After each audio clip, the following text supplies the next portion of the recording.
An estate in the mountains, the Great Qin Empire.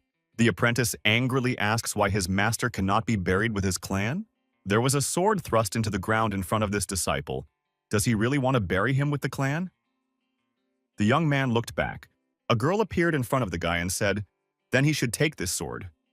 If he could defeat her, then she would allow him to do so.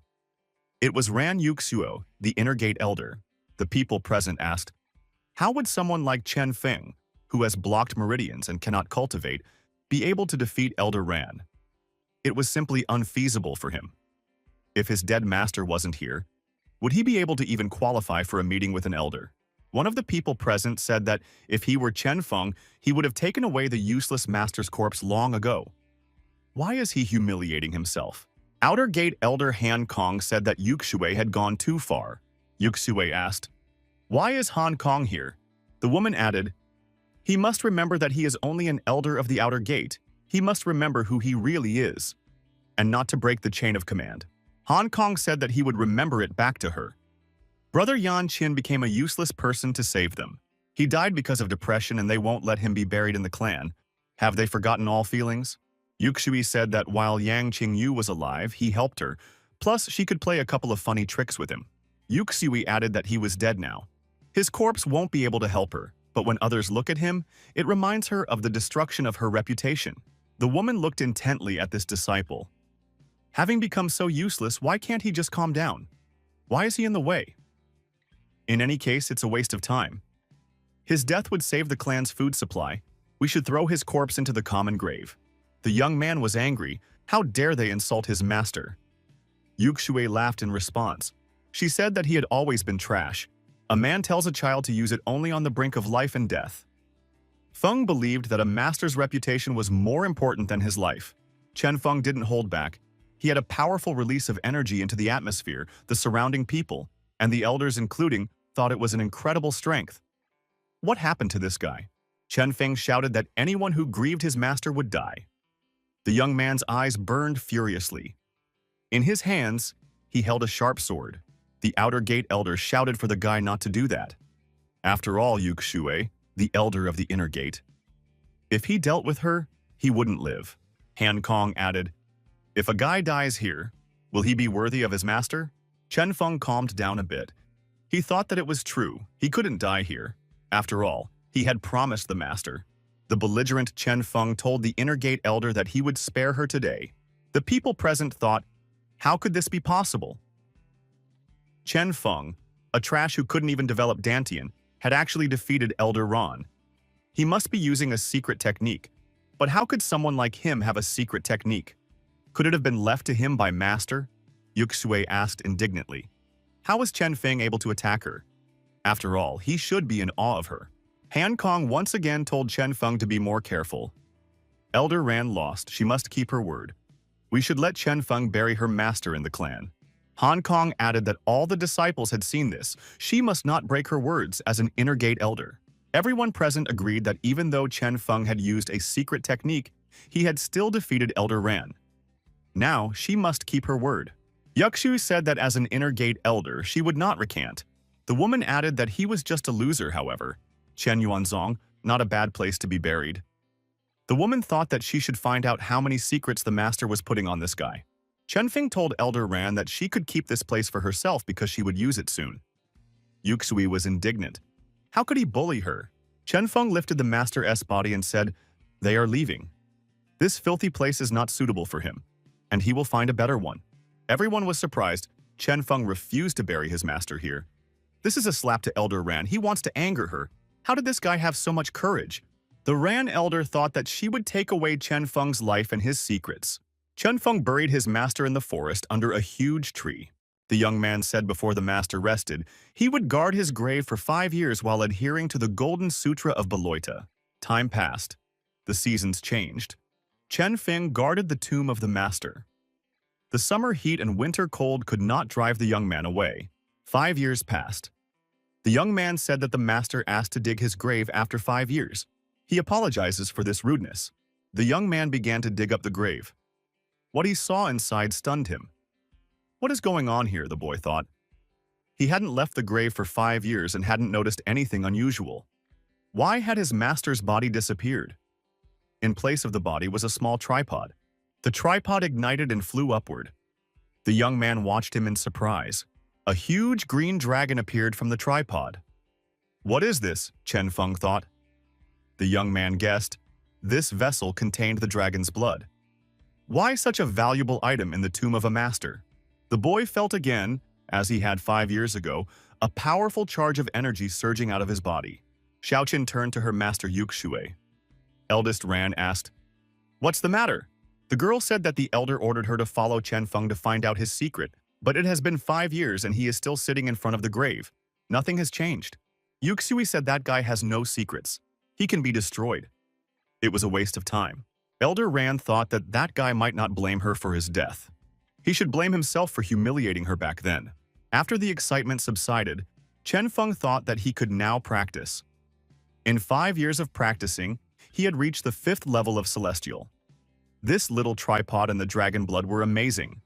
The guy realized that he had become stronger. Chen Feng felt a strange sound and dodged and intercepted the dart. This deadly object flew straight at him. Chen Feng looked around and saw the stranger. She said that she wanted to do it quickly. She didn't expect a trash like him to have any cultivation skills. Chen Feng asked, "Why is Xiaoqin here? Was she really sent by Yuxue?" The girl said that he didn't need to know that. Xiaoqin added that he was about to die, and decided to organize another attack on her opponent. Chen Feng grinned and said, if she wanted to straighten him out, she could try to do so. Unexpectedly, a stranger appeared and after repelling Xiaoqing's attack, told them to stop immediately. Xiaoqing angrily asked, "Who is she? How dare she mock her?" The young man recognized the girl. It was Han Yuer. She told Chen Feng to leave immediately and find her father. Han Yuer thought that Xiaoqing, the inner gate disciple in front of her level was higher, and she wouldn't be able to restrain her for long. The angry Xiaoqin said that none of them would leave this place. The girl spewed out a huge stream of negative energy. Han Yuer activated the Sword of Light. Her opponent thought, is she really going to fight? Han Yuer said that her opponent was lucky she was about to be killed by her Sword of Light. Han Yuer thought that Chen Feng had managed to get quite far away, and he would be able to find her father. However, the young man wasn't going anywhere. He thanked the girl for protecting him, and for taking care of him for these 5 years. Chen Feng added that he wanted to protect Big Sister by himself now. The girl was surprised because he didn't even know the basics of cultivation. Chen Feng decided to show what he was now capable of. The young man repelled Xiaoqing's powerful energy attack. Xiaoqing said that destroying trash like them was a mockery to her skills. Chen Feng, smiling, asked why, if she was so strong, couldn't she hurt a weakling like him? Both girls saw that Chen Feng was unharmed. They were astonished. Xiaoqin thought that this guy used a secret technique back then and was able to defeat her master. Now he had withstood her most powerful blow. Did he really have that secret ability on him? Chen Feng asked. Would his rival say anything last? Xiaoqin thought that he still had that artifact and told him to give it back. Chen Feng gave his rival a ringing slap. She was surprised. How could it be possible? The young man said, "It seems like she has nothing to say." Losing a tooth, Xiaoqin fell to the ground. Han Yuer thought that Chen Feng's aura was stronger than hers. The guy defeated his opponent with just one move. Han Yuer thought, is this really the Chen Feng she knew? Chen Feng asked Han Yuer if she was okay. Is she hurt? The girl asked. How was Chen Feng able to become so strong? It's not like he couldn't cultivate before. Chen Feng replied that he himself did not know why, but his Dantian had suddenly unlocked, and somehow he had reached the 5th level of the Celestial. Chen Feng mentally apologized to the girl for lying to her. After all, this was his master's secret. No one should know about it for now. Han Yuer said that it was not surprising. After all, his teacher was incredible. She was sure that Chen Feng had always been a genius. The young man said that without his sister's protection all these years, he wouldn't be standing here now. And he thanked the girl for being willing to sacrifice herself to protect him. Han Yuer blushed with embarrassment and said that she wasn't going to sacrifice herself. He might not flatter himself. The girl replied that her father had asked her to look after the young man. She didn't want to do it herself.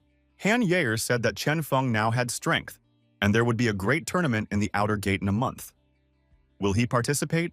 Chen Feng replied that he would not participate. After all, in previous years the clan didn't care if he was there or not.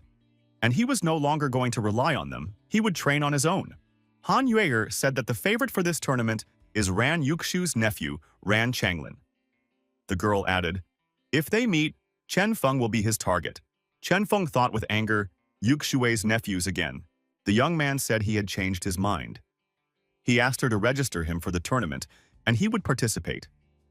Han Yuer wondered if he wanted to beat Ran Changlin to get back at his aunt. Chen Feng said that's right. He wants to defeat Changlin. The more Yuxue wants, the less he will let her achieve. Han Yuer said that guy is a 9th level celestial, while Chen Feng only has a 5th level. Chen Feng wondered if the girl was worried about him. Han Yuer replied that she wasn't worried about him, but her father would be furious if he found out. Chen Feng told the girl not to worry about him. He wouldn't die. He would definitely be stronger than Changlin in a month. Han Yuer said she had to go. She has to report to her father about her safety. Chen Feng thought that he was able to defeat Ran Yuxu this time, but she might attack him again. He needs to get stronger as soon as possible. Chen Feng looked at the defeated victim and decided to see if she still had any items that could be of use to him. After making a thorough inspection, the young man found 18 mid-grade spiritual stones and a lot of low-grade spiritual stones. Chen Feng put all the stones into a bag and thought that it was not bad for Ran Yuxu's disciple. After all, their family was rich. The young man found a scroll in front of the girl. He unrolled it and familiarized himself with it. It was a level 3 yellow technique. There was a great seal of light, a fragment. The great seal of light allows you to transform energy into a golden hand seal. In the initial stage, it is as intimidating as a scorching sun, glittering like a golden raven, destroying trees and rocks. In the late stage, the wielder will become as powerful as a golden raven. Chen Feng thought that his opponent was only able to use the sword of light that comes from this technique.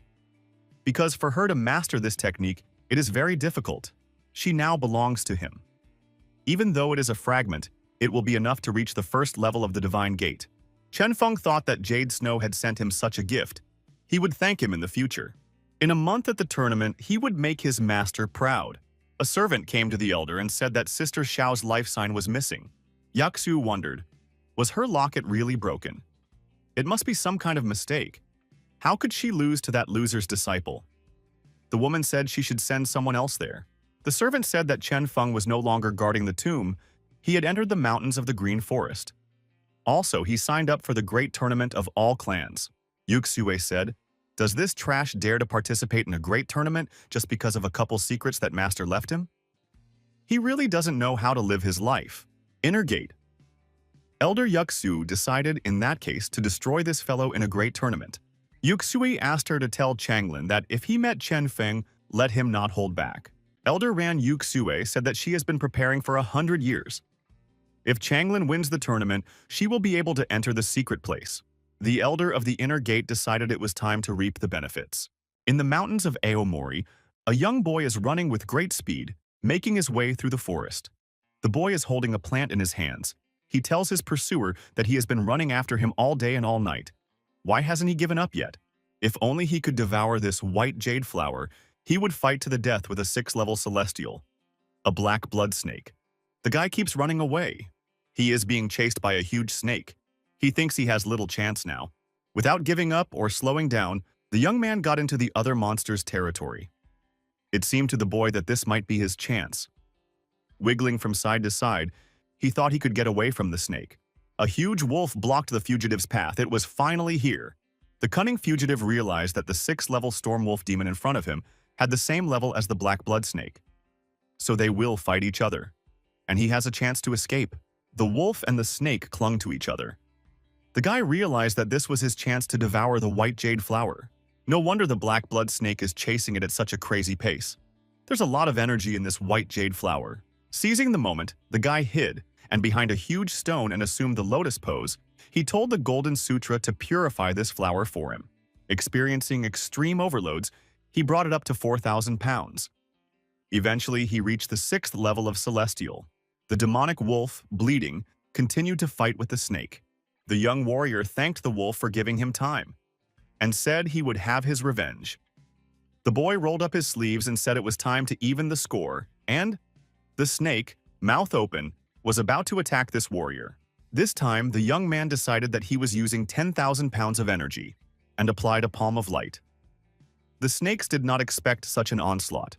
When the smoke cleared, there was a huge trench in front of the warrior. It was the trail the serpent had left behind. Chen Feng decided that the Great Seal of Light was indeed incredible.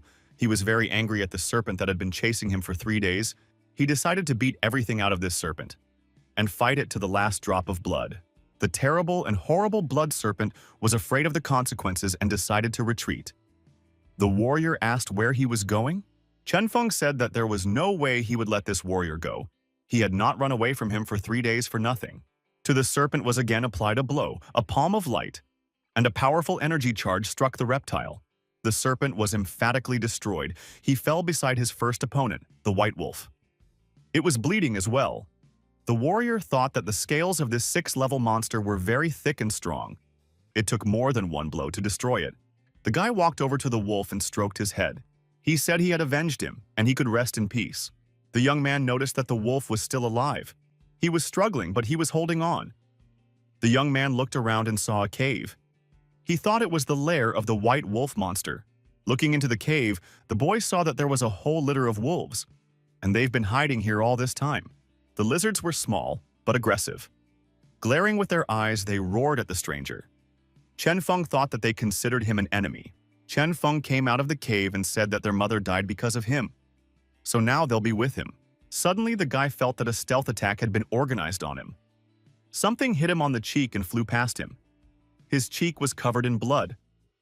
It was an arrow that had stuck into the rock nearby. Chen Feng saw 2 people not far away on a hillock. He asked, were they really the ones who attacked him? One of them replied that this guy had dodged quite nimbly. The hunter was Li Tianyu from the Yaoki clan. He was with his servant. The hunter said that if the guy gave them the wolves, they would spare him. Chen Feng was not going to part with the wolf cubs and asked what would happen if he refused. Would he really be robbed? The servant smilingly said that his master gets whatever he wants. Does the opponent not know who his master is? The servant continued, his master is Li Tianyu, the only son of an inner gate elder of the Qinmu clan with 6th-level cultivation. Chen Feng wondered, is this really one of the 3 clans of the Aomori Mountains? The servant confirmed and said that he now knew how good his master was. Guy lowered the wolves to the ground. The servant said, now the opponent understands the position he is in. Releasing his hands from the wolves, Chen Feng flew over to his opponents and said that they could fuck off. Immediately, he slammed his fist into that servant's jaw. Li Tianyu indignantly asked, how dare he touch his man? After that blow, his man was not feeling well at all. Chen Feng said that it was their own fault. Mr. Li almost hit him with an arrow, and then wanted to take what was his. And they're going to teach him what to do? Li Tianyu said that he had planned not to touch this guy, but since he doesn't know how to behave, we'll have to give him a good lesson. Chen Feng asked, did his opponent really think that he could defeat him? Li Tianyu said that they were both 6th-level celestial. However, he was invulnerable and attacked Chen Feng while using his iron fist. However, Chen Feng had only used 1 finger to hold back this powerful punch.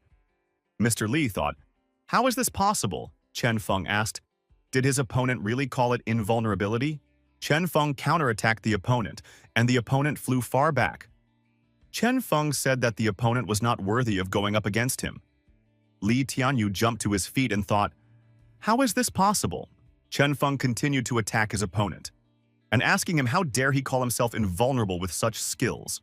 Li Tianyu stood with a swollen hand. He shouted that his hand was injured. A doctor's diagnosis was needed. Chen Feng inquired, what did the opponent want to tell him last? Mr. Li shouted that if his opponent touched him with even 1 more finger, the entire Aoki clan would hunt him down. Chen Feng grinned and said that he was about to touch 5 fingers and the opponent wouldn't be able to do anything to him. By chance, Li Tianyu's father walked by. When he noticed something wrong, the man asked how this rascal dared to harm his son. He shouted that he was about to destroy him. Mr. Li shouted for Uncle Chen to help him. Li Tianyu shouted that Uncle Chen had appeared here for a reason. Now the rival should immediately kneel down and beg for mercy. He might be released. Chen Feng gave a staggering blow to his opponent. He said that he hated being threatened. The opponent fell down, bleeding. Uncle Chen, seeing this injustice, clashed with Chen Feng. A bloody battle ensued. Uncle Chen of the Aoki clan struck a strong blow with his whip. His opponent flew backwards. Uncle Chen said that a 6th-level celestial could barely resist his 8th level. The man with the whip asked what kind of equipment his opponents had. If he gave it to him, he might suffer less. Chen Feng said that if his opponent wanted to know the secret, he should pay for it with his life. Uncle Qian said that, in that case, he would make that rascal tell everything. If he still hasn't died, it doesn't mean he can stop him. Chen Feng said that he certainly couldn't stop his opponent now. However, had he ever heard of a palm falling from the sky? Uncle Qian asked, "What kind of technique is this?" Chen Feng shouted loudly that this was a technique that would destroy the opponent. The young man activated an energy discharge. A great palm of light was activated. The guy also used an instant of gravity and masterfully executed the seal of the Still King. Uncle Qian from the Aoki sect was discouraged. How could this guy be so powerful? After a series of crushing blows, our hero's opponent was deactivated. Chen Feng said, Uncle Qian should now realize that it was a palm that fell from the sky. The deed was done. Chen Feng took the wolves and went about his business. He realized that the Aoki clan would soon know about it. Therefore, after grabbing the trophy, he fled from there. The people from the Aoki clan did indeed appear at this place soon. The warrior asked who dared to destroy his son. It was Gao Xuan. The warrior thought that even Uncle Qian with an 8th level celestial was a dead man who dared to go against the Aoki clan. The elder of the Aoki clan has sworn that he will avenge his son, and no one will go unpunished. The elder turned to Gao Xuan. He said that besides them, only the King Kong clan and the Qian Yuanzong clan could enter the Aomori Mountains. The one who destroyed his son must be in one of those sects. He needs the names of those who trained in the Aomori Mountains. The elder said, he doesn't care who the rascal is, he will find him and break all his bones.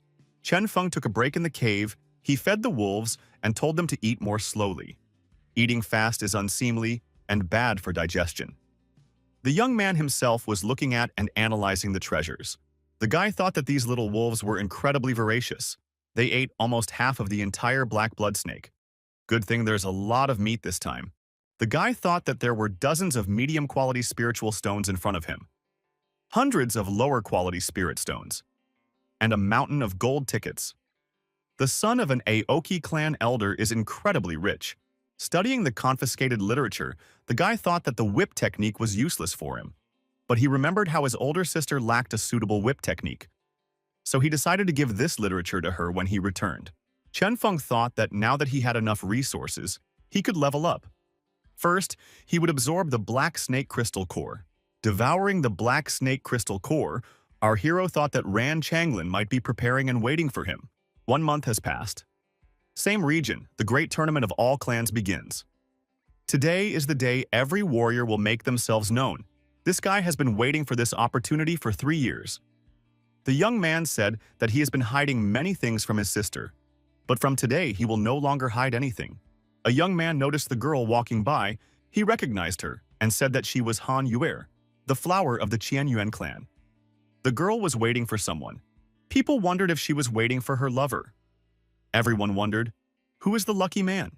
Girls passed by and one of them asked who sister Yuer was waiting for. Yuer was silent in response. The girl did not relent and said that her interlocutor was very modest. She must be waiting for Chanlin. After all, Changlin's brother only has eyes for her. They all admire Changlin's brother. The young men said that they had no chance against Changling's wounds. Changling's brother has a 9th level celestial. He is from a famous clan and is very handsome. Sister Yuer and brother Changlin, a perfect match. The tournament is about to start. I wonder who will be the winner. Ran Changlin's brother suddenly appeared. Everyone parted. Some of them were even scared. The interlocutors told the girl that her lover Changlin was already here. She could go to him. The girl in the center of the circle stared intently at Ran Changlin. The surrounding people silently watched this scene, some commenting. Ran Changlin thought he had been courting her for a long time, but the girl kept avoiding him. Now that she knew he would be the best in the tournament, she was willing to come to him. He wondered how he would act around her once he got her. The surrounding people thought that Changlin wanted to hug her. It must be fate. He's definitely the best in the tournament. He's definitely the lucky one in life. The girl walked past Ran Changlin. It turns out she wasn't walking towards him. The young man was very upset. Chen Feng came out from the crowd and apologized for being late. He was so engrossed in the training that he lost track of time. The surrounding people sighed. It turns out Han Yuer wasn't waiting for Changlin. She was waiting for that loser, Chen Feng. The girl reproachfully said that he would miss the tournament if he was late. Didn't he want to go to the tournament right away? Han Yuer said her father asked her to come and get the young man. She didn't want to come. Her father is waiting for him. He wants to talk. Everyone thought that this girl was really waiting for Chen Feng, and they even openly flirted with each other. Now brother Changlin is standing alone embarrassed. Ran Changlin was angry at this girl. He thought that she had embarrassed him. When he got her, he would play with her until the end. Changlin was approached by a colleague of his. He was also a fearless warrior. A co-worker asks why Changlin let this loser steal his girlfriend. His first fight would be with him. He was willing to destroy him to save his brother's face. It was Kui Zhenshan. Changlin said that would be too easy a demise. Kui replied that he admired Changlin's brother for his generosity. Changlin said that he would break that guy's bones and only then destroy him. Kui remarked that brother Changling's cruel attitude towards his enemies was like a harsh winter. He would learn a lesson from this. Kui thought that Ran Changlin was very cruel. I'll have to grovel before him, since he shouldn't be offended. The young men approached the elder of the outer gate. The girl greeted her father. The man said that Chen Feng had finally returned. The young man greeted Uncle Han. The elder asked the boy how his training was going. He could see that he had gotten stronger. The boy thanked Uncle Han for being concerned and said he hadn't gotten that far. Right now, he's only at the 6th level of the Celestial. The guy thought that he had been able to raise his level quickly before, but this time he was trying to lay a solid foundation. His true strength was comparable to a 9th level Celestial. Mr. Han said that with a level 6, it would be difficult to get into the top 10, and offered the young man a technique with a martial skill he borrowed from the Martial Skill Pavilion. But since the guy came back late, it looked like he wouldn't be able to use it in the tournament. The young man declared with admiration that this was a 3rd-rank yellow-ranked, hovering sword-wielding technique. He had long dreamed of this technique. Mr. Han thought that the Rain and Soaring Blossom sword technique specialized in destroying enemies using sword energy that condensed falling flowers. If one practiced it a lot, it would start to rain. Flowers will fall from the sky and the power will be incredible. If the young man understood this technique, he would be able to last in the tournament. But it was already too little time. Chen Feng said that he would then waste no time and start practicing right now. The Seal of Light is mainly used for defense, plus it lacks attacking techniques. This rain-soaring flowering sword technique is perfect. He said that there were 15 minutes left before the tournament started. Can a guy learn a technique in such a short time? The Beloit Sutra could stimulate the flow of real energy, thus he could learn a martial technique very quickly. 15 minutes would be enough. The confident Chen Feng said he could do it. Elder Han thought, this guy is so young and determined, no one can learn this sword technique in such a short time. The girl said, maybe Chen Feng is the kind of genius who can create such a thing. The serious-minded Han said that the Rain and Soaring Blossom sword technique was incredibly powerful, but it was very difficult to control. Even the most talented people, it took decades to learn this technique. Regardless of how talented Chen Feng is, it is impossible. The guy put the book aside and said that was it. It looked like he had nothing more to study. Chen Feng said that he was returning Uncle Han's book. The technique is indeed unusual. It took a long time to understand it.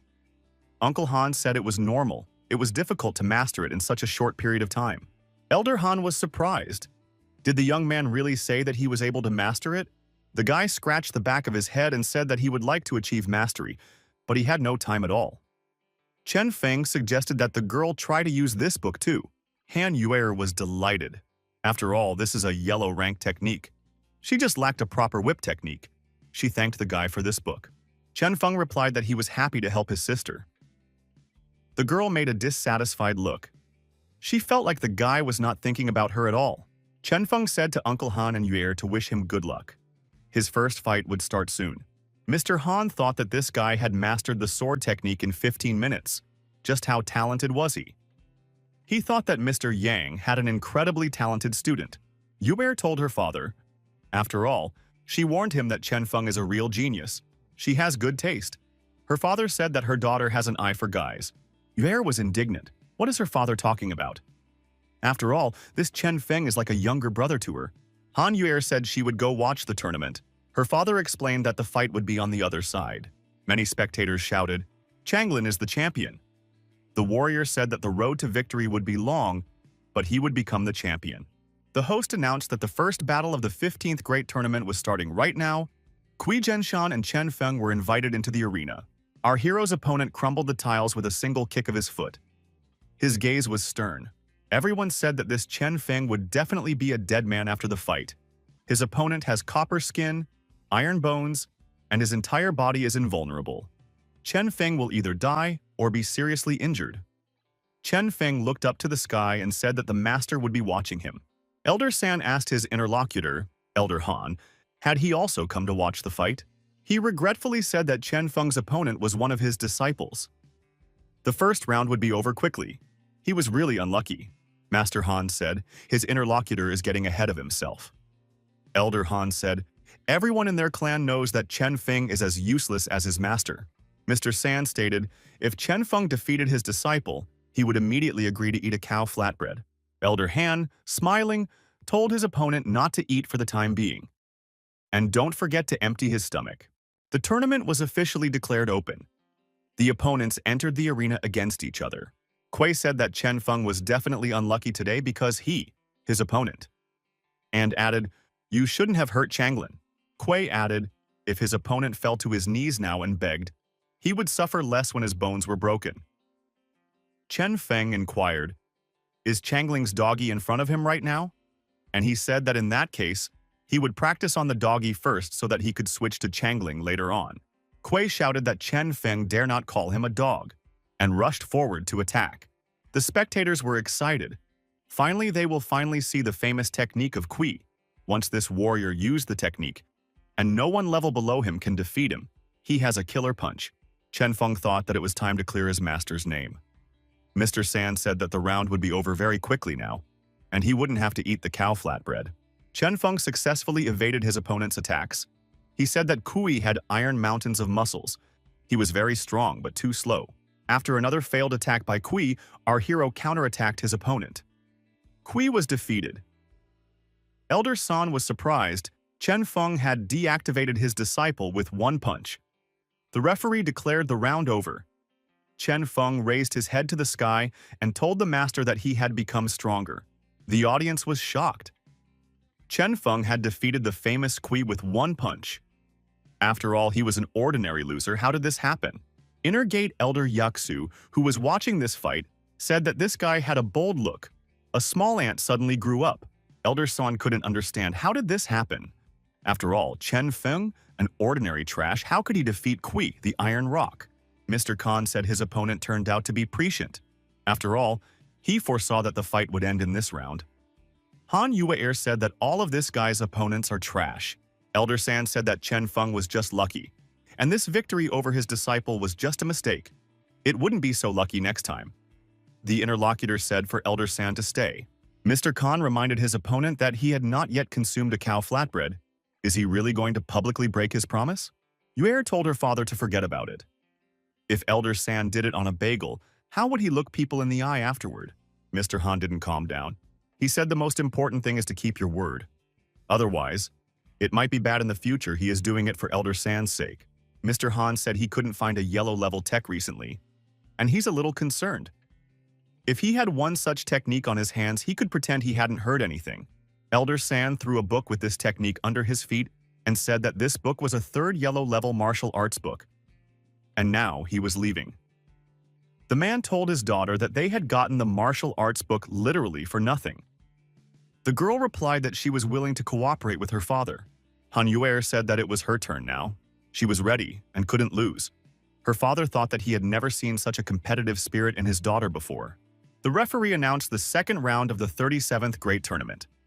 The opponents are Chen Feng and Pan Qian. Elder San looked at his opponent. If that guy won, then he would definitely have to eat a cow tortilla. The referee has announced that Chen Feng has won, and he is through to the next round. Elder San had to give his opponent a yellow level pill to pay him off. Mr. Han thanked Mr. San for his cooperation. Chen Feng thought that he had never met a worthy opponent today. The people around him were saying that this Chen Feng was simply incredible. He had won both rounds with a single move. This is the brightest star of the tournament. Chen Feng thought that he wasn't used to this kind of attention yet. Girls appeared on our hero's path. They said that Brother Chen had enthralled them. The girls suggested that Chen Feng meet tonight and get advice on cultivation skills from him. For some reason, the young man fought them off as best he could. He said next time or another day. And he had more important things to do now. The girls offered the young master to come to his senses and agree to their favorable offers. The boy thought that these girls were causing more trouble than his opponents. The young man saw Yue's stare, who was asking what was he doing. Chen Feng realized that he was finished. Han Yue, offended by Chen Feng, turned around and walked away. The guy yelled for her to wait for him, and, breaking free, he ran after her. Han Yue told the guy she hoped he couldn't stand those girls. The young man excused himself and said that there was a misunderstanding. He was the one who was looking for her. Those girls were blocking his way. Han Yue said that he looked happy. Chen Feng excused himself and said that it wasn't true. He didn't even look at them, maybe just a little. Chen Feng declared that he would only look at Han Yue from now on. The girl shouted that he shouldn't be peeping at her. The guy, excusing himself, said that he didn't mean it. Han Yue said the guy was panicking. Is it true that he won the second round? Chen Feng said that he even had witnesses. Yue told her interlocutor that her whip couldn't take it anymore and would break soon. She asked for the guy to do something for the next round. Chen Feng suggested going to the store and settle the matter there. Chen Feng thought that he could buy a suitable new whip. Han Yue thought that a new one would be expensive. The young man told her to rely on him. The young men came to the White Stone City. There were many sellers in the central square. Someone was offering a dragon blade. Someone was offering an umbrella of 1,000 chances. There was also a silver scale breastplate on sale. Han Yue liked the fact that there were a lot of people around. It turns out she was a public person.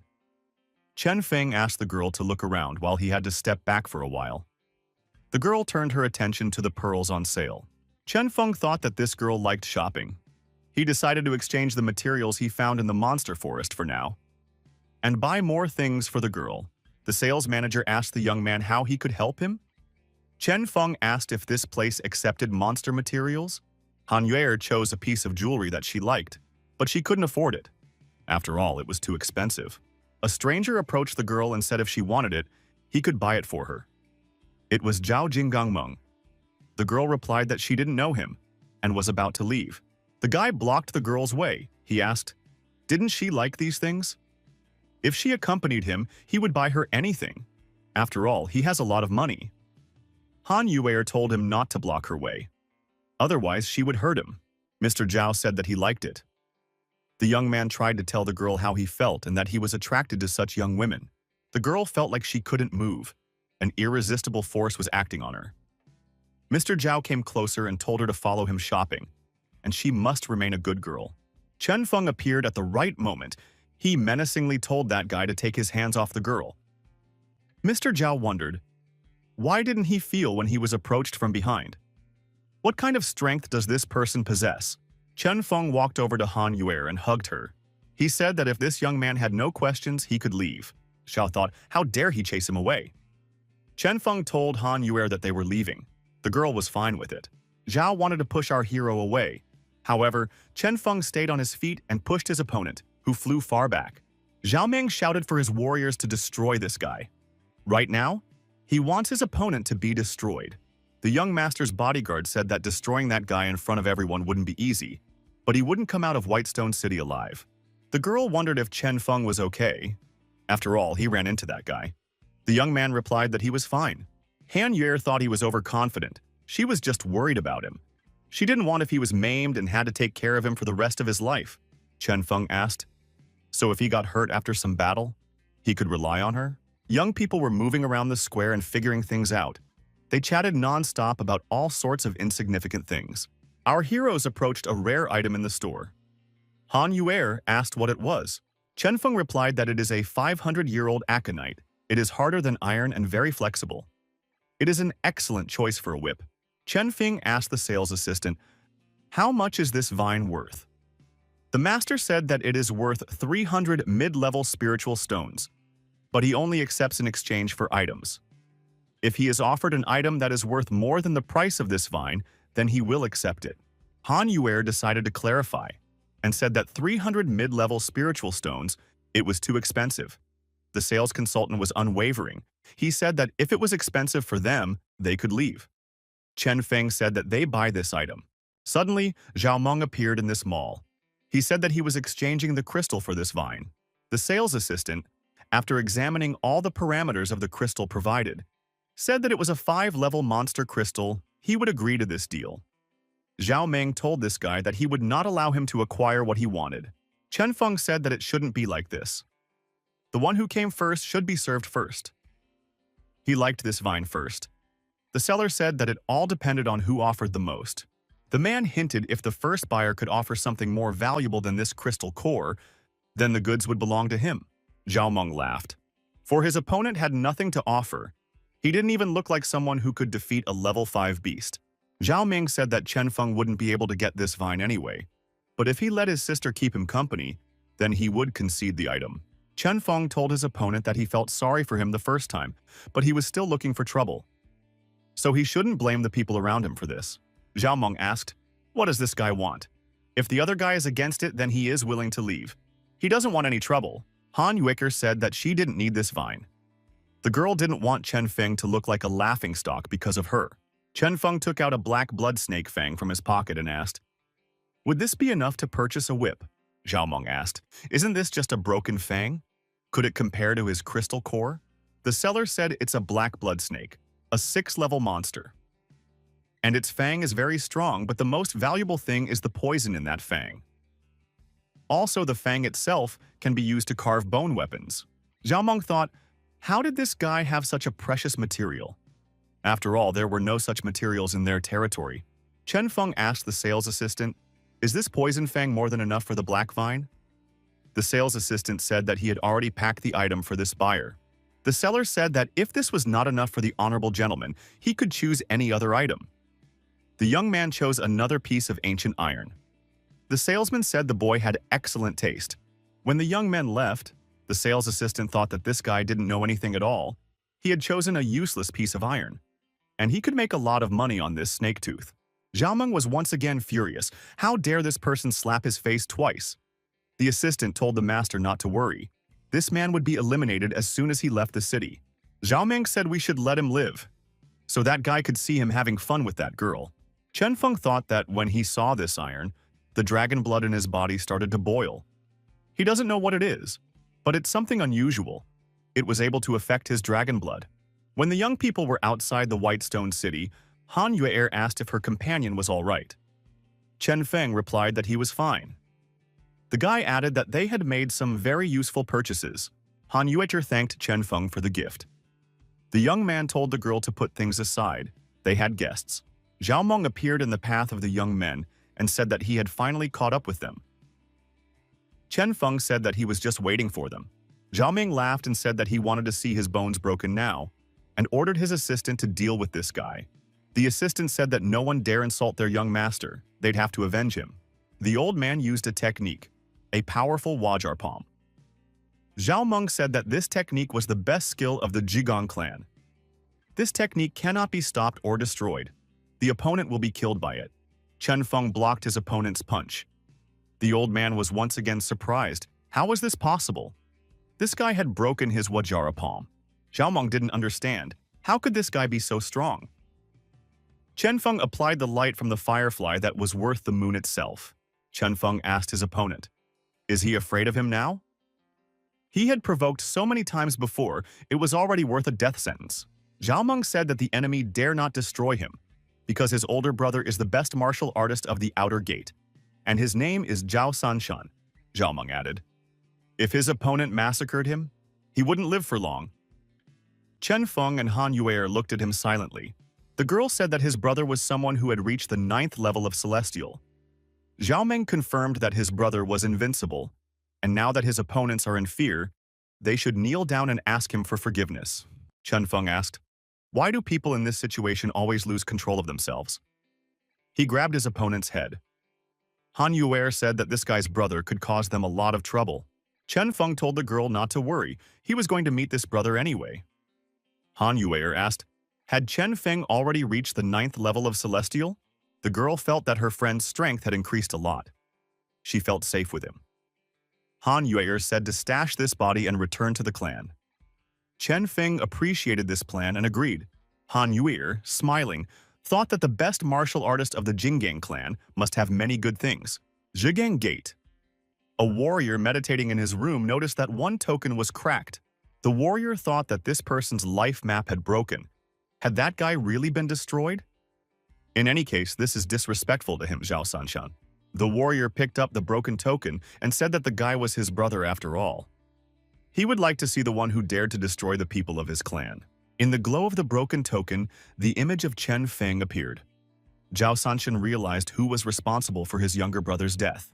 The guy tossed the token shards aside and said that when he finished his work at Zhushang Fudi, that day would be the day that guy died. Zhao Sanshan was determined and wanted to avenge her brother. Han Yueker told the interlocutor that she was going home and warned him to practice harder.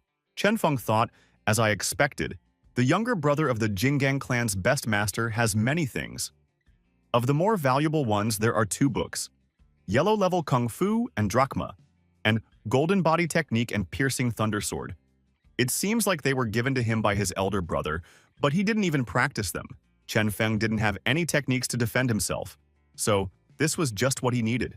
Chen Feng thought that now was not the time to learn this technique. Now was the time to learn what was wrong with the black piece of iron that resonated with the dragon's blood. Chen Feng held this piece of iron in his hand and a golden tripod appeared in front of him. What kind of item is this, thought the young man. He decided to take this opportunity. Chen Feng took the lotus posture and started meditating. The piece of black iron resonated with the golden tripod. The 2 of them docked. The next day came. Many people came to watch Chen Feng's performance. It was interesting to see how far this year's dark horse would go. 2 more rounds and he would be in the top 10. Elder Khan was approached by a colleague and said that his nephew was really impressive. Mr. Khan said he didn't expect either. Elder Han expressed his hope that this fellow would be able to fly into the sky just like his master back then. Elder San said that this guy would be crushed today just like his masters were crushed in his time. Mr. Khan wondered, wasn't he hearing the same San who always cheats and cheats? Elder San said that he is willing to bet on Chu Shui's sword today. He is betting that Chen Feng will lose. Does the opponent accept this challenge? A witness to this wager said that Elder San has lost his mind. After all, half of his power lies in this sword. It is famous, and many masters admire it. Mr. Han asked, is his opponent really willing to put up the sword of autumn water? Is he really that confident? Elder San said that Chen Feng would fight Su Xiaoyu today. Supreme Elder's grandson. Elder Han accepted the challenge and said that he is putting his ring of the universe. Mr. San said that soon that ring would belong to him. Elder Han remembered what Han Yuer had said about Chen Feng, having a strength equal to the 9th level of Celestial, and he wouldn't lose.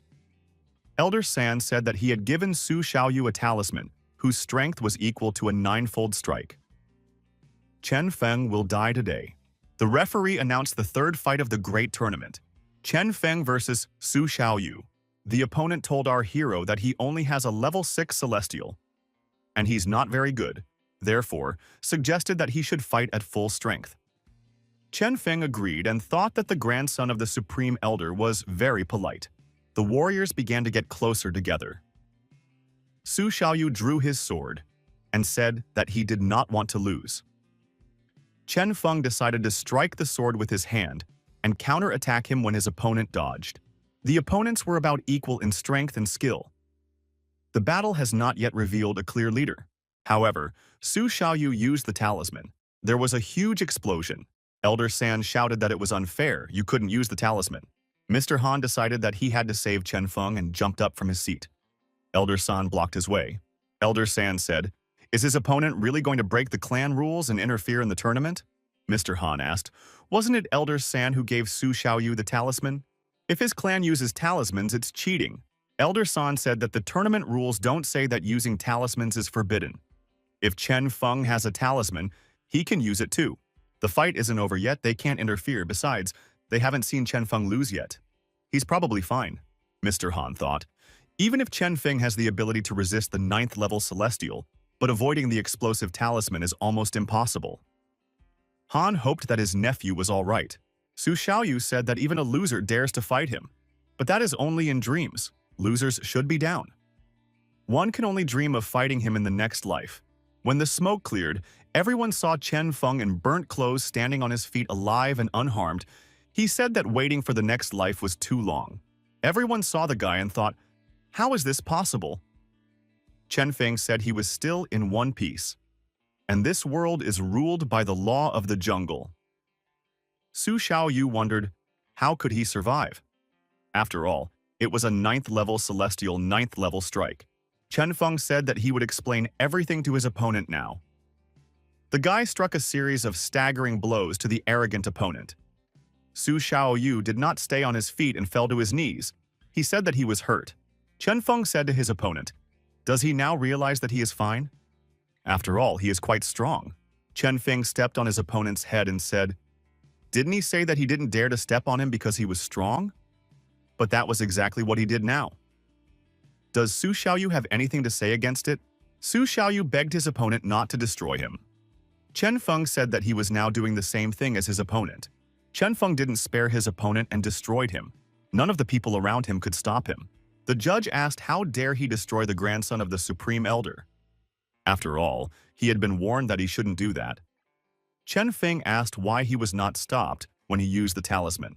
Chen Feng asked, so it turns out that his rival's life is meaningful, but his life means nothing? Because he is the grandson of a Supreme Elder? Is that why the judge ignored the rules? Everyone said that the judge was dishonest, he broke the rules of the tournament, but who would go against the Supreme Elder? Origin is also a kind of power. The Elder wondered, how dare this guy cross him? Does he not respect him as a division commander? Chen Feng said that his interlocutor is someone who abuses power. The Elder was surprised and said that this guy dare not tell him off. The division commander told the guy to prepare to die and rushed to attack him. Elder Han shouted for Chen Feng to be more careful. Elder San said that guy dare not provoke the judge. He was asking for his doom. After all, this judge is at the peak of the 9th level. He is half a step away from the God's Gate. The Elder gave a powerful striking blow to this guy. The blow was very strong. However, Chen Feng was able to stay on his feet. Everyone was surprised at how this guy repelled the Elder's attack. What is he capable of? He is so fierce that he even fights with the judge. Chen Feng was himself surprised at his own abilities. Was he really able to block the Elder's strike? The Elder wondered, how old is this guy? How was he able to withstand his strength? This guy shouldn't be able to survive. Elder Han asked if the judge was afraid that the clan would condemn him. After all, he had openly attacked a participant in the tournament. Everyone began to discuss that the judge wanted to destroy Chen Feng because of Su Xiaoyu. This turns out to be revenge. There should be no regrets in the arena. The judge said he would spare this guy today. Turning around, he headed for the exit. The old man thought that when the Supreme Elder returned, this guy would be finished. Chen Feng called out to the judge and said that he had tried so hard to please the Supreme Elder that he had even forgotten his job. After all, he hadn't announced the result of the fight yet. The referee says that Chen Feng has won and goes through to the next round. Everyone shouted that this warrior, the pride of young disciples, he should keep winning. The 3 great masters from the dais were watching this guy. Was this really Yang Qingyu's disciple? Previously, he was unable to practice because of the blocked Dantian. One of the masters said, he didn't expect that guy to raise his level to inner gate in a couple years. He's very talented. It was Chen Guoyan, an inner gate elder. Zhao Bofan, the clan head, asked, is this warrior's strength really related to Yang Qingyu? In any case, his path lies to Changling. Zhao Bufan said that he had a case and was leaving them. This guy destroyed Su, the grandson of the elder, and when he comes back, the guy will be in trouble. He added that this guy is an excellent student. We should try to protect him. After the battle, Uncle Han asked Chen Feng if he was badly injured. The guy replied that he was slightly scratched. Fortunately, he had reached the 7th level of the celestial level yesterday. And thanks to that black piece of iron, he wasn't hurt. Otherwise, things would have been much sadder. Mr. Han said that the next fight is about to start. And if the guy needs a sword for the rain-blooming flower technique, he has a great offer. Chen Feng was surprised that his uncle was using a sword. How did he get such a good sword? Elder Han said he doesn't have a sword, but he knows someone who does. Uncle was alluding to Elder San who lost. Mr. Han wondered why Elder San was withdrawing. Although it doesn't matter. After all, he wouldn't retract his words, would he? Mr. Sun asked what kind of words are we talking about. If the talk is about cow flatbread, he is ready to fulfill the agreement and will go now to prepare. Mr. Khan said he was impressed that his opponent wanted to consume a cow flatbread. And that's all to keep his sword. Chen Feng noticed that Elder San is not a person who does not keep his word, the elder said angrily, admitting defeat. And this sword now belonged to his opponent. Mr. Khan thanked his colleague for his help these days. In his hands, he held the long-awaited sword. After seeing the old man off with a glance, Mr. Han said that if his nephew made it to the top 10, he would have a share of the credit. The young man said that he would like to thank Elder San. Uncle Han gave the sword to his nephew and said that he should help him in the next fight. Chen Feng replied that he would try to live up to his uncle's expectations. Taking his sword out of its sheath, the young man said that for the sake of Uncle Han and his sister Yue, as well as his master, he would definitely win in this tournament. Chen Feng already knew that his next opponent would be Changlin. The guy pointed his sword at his opponent and asked if he had time to wash his neck. Changlin said that it was very unexpected. A little worm like his rival was able to get to this level. Now we'll have to personally bring him back to the bottom. Each of the opponents said that they had been waiting for this day for a long time. Han Yuir ran up to our hero and said in fright, "Is he hurt? Is he okay?" Chen Feng replied that he was fine and his scratches would not affect the next fight. The girl said that he didn't look unharmed. He had blood on his lip. Han Yuir said that she would rather he quit this tournament. Chen Feng looked at the girl with a steady gaze and asked, was he really that important to her? The girl, blushing, turned away and said, she wouldn't want him to die in this tournament? Our hero replied that he would be fine. After all, he doesn't want to see her sad. The young man climbed the steps following to the arena and told his sister to expect good news about him. He would return with victory. The girl reached out to her companion and kissed him on the cheek. The audience was surprised. They thought it was amazing. Many had tears in their eyes. Han Yuer said that she would wait for him and walked down from the arena to the bleachers. Chen Feng thought that it was very romantic to kiss in public. Changlin was furious. This girl had kissed his rival in front of everyone. When he destroyed Chen Feng, he would destroy this girl too. The referee announced the beginning of the 5th round. Everyone, holding their breath, was waiting for this moment. The audience thought that Chen Feng was in danger. Ran Changlin will hit with full force. Changlin is completely furious. He started to use his full strength from the beginning. The fight will probably be over soon. Chen Feng, while fending off his opponent's attacks, thought, is this really strength? I wonder who will prove to be stronger. Changlin resented. How could his opponent fight him? Chen Feng unleashed a series of powerful punches. His opponent flew far back. He could barely stay on his feet. Changlin thought, how could he lose to this guy in terms of strength? How could this kind of trash be stronger than him? Changlin said that his punch was stronger than 10,000 pounds. How was a 7th-level Celestial able to block it? What martial art did his opponent use? Chen Feng grinned and said that it was not a new martial art. Our hero added that it's a regular punch. He would call it Pinga. Changlin thought, how could this be possible if his opponent wasn't using a new martial art? How was the opponent able to achieve a 10,000-pound punch by mere physical strength? Chen Feng thought that the dragon blood had been washing over his meridians the entire time. The strength of tens of thousands of pounds. This is just the beginning. This is unbelievable. The audience said it was frightening to gain such strength without using a martial art. In terms of strength, no one can match him. What will happen to him when he reaches the 9th level? Ran Changlin thought that something had happened to his opponent. It was unusual for him to have developed such strength with cultivation. An elder of the inner gate, watching the fight, said that in physical strength no one from the outer gate could compare with this guy. He asked his colleague for his opinion, and his colleague said that not only physical strength was important in the fight. All 3 elder grandmasters continued to watch the duel. It looked like Changlin still had some strength. Changlin said that he had really underestimated his opponent, but he didn't think he could defeat him by force alone, did he? The most important thing in battle is martial art. He added that he would be more serious now. Chen Feng said that it was time for a real fight. Changlin waved his arms around, projecting his inner energy onto his opponent. The spectators said that this was a terrifying technique. Even from a distance, one could feel the fury of this wind technique. Chen Feng had no chance at all. He would now be beaten to a pulp. Master asked Elder Ran, isn't that her glorious nephew? He was surprised that the one had a small level of perception of the snow cloud palm. Elder Ran pointed out that the most important thing in battle is not just strength. Elder Ran thought that it had already been 5 years since Master Yang Qingyu died, but people still kept comparing them. Today, her nephew would crush his disciple and show everyone that he was only the clan's past. The great masters agreed that one could not win a battle with only physical strength. They thought that Chen Feng had absolutely no chance. Elder Ran said that this guy deserved to be just a stepping stone on the path of her nephew Changlin. During another attack, Changlin asked his opponent, "Isn't he strong? He can't even defend himself using his martial arts, but he not only has martial arts, but he has also reached an incredible level of perception." Changlin said, "Scum is scum. He is just like his master. He will always be a loser."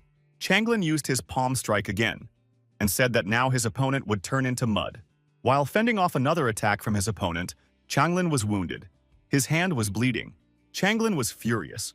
How could his opponent overpower his snow-piercing palm? After all, his attack had reached its target.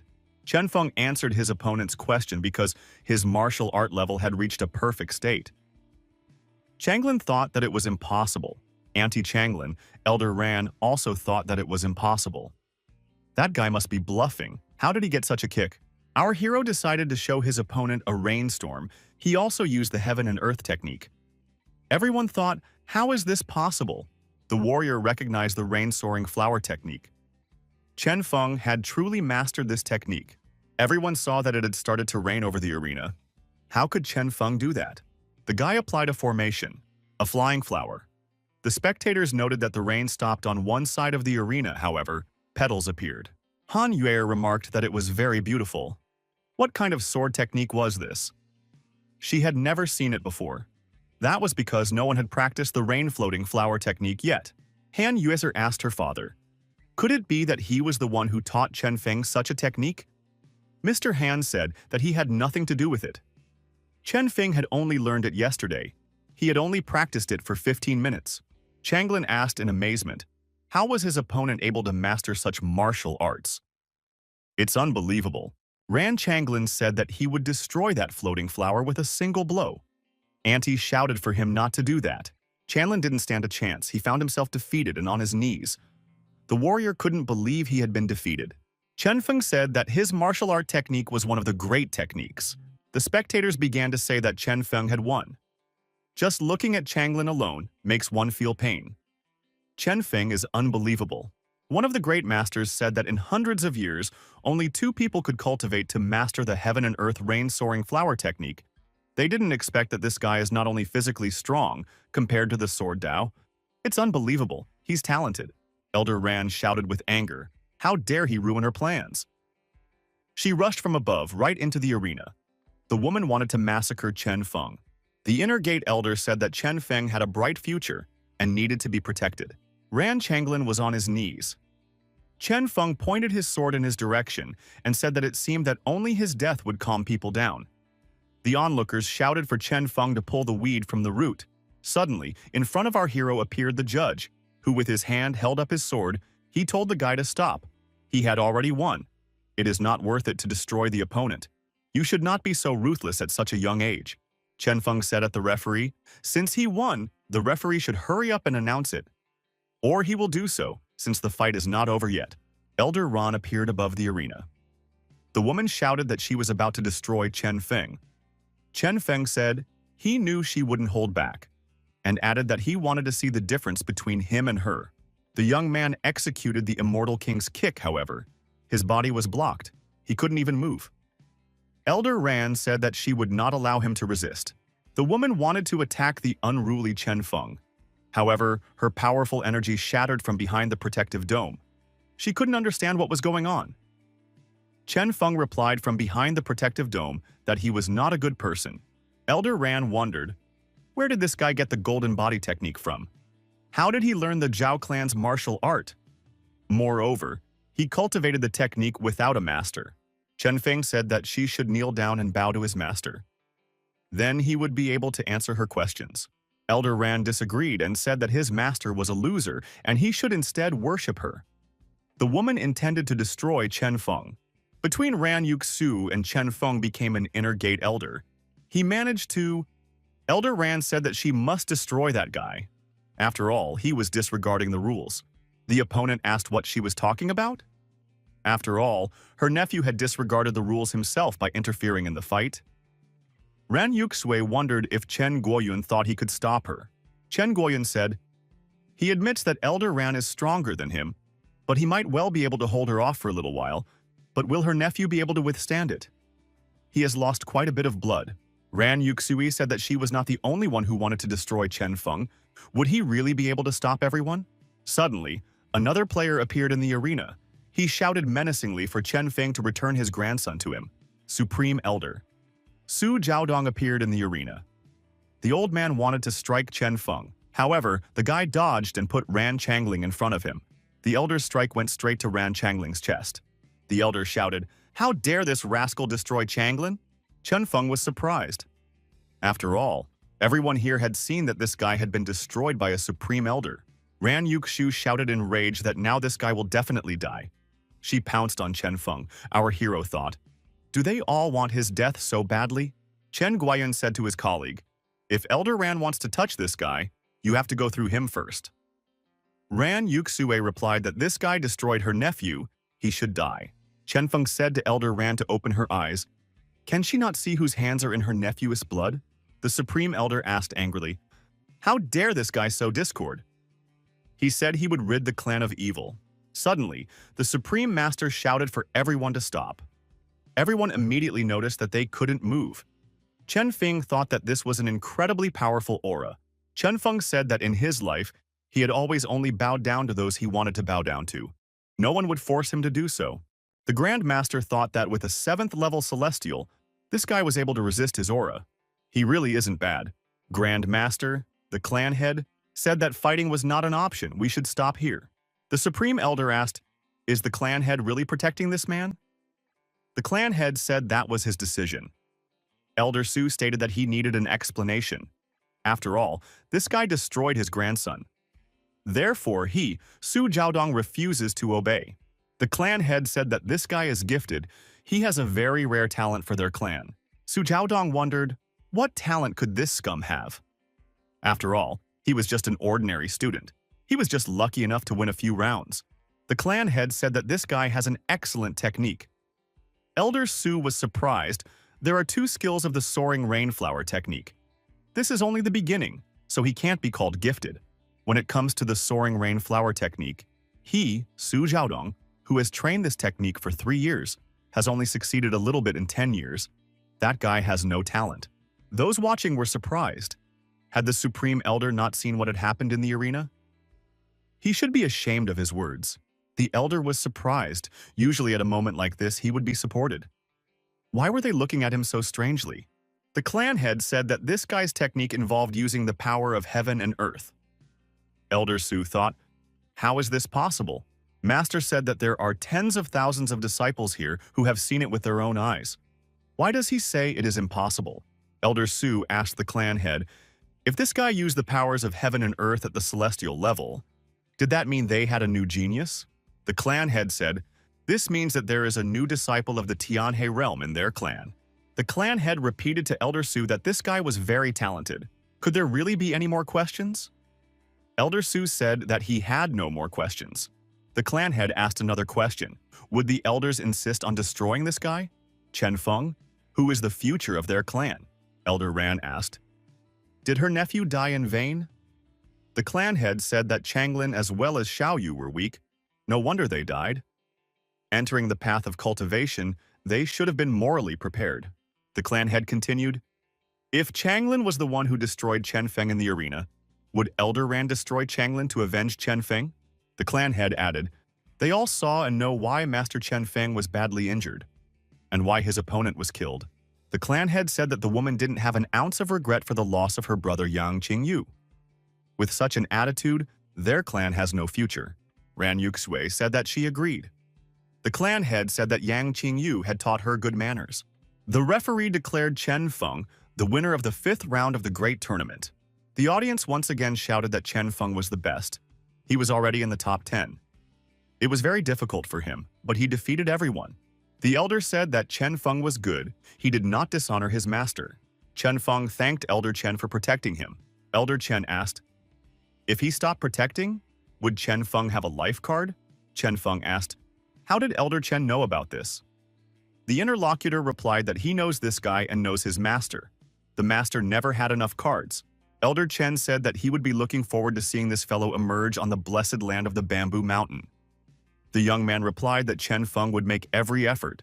Elder Su wanted to ask this guy questions, and he wanted to get close to him, but the elder feared that he might humiliate himself in this way. Elder Su thought that this guy was a rascal. Chen Feng saw the expression on the old man's face and thought that he looked arrogant.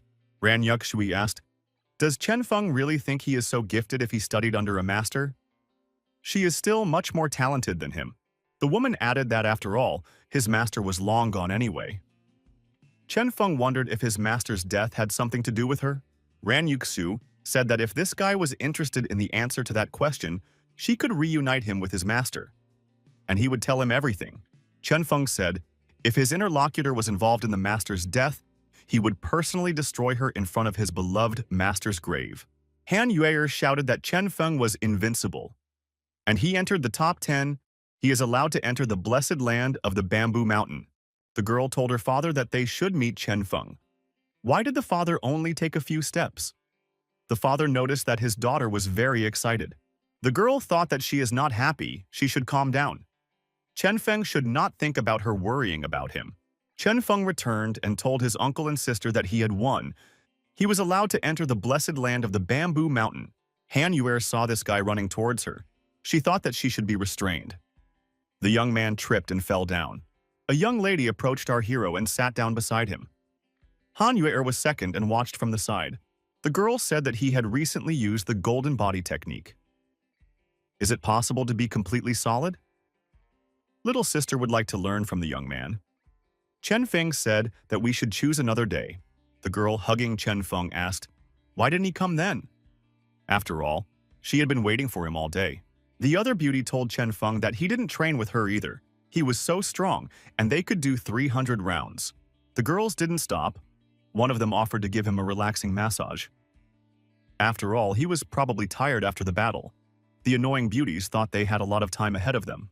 Han Yuber appeared on the horizon. The girl thought that this group of goblins was once again seducing Chen Feng right in front of her. Han Yuber said for Chen Feng to come over to her immediately. The guy jumped to his feet and walked over to the girl at the same second. He said he came to his sister's house as soon as she called him. Elder Han thought it was good to be young. It reminded him of the times when he had 3 meals a day. Chen Feng offered to give Han Yuer a relaxing massage. The girl said that she hated it and would never forgive him for anything. Han Yuer couldn't calm down. She said that these girls were inviting Chen Feng to join them. Isn't he excited? Chen Feng said that his heart is only occupied by one person. He only thinks of his little sister. The girl took offense and said it was too much. She was leaving. Chen Feng asked her to stay because he had a lot to tell her. A stranger appeared not far away. He said that he had been sneaking into this Chen clan for so long, and finally found the person who destroyed Elder Li's son, Li Tianyu. Chen Feng had dared to contact their clan in vain. He would be buried in the blessed land of the Bamboo Mountain. Elder Han appeared in front of the young men and said that he apologized for the long wait. In his hands, he was carrying a roasted chicken. Chen Feng and Han Yuer were indeed waiting.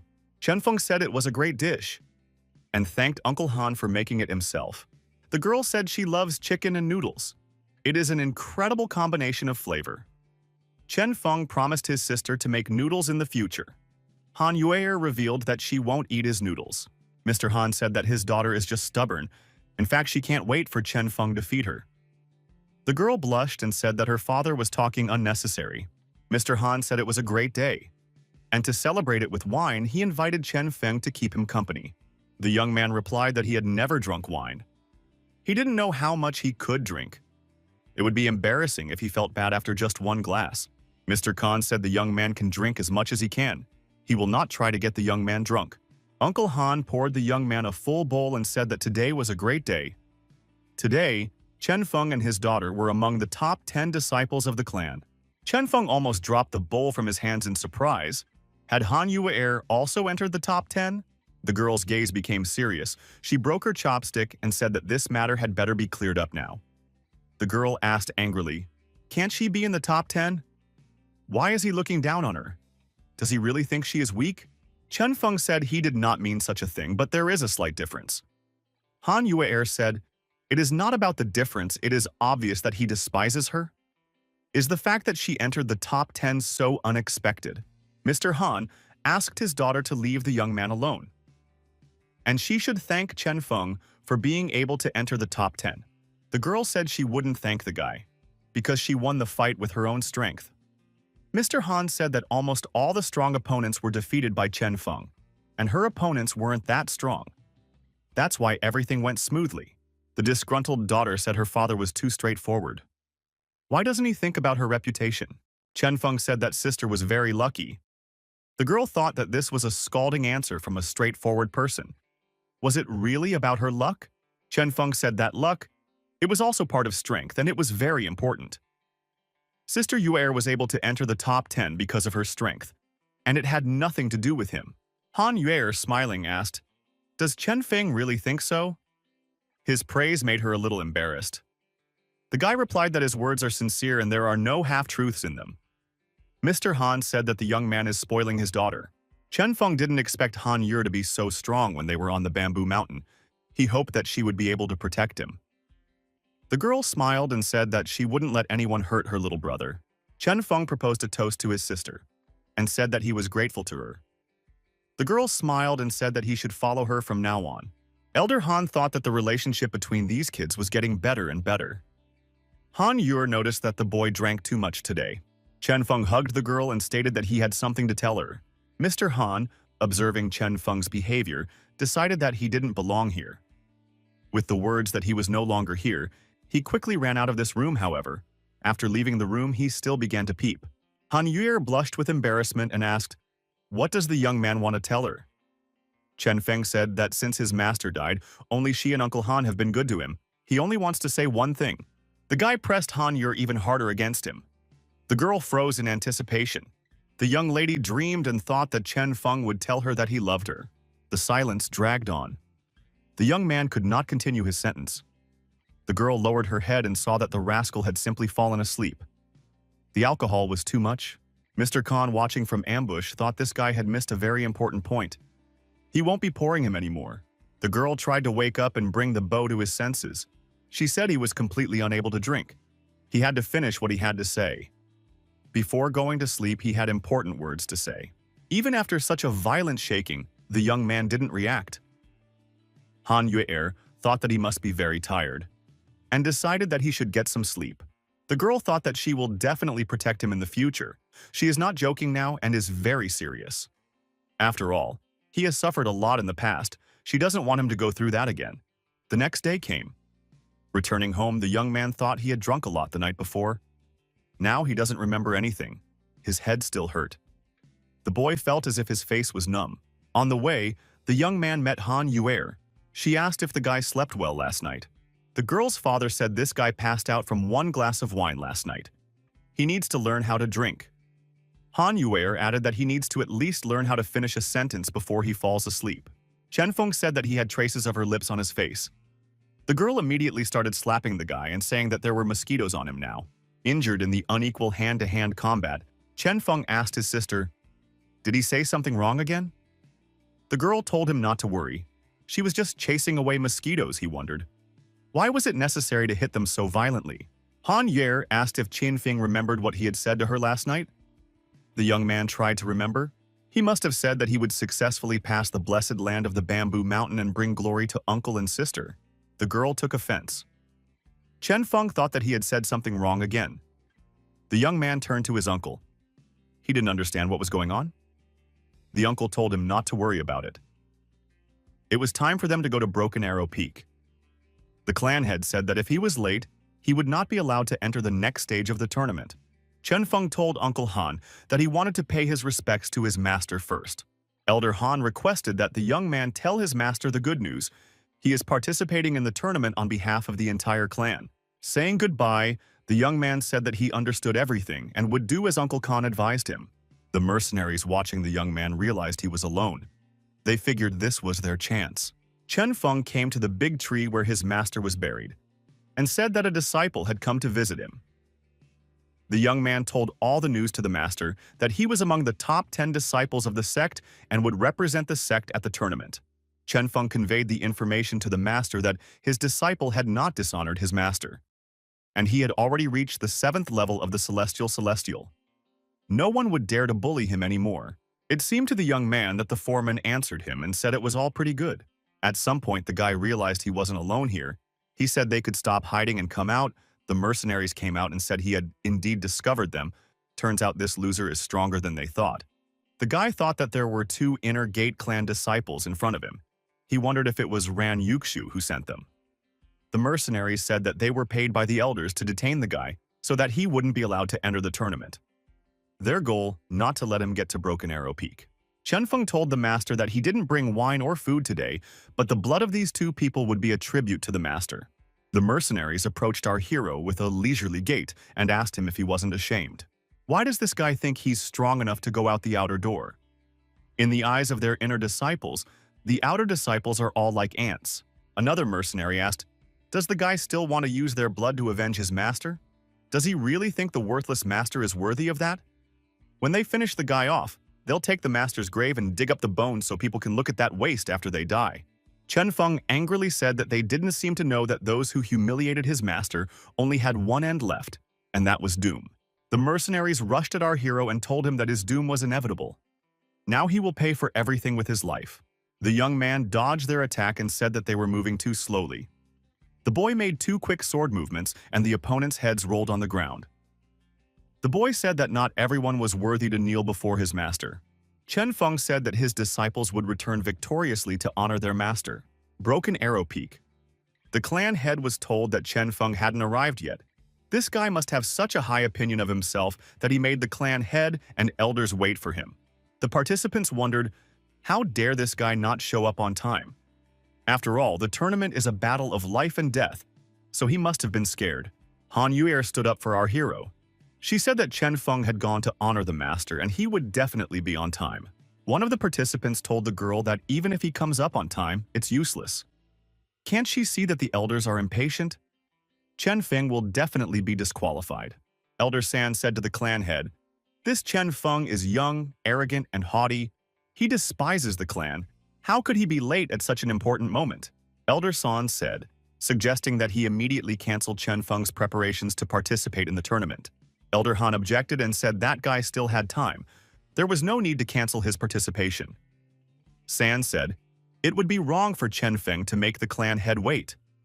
The clan head will find a reasonable solution. The clan head asked what the others thought of this. The young warrior said, asking him to wait for Chen-Feng. Other tournament participants also stood up for our hero. Elder Han thought that the young man should be able to make it to the tournament in time. Ran Yuxu thought that those 2 inner disciples should apprehend this rascal. She doesn't believe that he will make it in time. The clan head said that in that case, he would ask everyone to wait for a while. Elder San said that he would obey in that case as well. Old Man San said that once the incense stick was finished, if Chen-Feng did not arrive on time, he would jump off the top of the broken arrow. Suddenly, Chen-Feng appeared on the horizon and said that Elder San in that case could jump right away. Everyone was surprised. Mr. Han thought, finally this guy shows up. What's the interesting thing he's holding? Are they really human heads? Chen-Feng was indeed holding human heads with blood dripping from them. Ran Yuxu thought, did he really make it in time? How could he have done this? After all, the 2 inner disciples, they were rank 9 masters. How did he do it? Chen-Feng thought that he had made it in time. The young man apologized for being late and said that he had to destroy those 2 on the way. That was why he was delayed. The young man bowed to the clan head and elders. He said that these 2 had insulted his teacher, but that wasn't enough for them, and they decided to destroy him. So he took it upon himself to execute them. One of the warriors asked, whose disciples are these? Had they insulted the deceased clan master? It was a great sin who dared to do such a thing. The tournament participants realized that these were Elder San's outer disciples. How could Elder San send someone to destroy Chen-Feng? The warrior thought, could there really be a conspiracy in the sect? Could someone have sent someone to destroy one of the sect members? The young man asked Elder Ran Yuxue if she could say anything. Elder Ran said that these 2 were undoubtedly her disciples. Chen-Feng interrupted her and said that he would explain it himself now. The guy said that these 2 attacked him. He had a guess as to why it happened. Ran Yuxu said, if that little rascal dared to accuse her, she would destroy him with one hand. Chen-Feng said he assumes that those 2 did it without authorization. It was their own initiative, because if the elder had decided to destroy him, he wouldn't be here now. Elder Ran thought that this Chen Feng had definitely insulted her. The clan head thought that this young man knew how to take care of his face. Everyone thought, what is this Chen Feng doing? Wouldn't it have been easier to file a complaint? Chen Feng said, no matter how, but 2 disciples have broken the clan rules. They have dishonored the clan by their actions. These disciples dishonored themselves by acting without the master's permission. He hoped that the elders would not blame him. Elder Ran said that in that case, she should thank him. Chen Feng said, you don't have to be grateful. It is the duty of every clan disciple to get rid of the rascals who try to harm the clan. If the elders know any more such rascals, he is willing to help to get rid of them. The guy said that he was ready to destroy all scoundrels. Such words stirred up the people. Elder Ran Yuk Sue said that this young man made her lose face. In the tournament, he should die. The clan head thought that this was a great talent, not only taking care of his dignity, but also mercilessly carrying a blow to his opponent. He was worthy of being called Master Qing Yu's disciple. Ran Yuer said, well done. That elder was definitely pissed off. Elder Han decided that he would be happy for this guy while standing on the sidelines. Chen Feng turned to Elder San. Someone recently said that he was willing to jump off the top of the broken arrow if he returned on time. Elder San said that the wind is very strong here in the mountains. He can't hear what the young man is saying to him. The old man thought that he certainly didn't intend to fly today, so he decided to play dumb until the end. Chen Feng said that his mind was wounded. The clan should be a haven for disciples. Disciples should take care of each other and learn the warmth of the clan. Chen Feng said that some of the elders previously used the disciples' lateness as a condition for betting. Without knowing it, the disciple is very upset. He hopes that the clan master will solve the disciple's grief. Mr. Han said that Elder San is not getting along with the clan. His position as elder should be reviewed immediately. The young master said that he agreed with Elder Han's words. The old man objected. How could he not get along with the clan? San told the clan head that he was just joking to liven up the atmosphere. Chen Feng said that he was greatly traumatized by this joke. If he performed poorly in the tournament, the sect might lose because of him. Elder San thought that this guy was playing too much in this performance. He told Chen Feng not to spur him on, and didn't dare to underestimate him. How dare the disciples spur on the respected elders?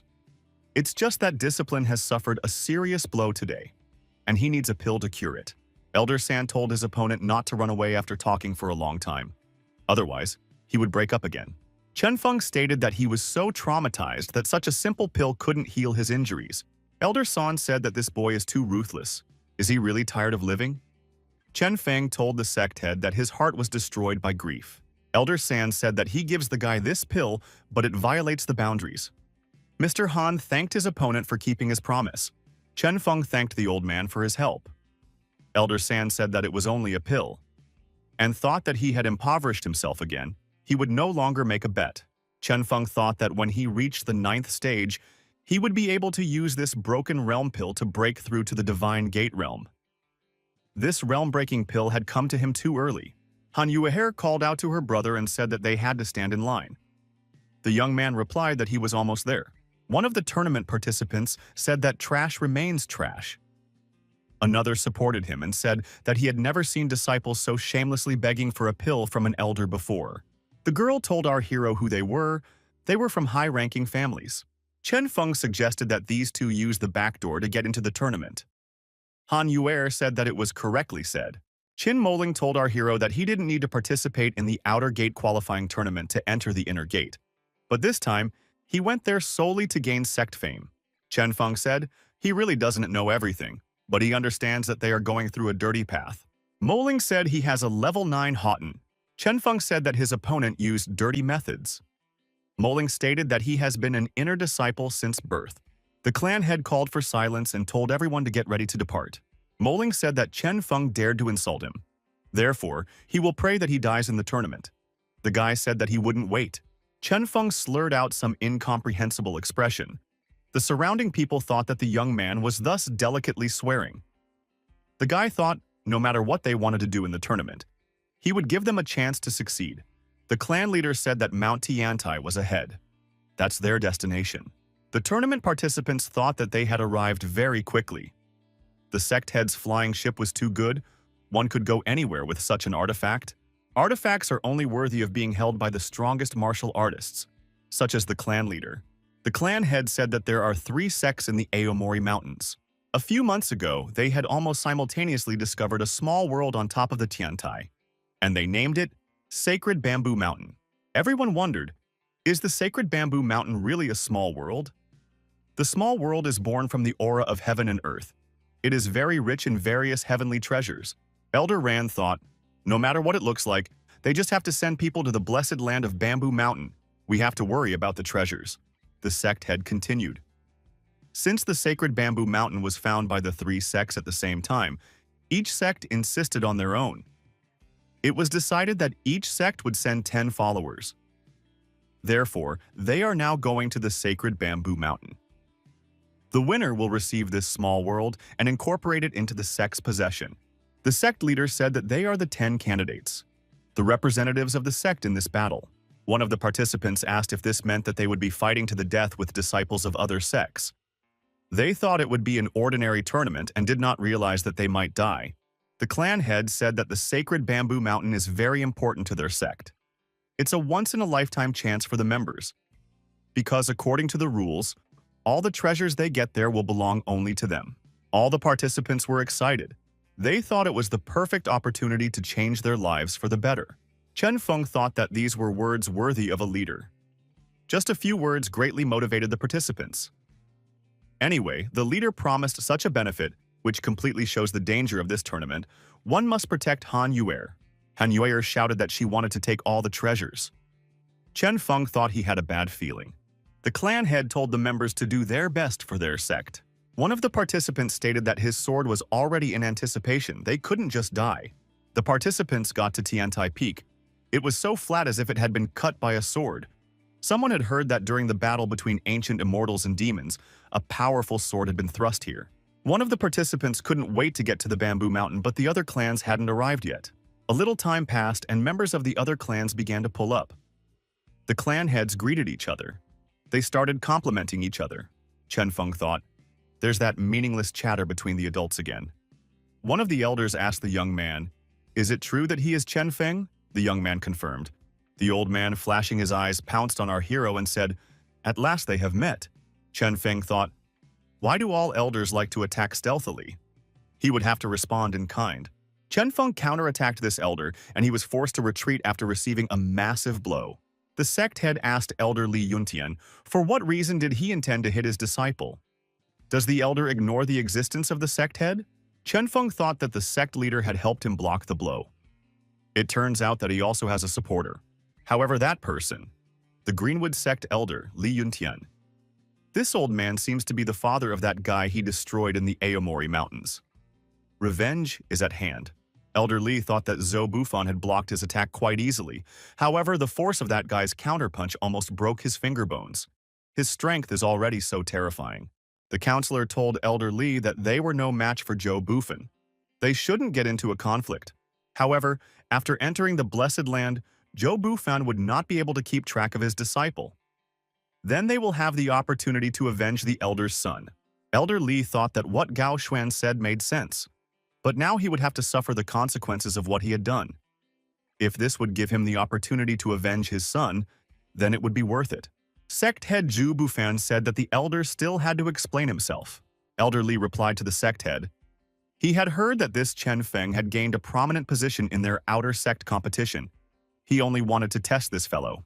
Sect head Zhu Bufan asked, since when did the Greenwood sect test the strength of Chen sect disciples? If they were so eager to test the strength, then he would also like to test the strength of Greenwood sect disciples. Zhou Bufan exerted energy pressure on the Greenwood sect members. Even Elder Li sensed the enormous power of his opponent. The warriors felt that it was hard for them to breathe. Chen Feng realized what the main strength of the Tianhe realm was. The young man thought that he too would soon reach such a level. Sect Elder Greenwood asked the sect leader Zhou Bufan to remove his power. There was a misunderstanding. All 3 sects should be at peace with each other. Chen Feng told his patriarch, since all the disciples are already here, we can leave it to the disciples themselves to solve this problem. They cannot allow a disciple to personally influence the great events of the sect. The sect had agreed. and added that everything would now depend on young master Chen Feng. Zhou Bufen thought that in a situation where Chen Feng was being threatened, he would put the interests of the sect first. Chen Feng walked up to Elder Li and asked if he really wanted to test him. Elder Li asked, "What does the guy mean by that?" Chen Feng stated that his opponent already knew about his abilities. After all, Li Tianliu had been destroyed by him. The elder got angry at our hero and called him a scoundrel. Now he knows why his son died. He shouted that this scoundrel he is ready to destroy here and now. The counselor told Elder Li that he was being provoked. He shouldn't react to it. They will deal with this guy when they get to the sacred bamboo mountain. Elder Li immediately issued an order to the disciples of Greenwood sect. He said for everyone to memorize this young man's face. When the Greenwood sect gets to the bamboo mountain, the elder wants everyone to open a hunt for this guy. We need to destroy him at all costs. The head of the sect, Zhou Bufan, asked Chen Feng if he was afraid. Our hero replied that in his eyes, they were just a bunch of disgruntled chickens. The sect head was satisfied. He said that this was the impetus the young man needed. He should remember that the sect head was watching him. Han Yuer said to let the brother deal with the enemies. She supports him. The warrior said that this guy had the ability to provoke the Vajra sect. I wonder if he'll dare to do it. One of the rivals said that Chen Feng was the one who destroyed his brother. The guy knows how to make enemies. The opponent said that he couldn't wait to meet this rascal. It was Zhao Sanshan of the Vajra sect. The warriors said that Zhao Sanshan was the first in rank from the outer gate of the Vajra sect. His strength had reached the peak of the 9th Huqian layer. Chen Feng is really looking for doom. It's better to stay away from Zhao Sanshan as much as possible. Han Yuer said that it was amazing. They actually ran into Zhao Sanshan. However, the girl decided that she would protect Chen Feng anyway. Zhao Sanshan asked, "Why is Chen Feng silent? Doesn't he know who his brother was?" Chen Feng replied, "If his brother was that rogue Zhao Qi who molested his sister and tried to destroy them, then he was indeed the one who destroyed that guy." The warriors were surprised and frightened. Is this guy, Chen Feng, really out of his mind? He not only confessed but also called his brother a scoundrel. He is making a bunch of enemies and escalating the conflict. Zhao Sanshan said that his opponent was very interesting. However, he was not here for revenge. His brother was only dishonoring him. It is good that he died. Chen Feng said, "No need to be grateful, destroying bad guys for spreading their hands. This is just his job." Zhao Sanshan said that this kind of opponent is interesting to him. He came here to challenge Chen Feng. Win or lose, this fight will be to the victorious end. Chen Feng said that he agreed. He too was eager to face such an opponent. Zhao Sanshan bared his torso and started warming up. He was worried that the trek to the bamboo mountain would be boring. However, he met an interesting opponent. The weakened muscles and bones would finally be able to stretch out. Chen Feng, looking at his opponent's back, thought that he was very strong, and he is incomparable to his previous opponents. This was just in time to test the limits of his current strength. The elder thought that this Chen Feng was good at making enemies, but that was a good thing. If the two sects had already decided to eliminate this guy, it seems like he wouldn't even have to do anything. The task would be completed anyway. The counselor told Elder Li that Chen Feng is now also threatening Zhao Sanshan. This is just to their advantage. The likelihood of Chen Feng getting killed increases many times over. The elder disagreed. He said that Chen Feng should not die at the hands of Zhao Sanshan. They should do it themselves. Elder added that this is the only way to get rid of his hatred. The counselor said that he understood everything. Elder Li said that when they enter the Blessed Land, his disciple should immediately find that guy and destroy him. Everything has already been prepared for that. Elder Li gave his disciple a pill and said that it would help make Chen Feng's demise imminent. It was a blood-burning pill, the disciple said. However, in exchange for burning blood, this pill gave a brief burst of immense power. Elder Li said that if his disciple didn't complete the task, he would break his bones and wipe him into powder. Elder Li said that the hour of that rascal's death was near. He would be buried with his son. Han Yuer thought that perhaps Chen Feng was very tense right now. After all, his opponent would be Zhao Sanshan, so maybe he should cheer him up. Chen Feng thought that his opponent was half a step away from the divine gate. He was in anticipation. His fist had already hardened. Han Yuer walked over to Chen Feng and told him not to be afraid. After all, she would protect him. The boy asked if she had ever seen him afraid. The girl said she still remembers him crying in her arms. As a child, the boy had thrown himself into the girl's arms and told her to save him from the monster. Yuer then explained to him that it wasn't a monster, but a caterpillar. Chen Feng said he was sure that he did not rush into the girl's arms because he was scared. The young man added that he was just a child in those years, but now he had grown considerably. The girl said that no matter how much he grew, he would still be her little brother. Sect head. Zhu Bufan watched from the side as the young man figured out the relationship with Han Yuer. He thought that there was no effect on the mind. This guy is stubborn, poised, determined, and strong in posture.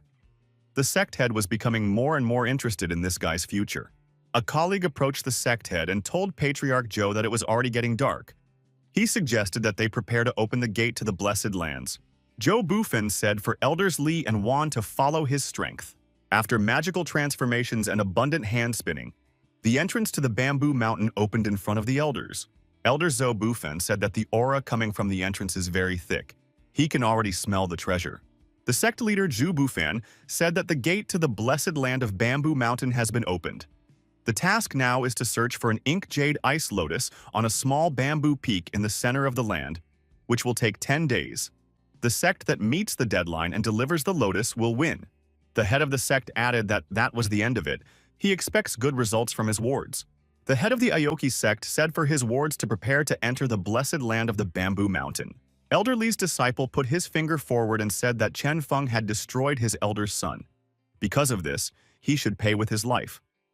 All the warriors of this sect shouted that this guy should die. Chen Feng thought that the strength of this group was small. However, they were prepared and able to act at the same time. Zhao Sanshan smiled and said, he can't believe that Chen Feng has so many enemies. He should not die anytime soon. Because it is Sanshan who intends to take his head? The guy continued to flaunt his torso. Chen Feng smirked and said that in that case his opponent would have to try harder. Since this head is very strong, sect head Zhou Bufan said that his Qian clan could advance. The dozen warriors said that they obeyed their patriarch. The warrior told our hero that some of their sect had received orders too, not to let the young man go back. Everyone involved moved to the blessed lands. Someone shouted that they were waiting for Chen Feng inside. The young man stood with his sister, holding hands. The boy asked if the sister was afraid. The girl replied that as long as they were together, she had nothing to be afraid of. It was a romantic moment. The young man asked if she would mind if he asked her to destroy someone. Han Yuya replied, if need be, she would do it. The young people moved to the blessed lands. Elder Ran Yuxu thought that this guy didn't have long to live, so many people are eager to destroy him. It's not believable that he can survive. Patriarch Zhou Bufan thought, if Chen Feng could survive this life and death situation, he would surely soar to the heavens. Zhou Bufan used his unique abilities to create a surveillance screen with good resolution. He urged everyone else to watch the battle from here. Colleagues, the heads of other sects, thought it was a spatial martial art. Zhou Bufan was even able to master even such a skill. So how much difference was there between them and Zhou Bufan? Ran Yuxu thought it was about time. She would be able to see Chen Feng's demise with her own eyes, on a screen with good resolution. Chen Feng and Han Yuer made a soft landing. The girl wondered if this was the blessed land of Zhushan. No wonder it was nicknamed Blessed. The aura here is very rich. Cultivation here is 3 times faster than outside this world. Something unexpected happened. The brother and sister realized they weren't together. It must be an accidental teleportation in space. They must each be in different places, need to find each other soon. Han Yuer saw that the fruit of the gods was in front of her. It is a spirit fruit that nourishes the soul and enhances spiritual power. The girl rejoiced. She had in her hand a precious treasure for the growth of spiritual power. It looked like this fruit was at least 5,000 years old, and it looks like it's from this year's harvest. The girl decided that it was wonderful. While continuing to search for her brother, Han Yuer came across a root. It was Yuehua ginseng root, a very valuable find. Han Yueser immediately extracted this root from the ground. She realized that it had grown by absorbing the essence of the moon and contained a lot of spiritual energy. It could even directly enhance one's combat power after consuming it. To the girl, this root seemed large and rare. Han Yuer thought that this was directly a magical place. She had only taken a few steps and had already found an array of rare plants. She decided to start harvesting. Under our heroine's feet, the royal bloodgrass grew. The girl also found a heavenly mountain ash. This should all be useful to her in the future. Han Yue collected more and more plants. She wanted to become as rich as possible. She was so engrossed in harvesting that she forgot what her goal was just now. Han Yue came to her senses and decided that there was nothing more important than collecting these precious plants. Remembering the important thing, the girl began to look for her brother. She, even raising her voice, decided to call out to him.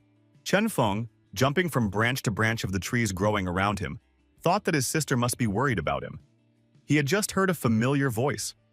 The young man thought that he would be there soon. The warrior on the rock said that the gods themselves favored them. The four of them were teleported to one point. The young man said that even the gods are on their side. Therefore, Chen Feng has no chance of survival. It is necessary to find him. One of the warriors told Brother Huan that there were many precious herbs here. He offered to collect them. Brother Huan said if they couldn't destroy Chen Feng in time, he himself would be destroyed. And he wouldn't need the herb, but in that case, he would take them all with him before doing so. The three warriors said they understood, and will follow Brother Huan. The precious grass will wait. Han said that it was necessary to find Chen Feng or his girlfriend. That way, it would be easier for them to deal with this guy. Once they solved this matter, then all the treasures here would belong to them. Brother Zhao Sanshan told his colleagues that he won't go with them. They can do the tasks without him, because he's going in search of Chen Feng. At the offer to help him, the warrior replied that it was an insult. Sanshan said it would be a duel between the two of them. Between man and man, no one is allowed to interfere with them. The sect colleagues thought that Brother Zhao had already broken through to the Divine Gate realm. His strength is terrifying. Chen Feng had provoked a huge disaster on his head. Chen Feng was busy searching for his sister. At some point, he realized that he had found his sister, because he heard her voice. The boy rushed towards the voice and thought that his sister was somewhere ahead of him. The young man heard the girl say that soon the baby would be in his sister's arms. The lad wondered, when did this sister become so bold? She had never said that before. The girl repeated the phrase. Chen Feng realized that he hadn't misheard. She was so worried about him that she couldn't wait to hold him in her arms and open her heart. The young man thought that he was about to drown in her love. Chen Feng saw the girl collecting plants. She set another rare plant in his hands. Chen Feng felt terribly upset. It turns out those words were about herbs, and not him. Did the girl forget about her precious brother because of those plants? Han Yue didn't pay attention to her brother. She said that all these precious herbs would belong to her. The girl was busy increasing her wealth. Chen Feng thought that she had indeed forgotten about her little brother. However, he had rarely seen his sister so happy. Therefore, he decided not to distract her. Suddenly, one of the warriors on the land pounced on the girl. He said that he had finally found her. The warrior thought that by capturing her, he would increase his chances of defeating Chen Feng. Feng was very angry that this idol had been broken. Our hero pounced on the intruder and deactivated him with quick, sharp blows. Han Yue stopped what she was doing for a moment. She thought she heard some noise. The girl decided that she had heard it. However, she should continue to collect these little ones. Chen Feng held the insolent man by the throat. Leaning him against a tree, he asked him, didn't the man know about the ethics of surprise attacks? After all, as a man, he should know one thing. Chen Feng simply snapped the rogue's neck with a hand movement without letting him go. The warrior fell to the ground. The young man added that one should not make a woman unhappy. Chen Feng looked down at his destroyed opponent from above and added that otherwise, serious consequences would await him. Mr. Huan and two other warriors also appeared in the clearing with him. Huan said he did not expect Chen Feng to be so enthusiastic about his sister. Chen Feng said that Huang is very indifferent to his men. He sends them to certain death. Didn't even try to save this man. He was useless, but this way he was able to at least make himself useful before his demise. Han said that his task had been accomplished. And now it was their turn. These warriors tried to attack Chen Feng. They told Chen Feng to prepare to die. Chen Feng suddenly stopped those people. He said that he had one request. Huan, smiling, replied that there was no need to ask for their mercy. Chen Feng said he just asked them not to make too much noise or shout. He doesn't want to disturb his sister. Master Huan said angrily, on the brink of death, this guy still cares about others. He should have taken care of himself. He ordered his soldiers to bring his head. The two warriors with their swords drawn attacked our hero, saying that he was finished, and his sister will go to the grave with him, but before that they will spend time with her. Chen Feng quickly resolved the issue with the attackers. After a short while, they were lying motionless in blood. The young man said he had warned them not to make any noise. Huang thought, how was this guy able to take out two people in the blink of an eye? It was an incredible speed. Chen Feng looked at his sister. She was engrossed in the plants and didn't pay attention to what was being done around her. Fortunately, he quickly dispersed the enemies and didn't bother his sister. Chen Feng told Huang that it was now his turn. Would he be able to keep from making a fuss?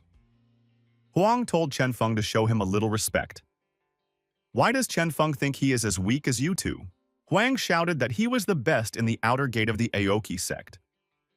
Chen Feng dealt a crushing blow to this best outer gate warrior, and thought, how is this possible? He didn't even have time to notice his opponent's movement. Chen Feng jumped closer to his enemy and said, he told him to be quiet. Chen Feng asked, why did most people in this world ignore his requests? Our hero showed the enemy the girl and said she was happy. Does he really want to ruin that view and hurt her heart? Han couldn't stand it and screamed. He must have screamed in pain. Chen Feng got angry and knocked his opponent down with a powerful punch. The girl continued to collect plants. Chen Feng said that since she was born, he had very rarely seen his sister so happy. It turns out that it was the jewelry that made her happy. Chen Feng added, he wants the girl to laugh as often as possible and feel happy. Continuing to press his rival, the young man said he would not let anyone take that smile away from his sister. The opponent thought that he didn't even have a chance to respond to the blows. He remembered the blood-burning pill and thought that he might still have a chance. Chen Feng said that it was too late and delivered his powerful crushing blow. The opponent was defeated. Chen Feng protected his sister's smile. Watching through the high-resolution screen, the clan head said that this guy had wiped out 4 Qing Mumen disciples so easily. Just how great was his strength? Elder Li said that those 4 were lowlifes, and added a few more bad words. Why didn't Huan immediately eat the pill when he met this rascal? Zhou Bufin said for Elder Li to watch his words, and he called everyone to order. If Elder Li spoke ill of his disciples again, it would be taken as a provocation. Elder Li immediately apologized for his harsh words. He said that he had said too much. Zhou Bufin urged everyone to continue watching this show. The clan head hoped that Chen Feng would not disappoint him. Elder Li thought that this Gao Huan was completely brainless. Once he returned, his entire family would be destroyed. Elder Li thought that Chen Feng might be happy for the time being. But he was not the only one eager for his destruction. The punishment would still fall on him. Elder Ran Yukshu thought that that guy's strength had reached a new level. He was growing too fast. This time he must die, or else he would become an obstacle. Chen Feng thought that his sister was too focused on gathering herbs. No wonder if she didn't even pay attention to the screams. Chen Feng was holding the pill that he had obtained in the previous battle. It was a blood-burning pill. It would burn all the essence and blood for a powerful strike. The young man realized that he couldn't use it himself, but he would be able to get a decent amount of money. Chen Feng wanted to see what else he could loot from his defeated opponent. When Han Yuer heard that there was more to be had, she immediately noticed that there was Chen Feng nearby. She immediately went to him. Han Yuer immediately jumped on the guy and said that everything in this clearing belongs to her. She won't give it to anyone. The girl was convinced that Chen Feng didn't have any medicinal herbs and precious plants. She lost interest in him and headed back to harvesting again. The guy thought that she didn't pay attention to the battle cries, but as soon as it came to the jewels, she immediately reacted. After a while, Han Yuer came to her senses and realized that her brother was nearby. She turned around and opened her arms to say that Chen Feng had finally been found. The girl ran up to her brother and grabbed the flower that happened to be on his head. Chen Feng, offended, asked, shouldn't his sister take care of him first? He must not be as precious to her as ginseng roots. Han Yuer heard these words and became upset. Could Chen Feng really think that these plants were more expensive than him? Han Yuer asked Chen Feng, why was there such confidence in his words? The girl, smiling, said, he should have seen his face. After all, she was joking. Han Yuer hugged the boy and pressed him against her. She said he would always be her precious little brother. The young man, sobbing, said that she would always be his precious sister. Han Yuer thought that she had gotten away with it. He would be very sad if he found out that she had forgotten about him and was busy gathering herbs instead. Chen Feng thought that his sister cared about him. He didn't need anything more than that. Han Yuer coldly and prudently asked her brother if he had destroyed all the enemies. Chen Feng said that he seemed to be done with all of them. The girl was indignant. Why did he say that? As if there was nothing wrong with it. Her brother had said he was counting on her help. Why did he do it in secret without her? Chen Feng said that he saw how focused she was on gathering herbs. Therefore, he didn't want to disturb her and distract her from her important occupation. After all, he had handled them without any problems after all. The girl agreed that these guys were apparently wimps. The brother, smiling, remarked that that was why he didn't bother her. After all, she was busy with a very important matter. That's why he didn't distract her for nothing. Han Yuer said that Wu Yi had managed to gather a whole basket of valuable herbs. It's a fortune. She invited her brother to look at it. Chen Feng checked the contents of the basket and said that there were many valuable herbs from the outside world. The young man was surprised. It turns out there is even a living dead, flesh and bone medicine, royal ginseng. The young man said his sister is awesome. Her younger brother is impressed. Han Yuer thanked her brother for his support. She told him not to forget he could ask her for anything and his sister would do it. Chen Feng said that the girl takes care of him. He doesn't need anything else. Han Yuer turned away and said that she does not care about him. He can forget. She continues to pick herbs. It was hard for the girl to admit, but she was collecting all of this for her brother. At some point, our hero looked around. He felt a huge gust of power. The girl asked, "What happened?" Chen Feng replied that everything was fine. It was just that he suddenly remembered that he had come across mountains of precious herbs on his way here. The girl should go in that direction, while he would go in the other direction and look for more medicinal herbs. Afterwards, they would gather them together. Han Yuer wondered if he was telling the truth. Why doesn't he want to collect them for himself? The young man said because there is only one treasure in his heart, and that is his precious elder sister. He would like to meet his sister first and only then gather herbs. Chen Feng said, "That enough talking. Sister must hurry up, otherwise the others would gather all the herbs and they would get nothing." Han Yuer said she's moving out on the designated route. She will wait for her brother at the destination point. The girl said she was going to get her plants. The young man mentally apologized to his sister. She had said she wanted to help him deal with his enemies, but not this time. He didn't want to put her at risk. Han Yuer realized that her brother had deliberately sent her away, and she obeyed him. The girl continued to think. If he faced danger on the verge of death, she would risk her life to protect him. Chen Feng saw an enemy flying towards him in an aggressive pose. He said that he was waiting for an opponent. The opponent turned out to be another foe. The upcoming battle was being watched by the clan heads and Elder Ran Yuk Sue. They could see it all thanks to the high-resolution screen. A sect elder said that Zhao Sanshan had found this guy after all. The two of them are the strongest fighters in Zhushan Fudi. What a pity that they met so early. Elder Li said with a chuckle, Zhao Sanshan was half a step away from the divine realm. This guy's end has come. The elder said that Zhou Bufan could stop pointing his eyes at him uselessly. That scoundrel is destined to die, and he must pay for his son's life. Zhou Bufan said, if Chen Feng's opponent is half a step away from the divine gate, then his guy can handle it. Sanshan smiled and said that he missed this guy. Chen Feng said he knew that his opponent would find him first. Sanshan, after seeing the results of the previous battle, praised his opponent, but added that they were all weaklings and didn't deserve his attention. Sanshan said, the fact that they found Chen Feng first after all, were these guys really worth wasting energy on? Sanshan said he was willing to wait for his opponent to rest. Chen Feng replied that there was no need for that. He didn't need much effort to deal with those guys. He didn't even have time to warm up. Sanshan smiled and said that Chen Feng was indeed a person to be admired. He had not made a mistake in choosing an opponent, and suggested to start the bout. Chen Feng suggested his opponent to attack first. Sanshan said that he didn't need to be asked twice. He was just finishing warming up. Sanshan declared that his first strike would be pure force, and with his fists clenched, he went on the attack. Chen Feng said that he wondered why the opponent was comparing their strength with each other. The sect elder said that even within the sect, there was no one who dared to face a blow for blow with Sanshan. What is happening on the screen is an attempt to break a rock against an egg. All three sects are aware of Sanshan's invincibility. Chen Feng is overestimating himself. Elder Li cheered and said that this rascal would die now. Just like Gao Xuan, he would be like being pulverized. He said that disciple Zhuo Bufan would not be saved by anything, and the sect head would mourn for him. Elder Li was surprised. Why is Zhou Bufan so calm? The spectators saw through the screen that Sanshan's punch had missed its target. The sect elder said that it was impossible. Sanshan's strike had actually been repelled. Joe Buffin said that this guy didn't do anything special. He just used a little bit of power. It's strange that the two elders are so surprised because of this.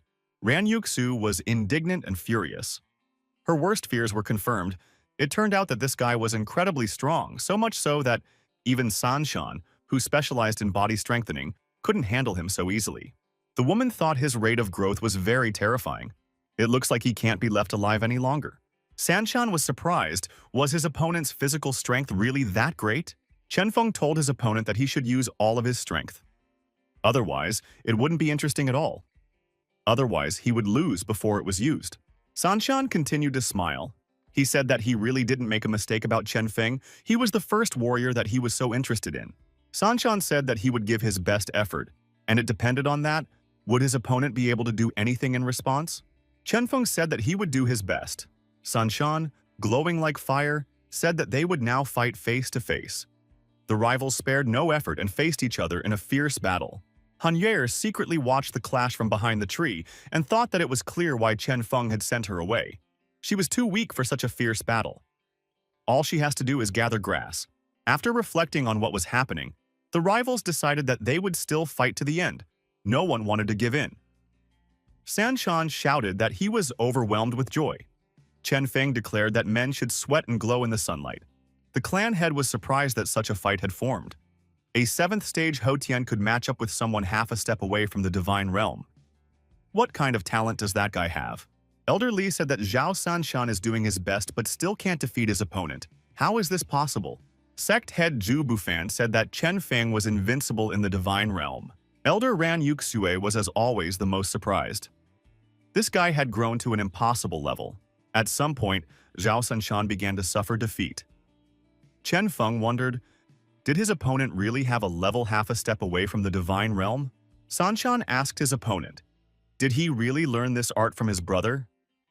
It's unexpected, but the martial art he chose just recently turns out to be something that can be achieved in such a short time. Sanshan stated that his opponent was very good. Chenfeng asked if Sanshan had achieved the satisfaction he wanted. Sanshan stated that before this fight, there was no one in the world that he could look at without contempt. Chenfeng is the first person he recognizes as worthy. His opponent thanked him for his praise, but said that he was breaking his promise. After all, his head is still in place. Zhao Sanshan said that he never says something he can't finish. Chenfeng calmly said that then the opponent should take his head. And he is at his service? Our hero added that most likely the opponent can't do it. Sanshan stated that he no longer wishes to destroy Chenfeng, but he is a man of his word. And so, he is forced to take his opponent's head. Suddenly, Qin Moline and his men appeared in the clearing. He said that he didn't expect that they had already started. Moline stated he thought that Chenfeng had already fallen at the hands of Sanshan. Chenfeng wondered if Moline had come here to try his luck. Moline said that he was not here to match strength with the young man. He was here to destroy Chenfeng. The sect master asked his colleague Zhou Bufan, isn't this his disciple? Why do the disciples of his sect destroy each other? Ran Yuxu thought that because of this blabbermouth, the sect leader now knows that she was the one who sent for Chenfeng. But she has no choice. Otherwise, that guy will be a big problem for her in the future. Elder Li laughed and said that he didn't expect such a thing. This guy is so hated that even his own sect disciples want to destroy him. Sanshan asked why Qin Moline had come at such a moment. Didn't he want to join the queue? Moline told brother Sanshan that he didn't come here to help Chenfeng. Although they are from the same sect, but that guy has caused a lot of anger and resentment. He should be gotten rid of. Moline suggested that brother Sanshan should team up and finish this guy off. One of Moline's men said that they shouldn't bother Sanshan. He could handle that guy himself. He added that it was Chenfeng's last hour. Moline said that they would help brother Sanshan so that Chenfeng couldn't escape anywhere. Sanshan shouted in rage for them to get the hell out of here.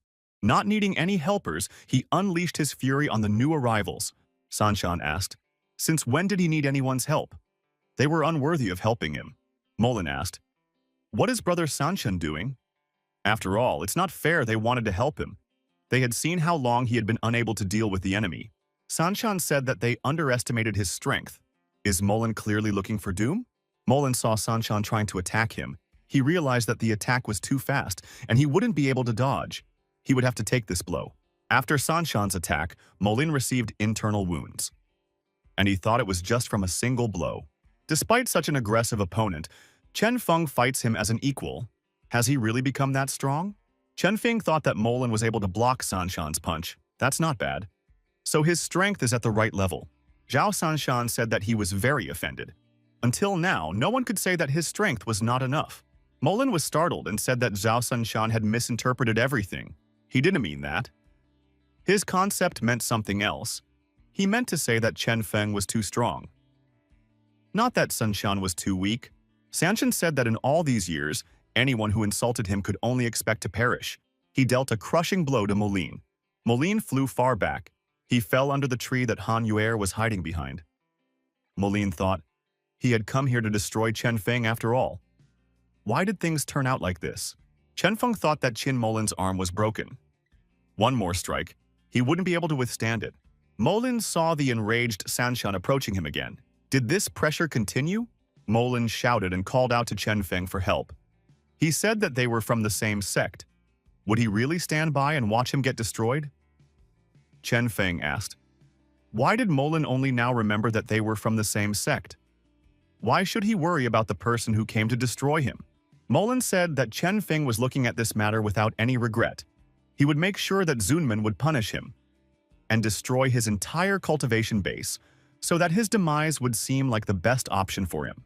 Chen Feng said that he agrees to wait for this punishment, but first, Molin must survive. Molin started swearing and calling our hero names. He realized he was in a desperate situation, and it was his own fault.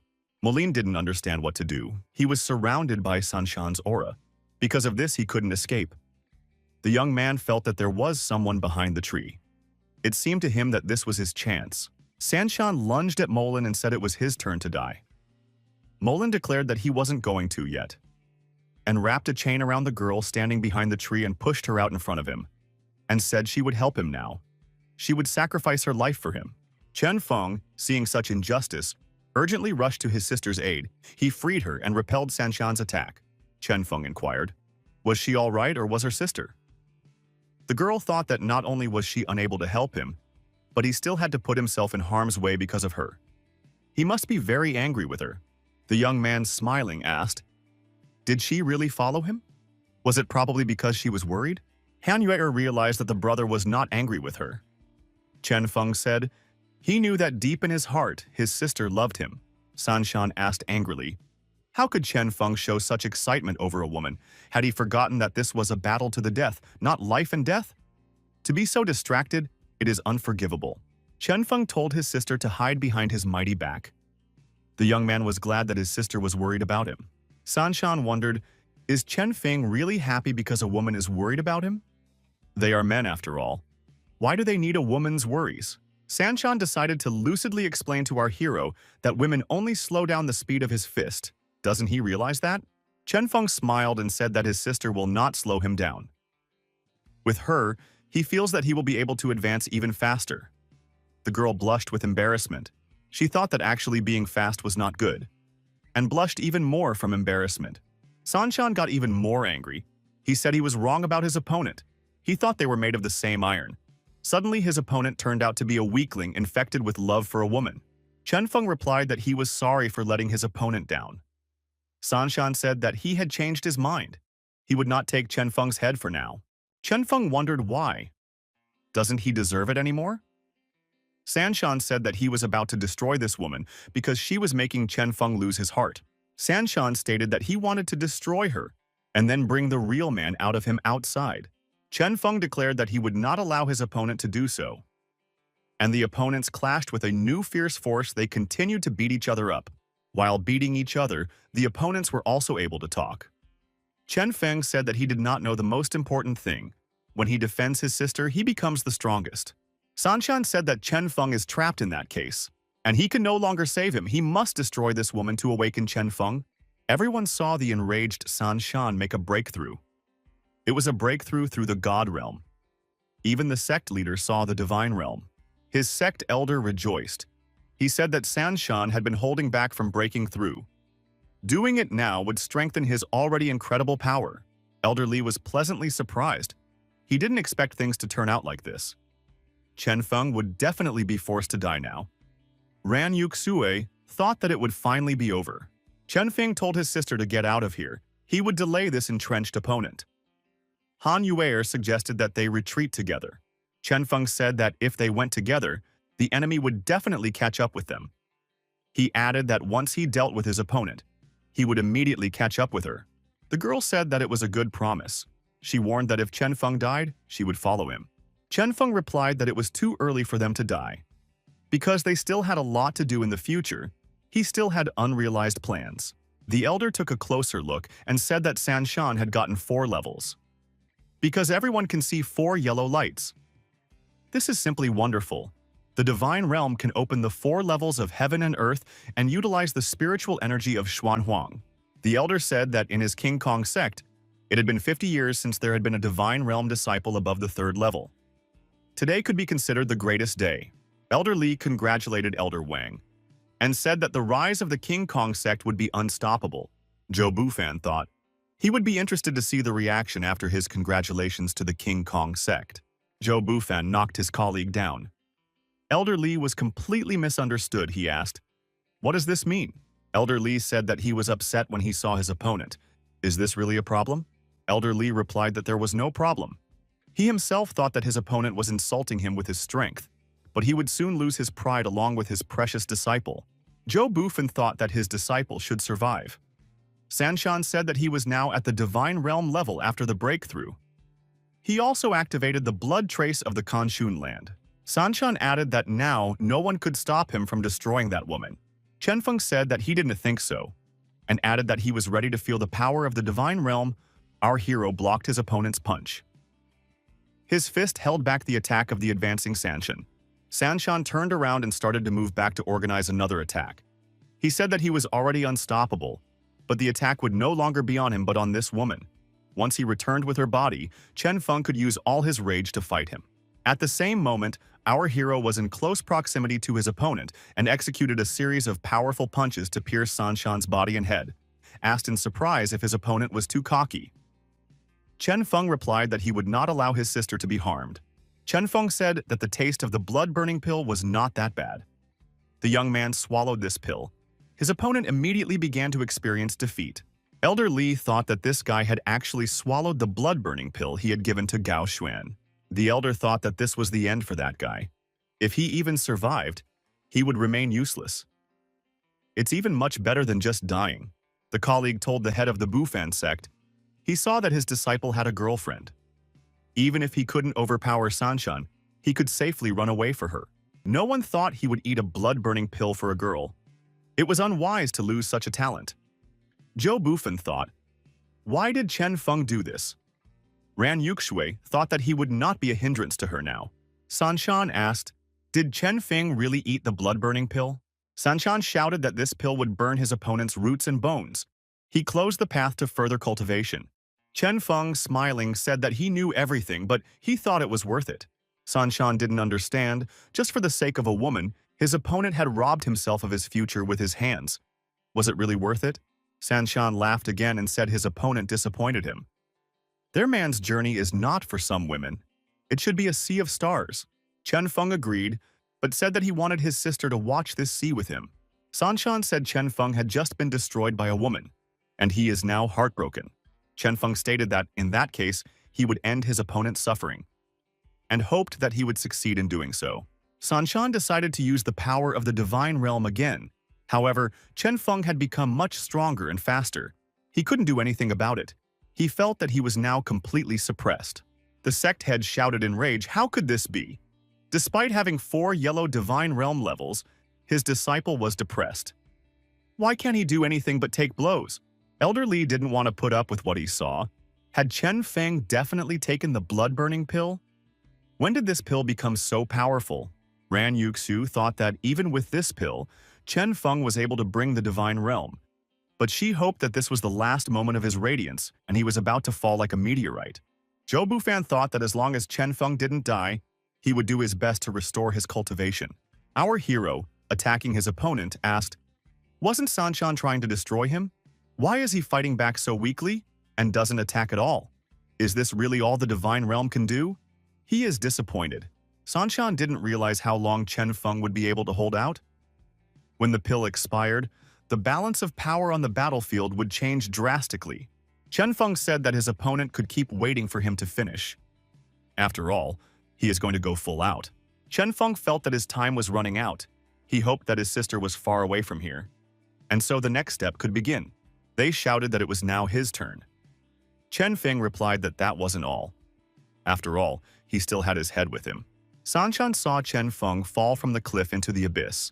He said that his rival preferred to perish in the abyss than to be defeated. Our hero was surrounded by magical energy when he fell, which should not let him die. Elder Li asked, "Did the guy really jump off the cliff?" In other words, he died. That brat is finally dead. Another elder from the hostile clan said that in the future, Chen Feng's cultivation could cross the heavens and reach the god of war realm. Although he wasn't in competition with Sanshan, it was still a feat away from him. Elder Bufin thought, did Chen Feng really die? Did she die as easily as his teacher? Ran Yuxue thought that that guy's strength was truly terrifying, judging from what he had done to Sanshan. Just a little more, and he would have become a threat to her. But now he was resting at the bottom of the abyss. Our hero turned out to be alive and unharmed. He calculated correctly, the dragon's blood moving to replace the burned one. If it wasn't for the dragon blood, he wouldn't have dared to eat the pill that burns out essence and blood. However, the dragon's blood was proving to be very overbearing. This was just the beginning, and his blood vessels were already ready to burst. The moment he almost reached the ground, Chen Feng applied the Fudaman seal. Our hero managed to land smoothly, he thought, everything going according to plan. Now he had to endure the blood exchange. It wasn't easy. The young man noticed that he had dragon scales on his arm. Moreover, he had completely started to turn into a dragon, and he felt unbearable pain. Chen Feng began to lose consciousness. The dominance of the dragon blood was higher than his expectations. The young man was lying at the bottom of the abyss and was losing consciousness. He felt that his strength was leaving him. The boy heard his sister's voice. He thought it was a hallucination. Chen Feng woke up in an unfamiliar place. There was only water and sky around. He didn't understand what was going on. Our hero thought he was turning into a dragon, the kind of dragon that appeared beside him. The giant monster was breathing flames right at Chen Feng. The young man could feel the dragon's breath wrapping right around him. Chen Feng felt unbearable pain. He was turning into a dragon. The guy shouted loudly. Chen Feng felt a terrible gnawing pain and felt a sense of intense thirst. The dragon man had a thirst for blood. He said he needed blood. Han Yuer, his sister, appeared in front of him. The girl said if he wanted blood, she would give it to him. The sister cut the veins in his arm and the blood gushed out. She said he could drink it. Having had enough, the human dragon began to calm down. Han Yuer said that this was the first time he had taken the initiative to ask her for anything. The girl told him to drink the blood slowly and take his time. He could drink as much as he wanted. Chen Feng shouted that he needs more blood. Han Yuer said, she wants her little brother to survive. She is willing to give him all the blood. After a while, the young man woke up. He was lying there at the bottom of the abyss among the trees. He realized that he was alive and had survived the process of being replaced with dragon blood. Chen Feng thought that this was very dangerous. If not for the blood replacement, he would have already died. Chen Feng thought that something was wrong here. He jumped to his feet and saw that there was a lot of blood around him. Where did it come from? Looking back, Chen Feng saw that his sister was beside him, she said. Finally, her little brother woke up. Chen Feng rushed over to the girl and asked, why is she here? What had happened to her? The young man saw the wounds on her arm. He realized that he had drunk all the blood from his sister. Han Yuer told him not to blame himself for it. She was willing to do it for him. Chen Feng said, he said he would always protect her, but she ended up protecting her brother. The girl said if her demise gave him a chance to survive, she would not regret it. The girl became silent and closed her eyes. Chen Feng shouted, he doesn't want her to die. None of them will die. He will definitely save her. Chen Feng began to furiously sort through the basket of medicinal herbs. The basket was also nearby. He was looking for something specific. Finally, the young man shouted out what he had found. It was the root of the royal ginseng. Chen Feng told his sister to hold on and he would help her. Squeezing the root as hard as he could, he squeezed out the juice that dripped onto the girl's lips. It was a miracle. It worked. Han Yuer opened her mouth and then her eyes. Chen Feng told his sister to hold on. She was about to get better. After a while, Chen Feng did a medical examination and realized that the girl's heart rate had stabilized. He said that she would be back to normal in a couple of days. Chen Feng thanked his sister for what she had done for him and said that he would do the rest himself. Suddenly, our hero was attacked by 9 unicorn crocodiles. They were attracted by the medicinal herb he had scattered. The young man said that all the grass belongs to his younger sister. Therefore, he cannot share. The crocodiles, flashing their eyes, decided to take the grass and headed straight for our hero. The guy said if they were hungry, he was ready to feed them. And, clenching his fingers into a fist, swung around to strike. Chen Feng started throwing punches at the crocodiles left and right. Zhou Bufan tried to see through the fog what was happening in the abyss. His colleague said that it was not productive. Even if he adjusted the angle of view, he would still not be able to see anything. Elder Li said that it was better to save his energy and look at the other disciples. Even if Chen Feng was still found in the end, it would most likely only be a corpse. Sect leader. Zhu Bufan once again slapped Elder Li's face. Bufan said, if he doesn't see a body, he want to be sure for sure. If the opponents don't keep quiet, more corpses will appear here. Ran Yuxu thought that the sect master was still not giving up. After eating a blood-burning pill and falling from such a height, no one can survive. Our hero survived. He scattered unicorns, crocodiles in different directions, and realized that his pure physical strength was now many times greater, equal to the strength of 100 tigers.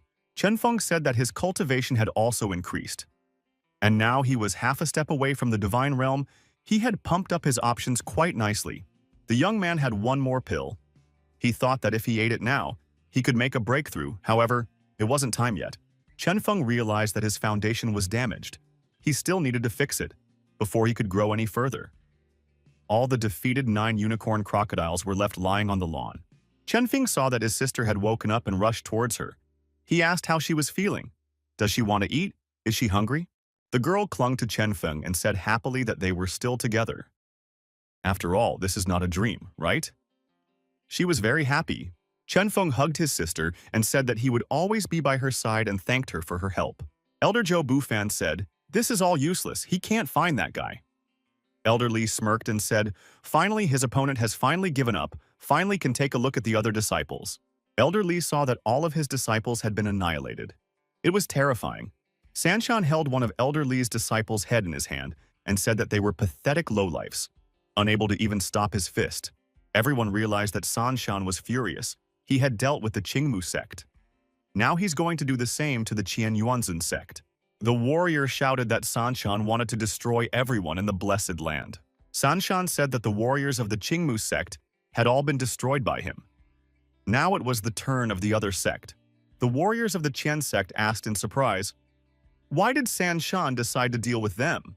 After all, they had done nothing wrong. Sanshan responded because Chen Feng had died.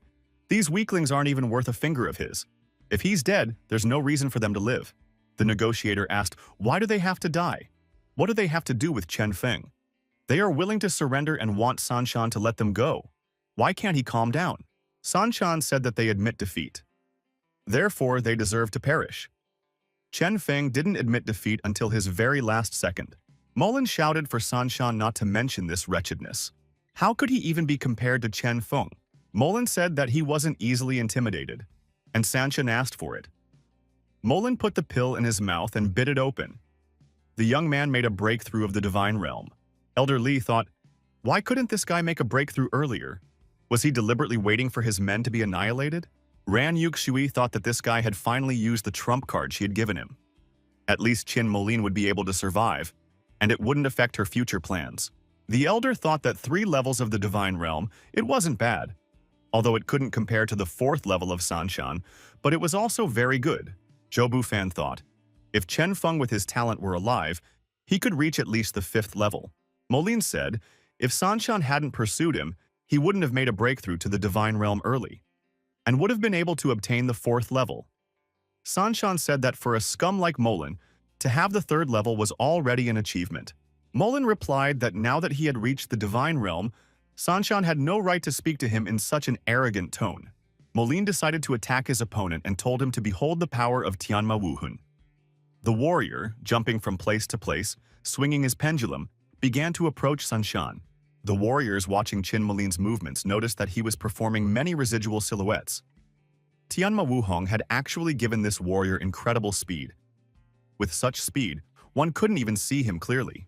Mulin asked, "Where did Sanshan's arrogance go? Would Sanshan have the ability to even hit it?" Moline added that one wrong move and he could easily destroy his opponent. Molin swung around and tried to strike his opponent. He said that Sanshan is helpless against him here. Sanshan knocked his opponent down with a single left punch. Molin, bleeding, flew far back. He thought, "How is this possible?" Sanshan said that his opponent is still a scum, although he already had a lot of self-confidence in him. Chen Feng had already reached such speed at the pre-divine level. Moline didn't understand how he, who had reached the divine realm and possessed a 5th-ranked Tianma martial arts soul, could be compared to the lowly Chen Feng. Sanshan asked, "Does Molin really think that he can be compared to Chen Feng?" He can't believe that Chen Feng is in a sect with such a narcissistic scum. He added that he would erase his existence from this earth in the name of Chen Feng. Chen Feng and his sister appeared in the clearing. The young man said, turning to Sanshan, that he had not asked for help. Sanshan wondered if Chen Feng was still alive. The sect head, Zhou Bufan, said that Chen Feng did not disappoint him. He had seen it all through the screen setup. Elder Li, who was also looking at this screen, thought that such a thing was impossible. After all, he had fallen off the cliff. How could he still be alive? Isn't this a zombie? The other elder thought that after eating the blood-burning pill and falling off the cliff, he was still alive. How could he do that? Is it really not a zombie? Elder Ran Yuxue was also left dissatisfied. How did this guy survive once again? Chen Feng said that he is still alive and well. Are the opponents disappointed? Sanshan said with a radiant smile. It was quite the opposite. He was directly excited. After all, this guy was seriously injured and fell off the cliff. Not only was he able to survive, but his breath became stronger. And even his breath has a hint of peppermint in it. Senshin said that Chen Feng is a real man, and he has to admit it. Chen Feng said, no matter whether he admits it or not, he only managed to survive this time because of his sister, looked at Han Yuer with a gentle gaze. The girl reciprocated him. Sanshan was discouraged again. Did Chen Feng really depend on a woman to survive? How could he let a woman save him? Real men should lick their own wounds. Chen Feng said that Zhao Sanshan cannot determine who is a real man, since, in his opinion, Sanshan is not. A real man must keep his word. And after all, he didn't take his opponent's head. Sanshan took offense. How dare Chen Feng say that he is not a real man? He would prove it right now. Sanshan pounced on Chen Feng to keep his word. Our hero told his sister to hide behind his back. Chen Feng delivered a strong striking blow to the advancing opponent. Sanshan was stopped, and even under the impact force, he flew far back. On the way, he knocked Molin off his feet. Afterward, Chen Feng asked his opponent, what did Sanshan want to prove to him? That anger becomes power, or incompetent anger? Sanshan, recovering from the blow and kneeling on his knees, thought, how was this possible? How did Chen Feng become so strong? This was obviously not the strength of the divine realm. The confident Chen Feng said that he had learned many new martial skills that he had not tried out yet. So he decided to try them one by one on his opponent. Sanshan was surprised that Chen Feng had such speed. Chen Feng kicked his opponent's foot, and it was a heavenly dragon kick. After that, there was the second stage of the bright seal, and a heaven wave slap. Our hero also used the second layer rain sword technique. Sanshan couldn't respond to the blows. Moline traditionally thought, how is this possible? He has the speed of a Tianma Wuhong, but he is still not as fast as Chen Feng. Elder Li also thought, how was this possible?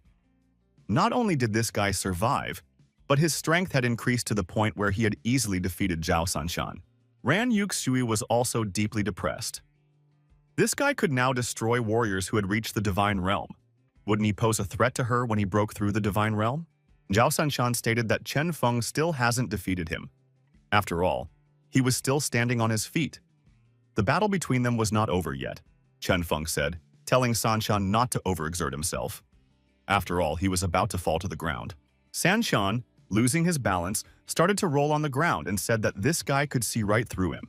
Already lying on the ground, Zhao Sanshan thought that there were some women who had no effect on his learning speed. Maybe he should find a woman too. Elder Li almost fell into depression. Sanshan had been defeated. Now what was there to do? What kind of monstrous talent was hidden in this Chen Feng? Even an experienced Divine Realm martial artist couldn't handle him. One of the sect heads said that he should thank his disciple Zhou Bufan for keeping Sanshan alive. He congratulated him for obtaining a talented disciple. This kind of disciple comes along once every millennium. Elder Zhou Bufan said that it was very polite of his colleague. The Qian Yuanzong sect had always been forgiving. Elder Li thought that his colleague was lying to him. How many times had he been beaten up by Elder Bufan today?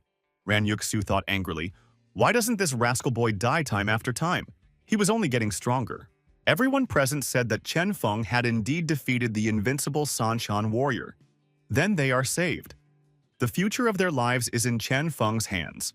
Molan thought he should be the center of attention, and this glorious victory should also belong to him. After all, he considered himself the best in the outer sect. Chen Feng asked the injured warriors, was it true that they were from the King Kong sect? The warriors said that they surrendered to the mercy of the victor, and asked to be spared. They said it was all Zhao Sanshan's fault, and they had nothing to do with it. Chen Feng told the warriors to take Sashishan away when he woke up, and for them to tell him that Chen Feng would always be waiting for him for a new battle. The warriors were glad that Chen Feng would spare them, and even let them take Sanshan with them. Chen Feng, the most noble warrior. Chen Feng said that the relationship between the King Kong sect and Qian Yuanzong sect had always been good, and he had no hatred towards these warriors. The grateful warriors swept Zhao Sanshan under their arms and left with him before Chen Feng changed his mind. Chen Feng asked his sister if she thought that he was soft-hearted just because he let Sanshan live. Han Yer assumed that her brother wanted to use that guy as a sharpening stone to toughen himself up. The young man said that he can't hide anything from his little sister. She's really right. That guy only cares about martial arts. Pursuing him, he will always push forward to help him become stronger. Suddenly, our hero was addressed, calling him a wretch. Why did he let Zhao Sanshan go? Chen Feng turned around. The restless Qin Molin was once again standing in front of him. The warriors thought that Molin had a problem with his head. After all, he couldn't defeat Sanshan, but decided to prove his strength in front of Chen Feng. He was clearly not at home. Chen Feng calmly said that he was able to defeat Sanshan, so he has the right to decide the fate of this warrior. Molin said that Chen Feng didn't have an ounce of conscience. Molin added, Chen Feng may deceive others, but he sees the whole truth, and he cannot be deceived. The warriors wondered, what is this Molin saying? If one listens to him, in Chen Feng's victory, it is not that simple. Qin Molin is either stupid or crazy. Chen Feng asked the distraught interlocutor. If he didn't defeat Sanshan, then who did? Molin said that Chen Feng was only able to defeat Sanshan because he had injured him internally by the time Chen Feng appeared here. Otherwise, how could Chen Feng, who had not yet reached the Divine Realm, be able to defeat Sanshan? The warrior said Molin is crazy. He couldn't even touch his opponent's body during the whole fight with Sanshan. Yet he talks about internal organs. Chen Feng asked Molin when he made the breakthrough to the Divine Realm. He was digesting his base. Could it be that he also digested his brain in the process? Molin, smiling, said that of course he had digested his brain, but in order to make a breakthrough to the Divine Realm, he had to think things through. Suddenly Molin realized he was being laughed at. He asked angrily, did his opponent really think he had no brains? Chen Feng replied that given his slow reaction time, it only confirmed the assumption. Our hero told his sister that they were leaving as normal people should stay away from unintelligent people, so they don't get infected with stupidity.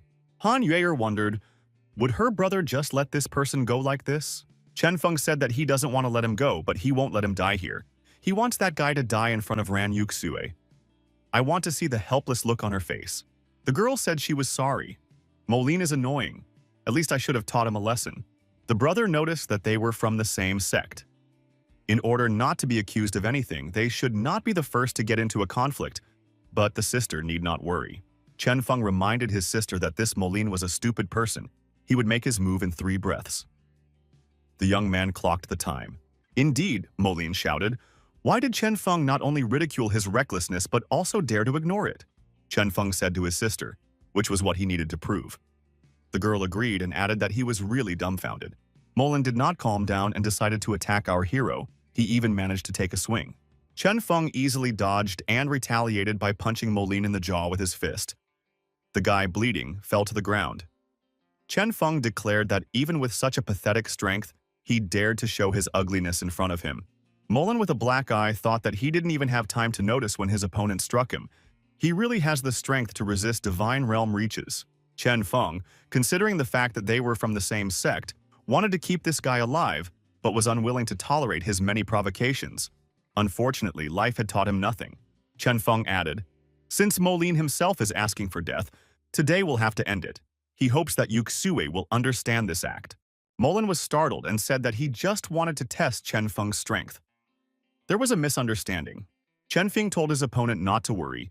He would destroy him quickly, and when he returned to the sect, he would try to explain everything. He will say that there was a misunderstanding. Mullen cried out in fear. If this happened, the elder would not forgive it. And this act would not go unpunished.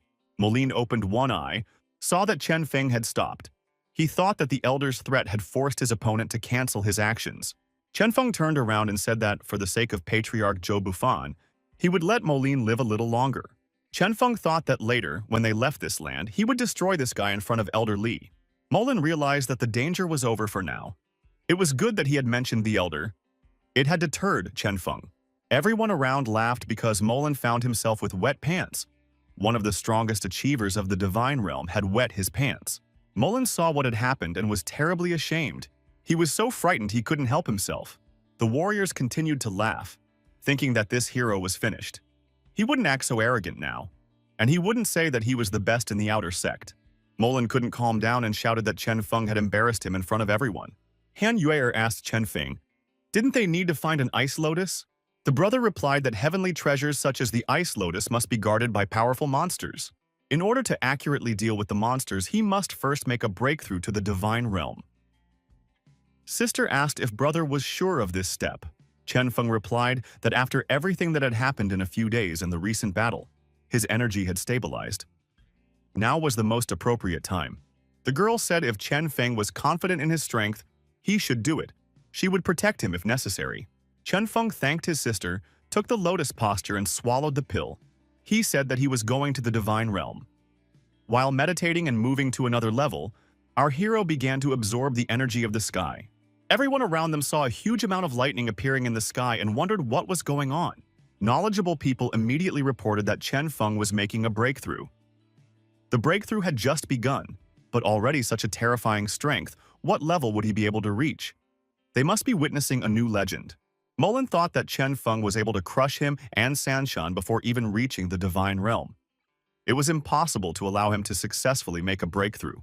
Elder Li, watching through the high-resolution screen, thought that it was all unexpected. It caused heaven and earth to shudder as it broke through the divine realm.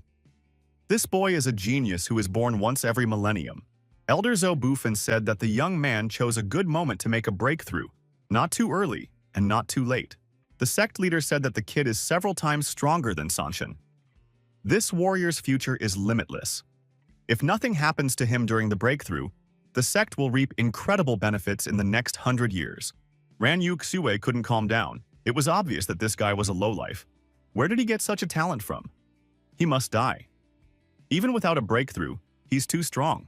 The warrior saw a yellow light appear. So the breakthrough process begins. Given his strength, they are sure he must get at least 3 yellow levels, or even as many as 5. Han Yuer ran to her brother and told him that he would succeed.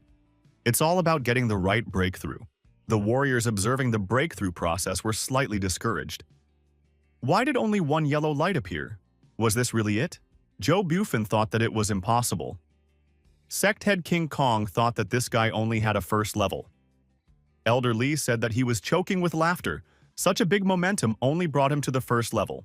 Elder Li added that this was not a genius that appeared once in a millennium, but a lowlife that appeared once in a millennium. Yuxue, calmed down, said that a lowlife will always be a lowlife. The observers stated that this guy only got level 1. The shuddering was already disappearing, the tension subsiding. That was quite a surprise. The girl thought, why is this happening to Chen Feng? After all, he had traveled a hard road for this, and this is how he was rewarded. Didn't he suffer enough? Chen Feng was not discouraged, and with a smile on his face, he told his sister not to worry. After all, he had reached the divine realm after all, and had successfully made a breakthrough. Chen Feng asked his sister, so what if he only obtained the first level? After all, he was able to crush the masters of the divine realm when he himself had not yet reached it. Therefore, even so, he was able to rise to the top of the martial artists, even with the first level. Suddenly, our hero felt a change inside him. He screamed loudly from the growing tension. It was difficult for him to hold back, Elder Lee said with a laugh. Is this guy really drunk? He dares to say that he will reach the pinnacle of martial arts with such talent? Does he really think that the peak of martial arts is like climbing a hill? The head of the King Kong sect told Elder Lee not to laugh prematurely. It was better for him to continue to observe the events that were happening. Elder Lee wondered what else could happen. Would he really get 2 more yellow lights? Our hero really did have a continued change. The number of rays of light increased. How could this be? Hadn't he just finished making a breakthrough? Sect head Zhou Bufan said that he knew this. He knew that Chen Feng would never be a mediocre person. This guy once again did not disappoint him. Ran Yuxiu thought that still, that guy came out with 3 yellow lights. It's a little better than nothing, but it's still mediocre. Ran Yuxiu even jumped on the spot in surprise. Had 3 more yellow lights appeared? Han Yuer counted a total of 6 yellow rays of light.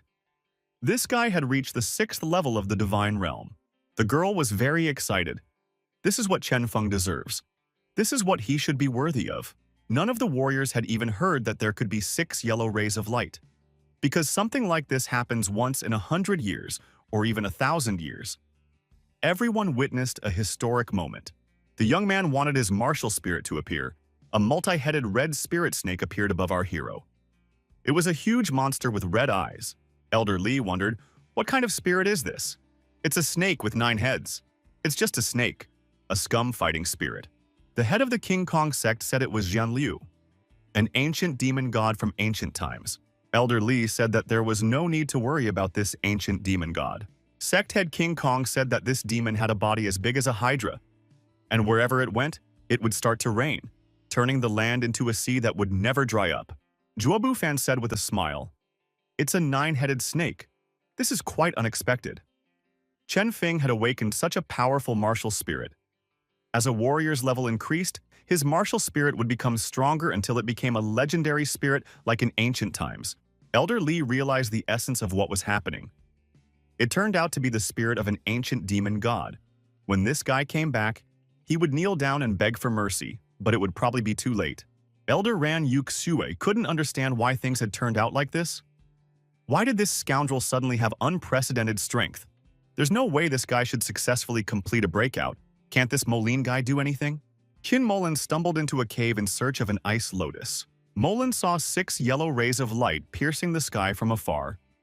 Wow, he thought.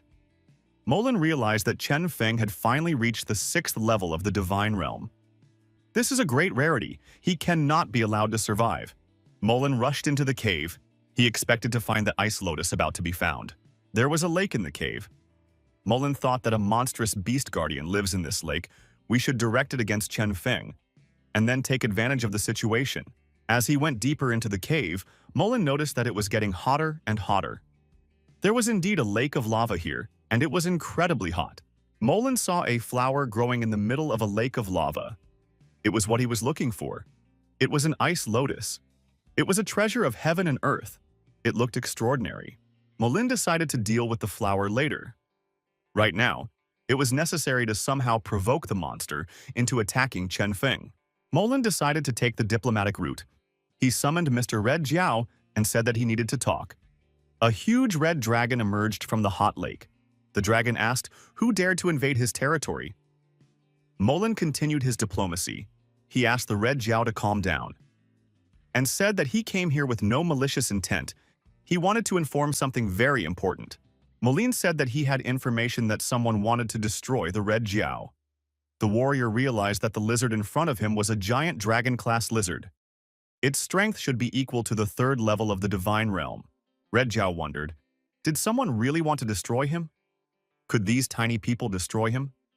Even 100 people wouldn't be able to handle him. Molan said that Red Jiao was right. Even thousands of people wouldn't be able to do anything to him, but one person might soon be able to do it. Moline said that that person is summoned, shaking heaven and earth. Besides, he is making a breakthrough now. If he is allowed to make a breakthrough, he will pose a threat to Red Jiao. The dragon wondered, could any human really cause the heavens and earth to shudder? Moline said that's the way it is. It's pouring like a bucket outside right now. That's what happens when the sky and earth are planing. The dragon himself will know it when he sees it. Before that man started his breakthrough, he said when his breakthrough was complete, he would strip the red Jiao and skin him. The dragon got angry and said that in that case, he would destroy that man right now. Moline thought he had it all worked out. The dragon stopped and asked, why should he believe what this stranger said? After all, many people are damned liars. He must want to distract him and steal the ice lotus. Moline raised his hand and said that he could make a sacred oath. If what he says is half a lie, he will perish and his body will turn to ashes, and his soul will never reincarnate. The dragon believed it, he said. It was a battle oath related to the heavens. Moreover, the dragon said that he had too high an opinion of this guy.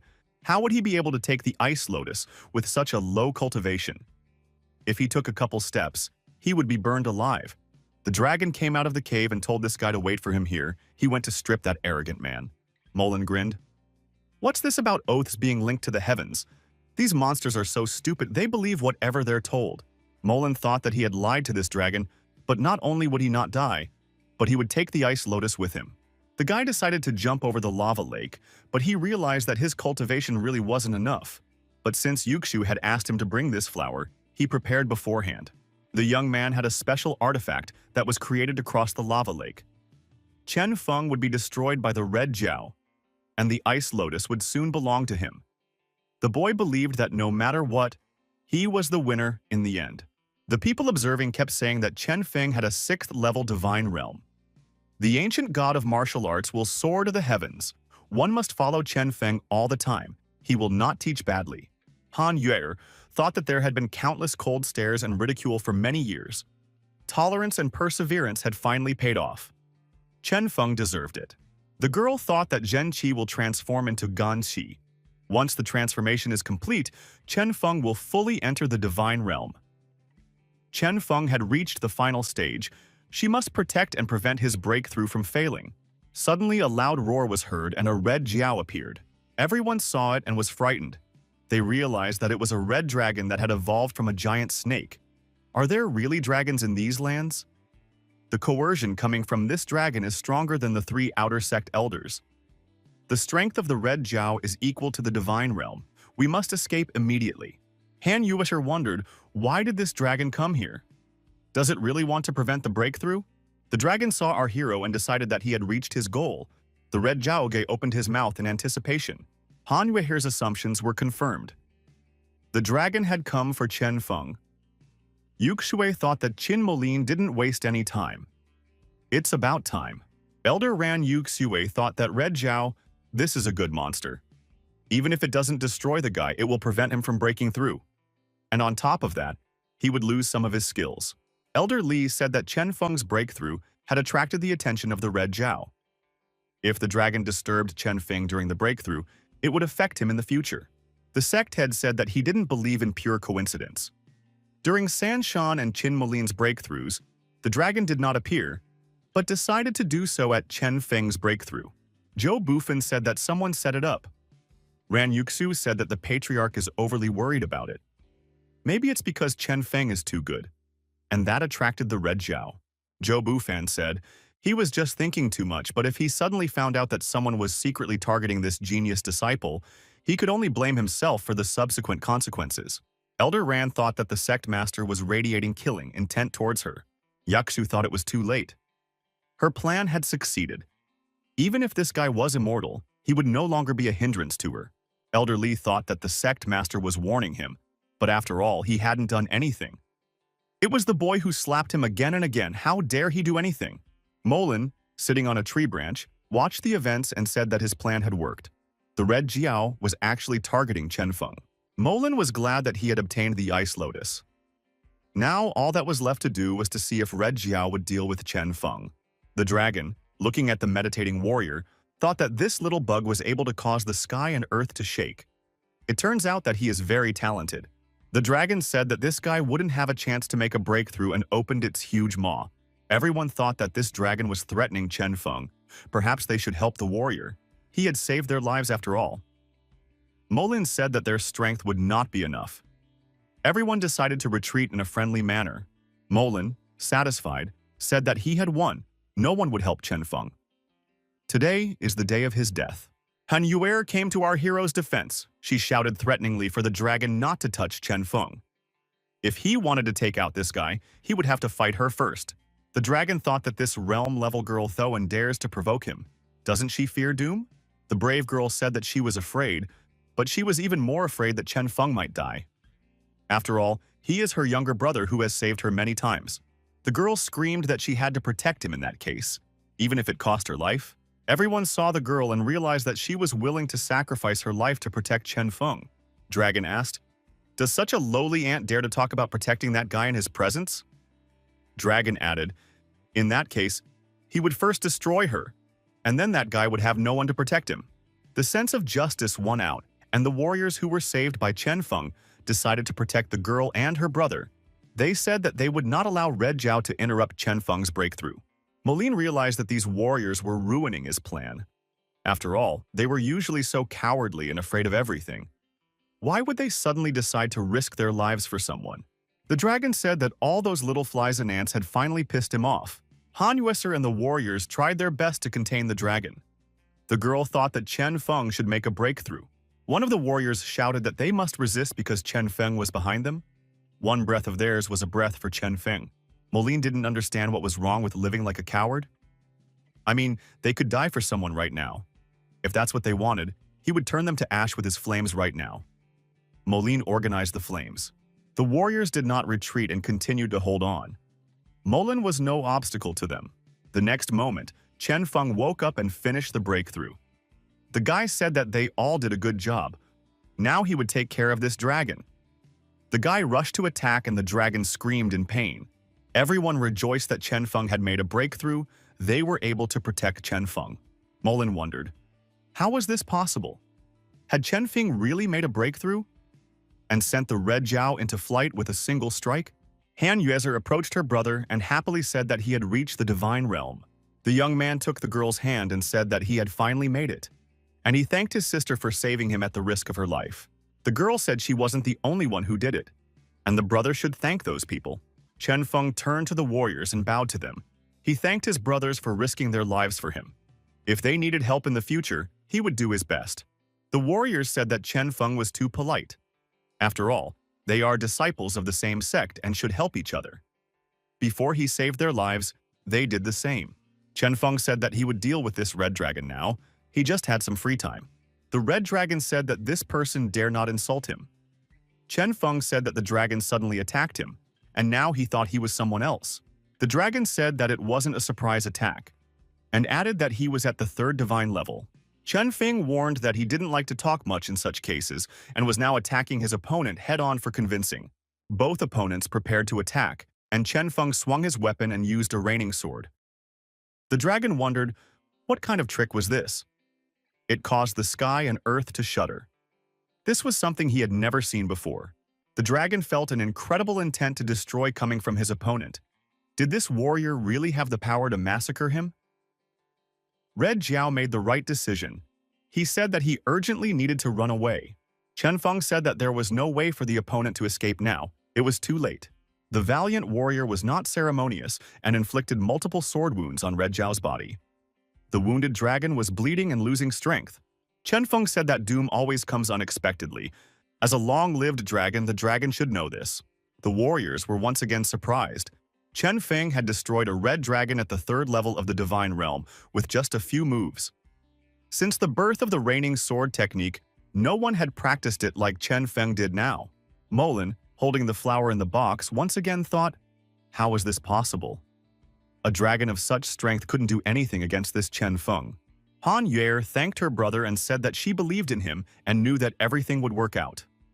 The young man was glad that he didn't let his sister down and was able to become stronger. The girl reminded them that the competition was almost over and suggested that they should rather find the ice lotus. When they got it, their clan would be victorious. Chen Feng told his sister that there was no need to rush anywhere.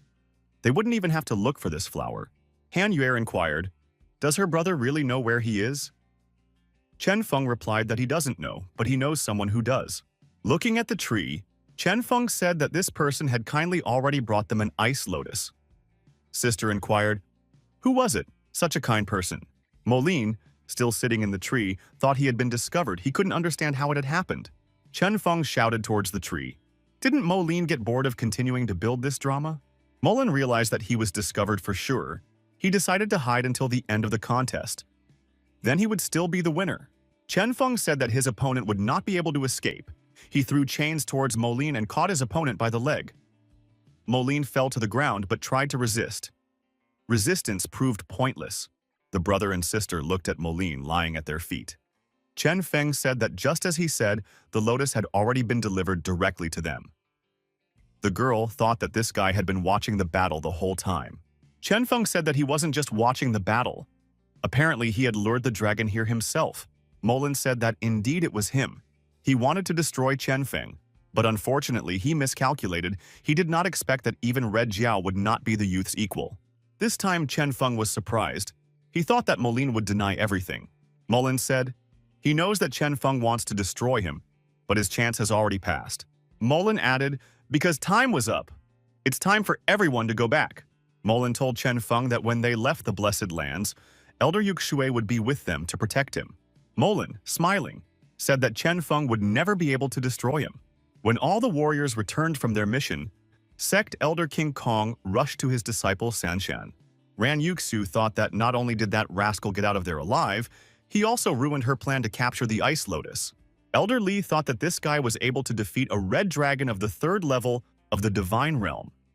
His strength surpassed that of many. Moline comes up to our hero and tells him that he can't destroy him because all the elders are standing there watching them. Chen Feng noticed that Yuxue was actually watching and reached for his sword. Moline said that Chen Feng would be able to deal with him, except in the next life. Chen Feng replied that it was a long wait until the next life, so he would do it right now. Chen Feng drew his sword and chopped Moline into 2 pieces. Moline wondered, how dare he do that? After all, the elders are watching. Chen Feng stated that he wanted to do it in front of Yuxue. Everyone thought, did Chen Feng really destroy Moline in front of the patriarch and elders? Although Moline actually deserved it, but this way, Chen Feng would be severely punished by the sect. Han Yuser thought that she would be punished along with her brother. Ran Yuxu pounced on our hero and shouted, how dare he destroy a disciple of his sect? He would pay for it with his life. Ran Yuxu thought that this guy had given her a great reason to attack. Therefore, she would be able to seize the opportunity and destroy him. Moline's death was worth it. The sect head Zhou Bufan said for Ran Yuxu to stop, she shouldn't do that. Yuxu turned to the sect master and said that Chen Feng had just destroyed his comrade and should be punished for this crime. The sect head Zhou Bufan said that Chen Feng destroyed a sect disciple without permission. How come he didn't see this? When Qin Moline teleported, he was already dead, wasn't he? Chen Feng thought that the patriarch was helping him. Yuxue stated that Chen Feng committed a serious crime and destroyed his comrade. Why is the patriarch covering for him? It is impossible to believe that Zhou Bufan is acting in such a manner. The sect head said that the elder should have chosen his words properly. He did not see Chen Feng committing a Yudo offense.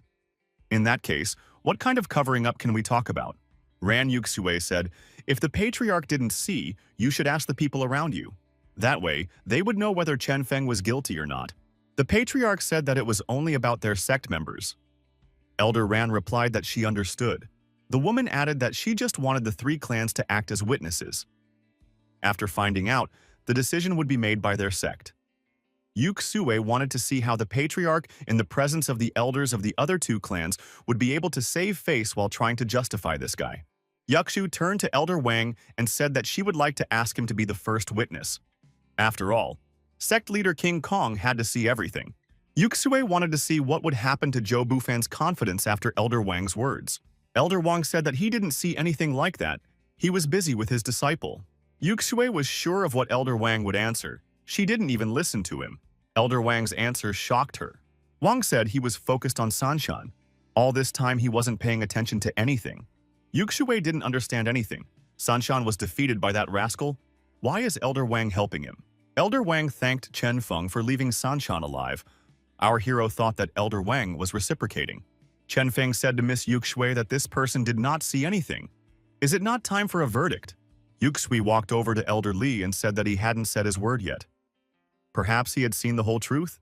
Yuxu thought that Chen Feng had destroyed Elder Li's son. Therefore, no one would help this rascal now.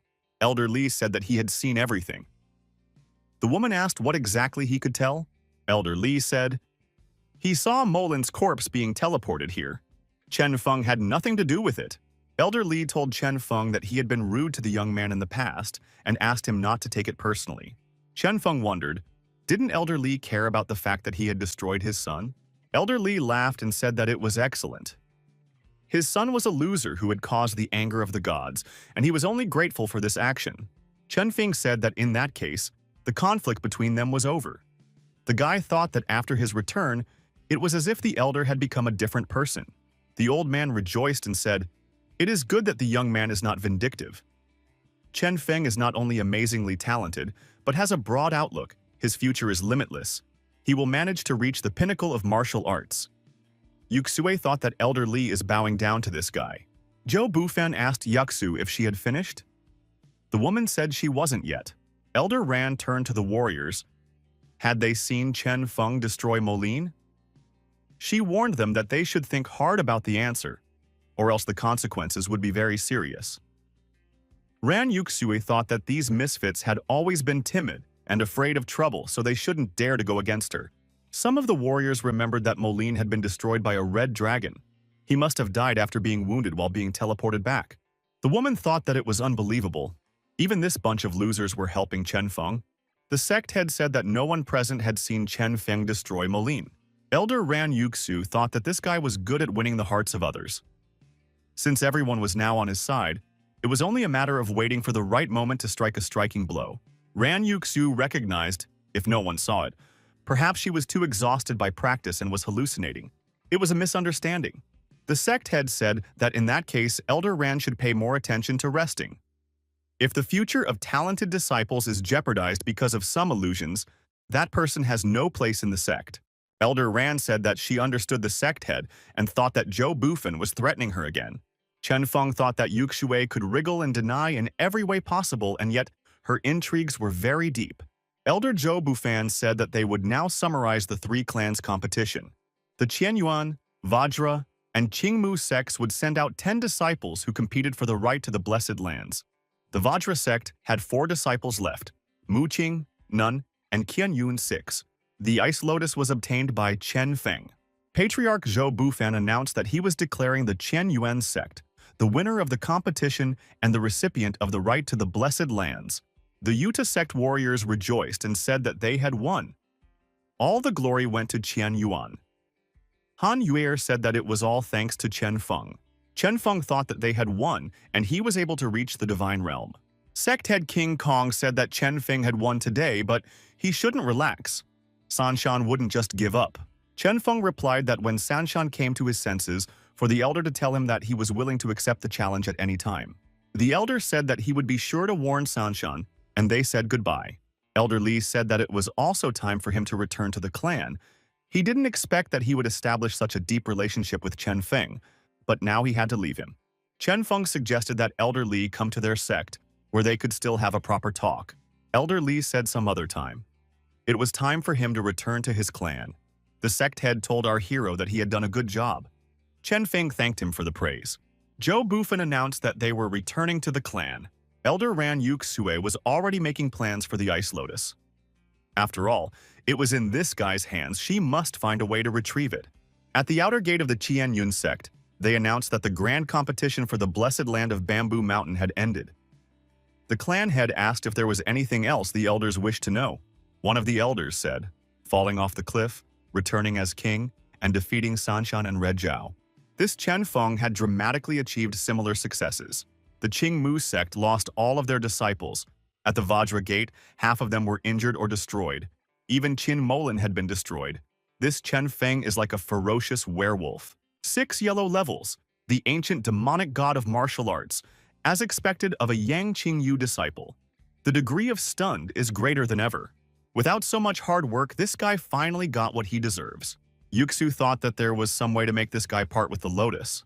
The sect head said, since the elders had nothing more to add, he would make the announcement that the elders wanted so badly. The sect head listed the disciples who had performed well in the past 3 sect competitions as well as the conquest of the Blessed Lands. Therefore, it was decided that from that day onwards, they would all become disciples of the inner sect. The warriors were ecstatic. They had become disciples of the inner sect. It was simply unbelievable. Many thanked Chen Feng and said that they wouldn't have achieved this without him. Han Yoker happily told this news to her father. She was now a disciple of the inner sect. Her father said that he was proud of his daughter. Chen Feng mentally told his master that he had joined the inner sect that his master had once been in as well. The sect head Zhu Bufan said that everyone could be free. Tomorrow he would take them to the inner sect gate. Our hero was stopped by Elder Ran Yuk Sue. Chen Feng asked, "Did Elder Ran still need anything else?" The woman told Chen Feng to give her the ice lotus. This is the prize of a grand competition that belongs to the Qian Yuan sect. Chen Feng said, "If this is what the sect wants, then he as a disciple will fulfill the sect's will." The young man added that an elder could not represent the whole clan. Moreover, he remembered the patriarch saying that everything found in the Blessed Lands belonged to the warrior personally, so he was not obliged to give it away. The woman was angry. She is an elder after all. Why can't she represent the clan? The sect leader who suddenly appeared said that Elder Ran seemed to be very strong. After all, she seems to dare to go against the rules. Zhou Bufan said that it was clearly stated that all the treasures obtained by the disciples would belong to them. The ice lotus was among them. If the elder wants it, however, she must make arrangements with the disciple. Chen Feng said that if some person wanted to buy this lotus from him, he would hardly refuse. Yukshui said that she was willing to buy this flower and wanted to hear the price. Chen Feng said that he wouldn't sell to her specifically, she doesn't count. The woman was indignant.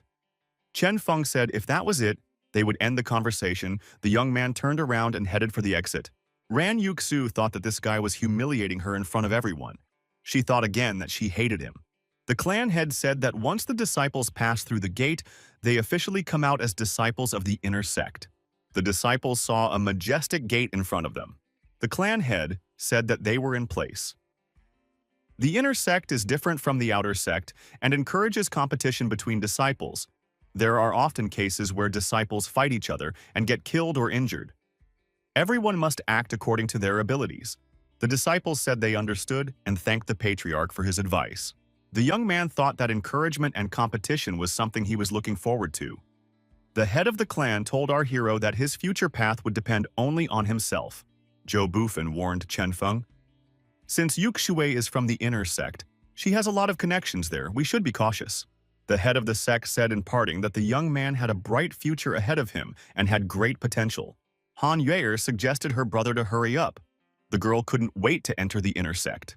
The young men were stopped by Lu Chenyun. He said that it was because of these warriors that their sect had won the competition. And for that, they were allowed to join the inner sect. Chen Feng asked who was in front of him. It was explained to the guy that this was the elder of the Ziling courtyard, Lu Chenyun. Chen Feng wondered, is he really that famous? He had never heard of him. Lu Chenyun thought, is this guy trying to humiliate him? Chen Feng good-naturedly said that he really hadn't heard of him and asked his colleagues if they had heard of this disciple. Everyone replied that they had never heard the name. It turns out that he is not famous at all. Lu Chen got angry and said, how dare they, the lowlifes from the outer sect, bully him?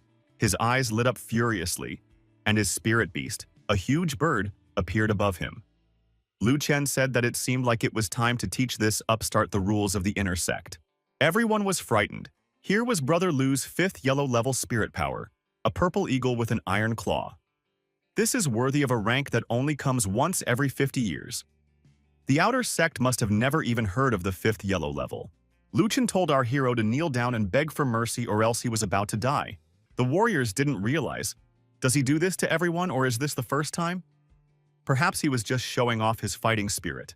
Lu Chen wondered, why didn't these warriors kneel down? Judging from the expression on their faces, not only were they not afraid, but they even had contempt. Chen Feng said that the 5th level, it was already not bad. Lu Chen became even more angry. Was that really all he could say? He must be bored with his life, right? Chen Feng revealed his spirit beast. It was a serpent with 9 heads. The young man said that his opponent could now understand the level of his martial spirit. Lu Chen was startled. This was a strong momentum. Was this really the 6th level? Chen Feng said. After all, he did mention that the 5th level is not bad. What complaints could there be? Lu Chen said that surprisingly, this guy possesses the 6th yellow level of the divine realm, and it is like an ancient demonic god. How could a disciple from an outside sect be gifted more than him? Chen Feng said, if the 5th yellow level is a genius in the inner sect, then he is a little disappointed in the inner sect. Chen Feng noticed that someone was fiercely approaching him. This someone said that the guy was very talkative, like for a newcomer. Chen Feng thought that this stranger was far above the divine realm. Who could it be? Everyone shouted that it was the head instructor for new disciples in the inner sect, Elder Zhao Duanliu. All the students who knew the elder bowed and greeted the instructor. Zhao Duanliu turned to our hero and said, is he disappointed in the inner sect? In that case, I wonder what he himself is capable of. Chen Feng asked the elder to have him tested. The elder said there is a certain momentum felt in this guy, and he is not afraid. Elder Duanliu told Chen Feng to follow him, and he would take the test for new inner disciples. Someone said that the inner sect had a list of newcomers who were divided by rank based on their test results. Everyone wanted to see how high the result would be. Lu Chen thought, how could this be possible? An outer disciple whose level of martial spirit was even higher than his. Didn't the clan say that he was a genius who appeared once every 50 years? Lu Chen was told by his colleagues not to be discouraged. That guy might have been lucky enough to obtain a 6th yellow-level martial soul, but that still didn't mean much. After all, he can't be perfect in every aspect. Elder Duanliu said that the test consists of checking the 3 elements, blood and qi, meridian and mind. The result of the test will determine their rank among the others. The rank will mean the amount of resources they can get in the inner sect. Elder Duanliu said that he wants to start with Chen Feng. He wants to see what the guy is really like. The colleagues pointed out to Lu Chen that Chen Feng would be performing the first test, lifting the tripod. Lu Chen said that unlike martial spirit, which can be obtained through luck, qi and blood must be practiced and tempered. If you look at Chen Feng's physique, you can see that his blood is weak, so he has little strength. Everyone thought this guy could only lift 50,000 pounds. Lu's brother was lifting 80,000 pounds. Chen Feng thought that his body had been transformed by dragon blood, so it wouldn't be difficult to lift 150,000 pounds of weight, but the secret of dragon blood shouldn't be revealed. Chen Feng walked over to 100,000 pounds worth of tripod and decided that it would be enough. Those watching wondered, is he really going to lift a tripod weighing 100,000 pounds? He certainly couldn't do it. Lu Chen thought that he couldn't wait for that guy to fail. And then he would strike. He had already prepared the perfect phrases for such a moment. Our hero tensed and lifted the tripod. He held it at full height on his outstretched arms for just the right amount of time. Lu Chen opened his mouth in astonishment. How was this possible? Elder Duanliu thought, obviously this brat hasn't used his full strength. Our hero was noticed by someone from the crowd. This guy whose face was scarred was staring intently at Chen Feng. It was the number 1 on the list of new ones in the inner sect, Yang Jingtian. He thought that the person in front of them was the one Yuxue asked them to keep an eye on, but he looked more just like a strongman. Elder Duanliu announced that Chen Feng, the blood and qi test, the highest result. Next, the Meridian Trials. The elder thought that this boy knew how to hide his true strength, but it would be interesting to see how he would also succeed with the Meridian test. Lu Chen spent his entire youth polishing his body in medicinal baths. But even so, he only lifted 80,000 pounds on the face of it. This guy is completely weak. How can he be stronger? Colleagues said to Brother Lu not to lose heart. That guy might have been born like that. After all, the main thing is cultivation, not strength. So it's not a decisive indicator. Lu Chen said that this guy, just with brute strength, he is a dumb barbarian. Meridians, on the other hand, are the foundation for a cultivator. In this, he clearly can't be stronger than him. Chen Feng thought that every meridian in his body had been transformed by dragon blood, which was several times wider than ordinary humans. He should be more careful this time, but still, it's not easy. The young man took the hand of the huge figure that stood in front of him. An exchange of energies took place with a bright flash appearing. Chen Feng thought that this bronze statue had a great strong suction ability. His inner qi was out of control. Elder Duanliu thought, would the guy manage to hide his true strength this time? We'll have to take a look at his meridian level. Lu Chen, smiling, said that surprisingly that guy turned out to have the lowest level meridian, bronze level. His meridians, the most ordinary ones. The other warriors said that the fighting spirit and strength was just luck. Chen Feng's meridians can't boast like that. Lu Chen has silver meridians. It's a whole level higher. His future has already been decided. Someone noticed that the color of the line started to change. It seemed very strange. Could it be that this guy has silver meridians? It's like Lu Chen's brother. Have the gods been so kind to him? A rare soul, incredible physical strength, as well as high-level meridians? Is he really a genius who is even higher than brother Lu Chen? Chen Feng couldn't understand what was wrong with this statue. The exchange of energies continued. Why was the suction so strong? It didn't stop. Elder Duanliu thought that this wasn't all. That guy's inner ki was so strong and fierce that it could reach the legendary golden meridians. If it continued like this, the secret of his body would be revealed. Chen Feng tried to free himself from this statue. The boy screamed for the statue to let go of him. With his best efforts, he was able to break free and free his arm. Lu Chen couldn't believe it. Golden lines appeared on the statue. He even has golden meridians. No one can compare to him. Elder Duanliu thought that this fellow had forcibly released himself from the suction of the bronze statue. Even like this, his meridians have a golden level. The scarred guy thought that Chen Feng surprisingly possessed golden meridians, although he lacked to the heavenly bridge level. But that wasn't bad either. Chen Feng thought that he had almost revealed the secret of his body. This scared the hell out of him. Lu Chen thought that this guy's martial spirit, blood ki, and meridians were stronger than his. Lu Chen stated that he had been crushed by a newbie disciple from the outer sect. How would he now show himself in front of an elder brother from the Zealing court? The colleagues began to comfort Brother Lu and told him to hold on.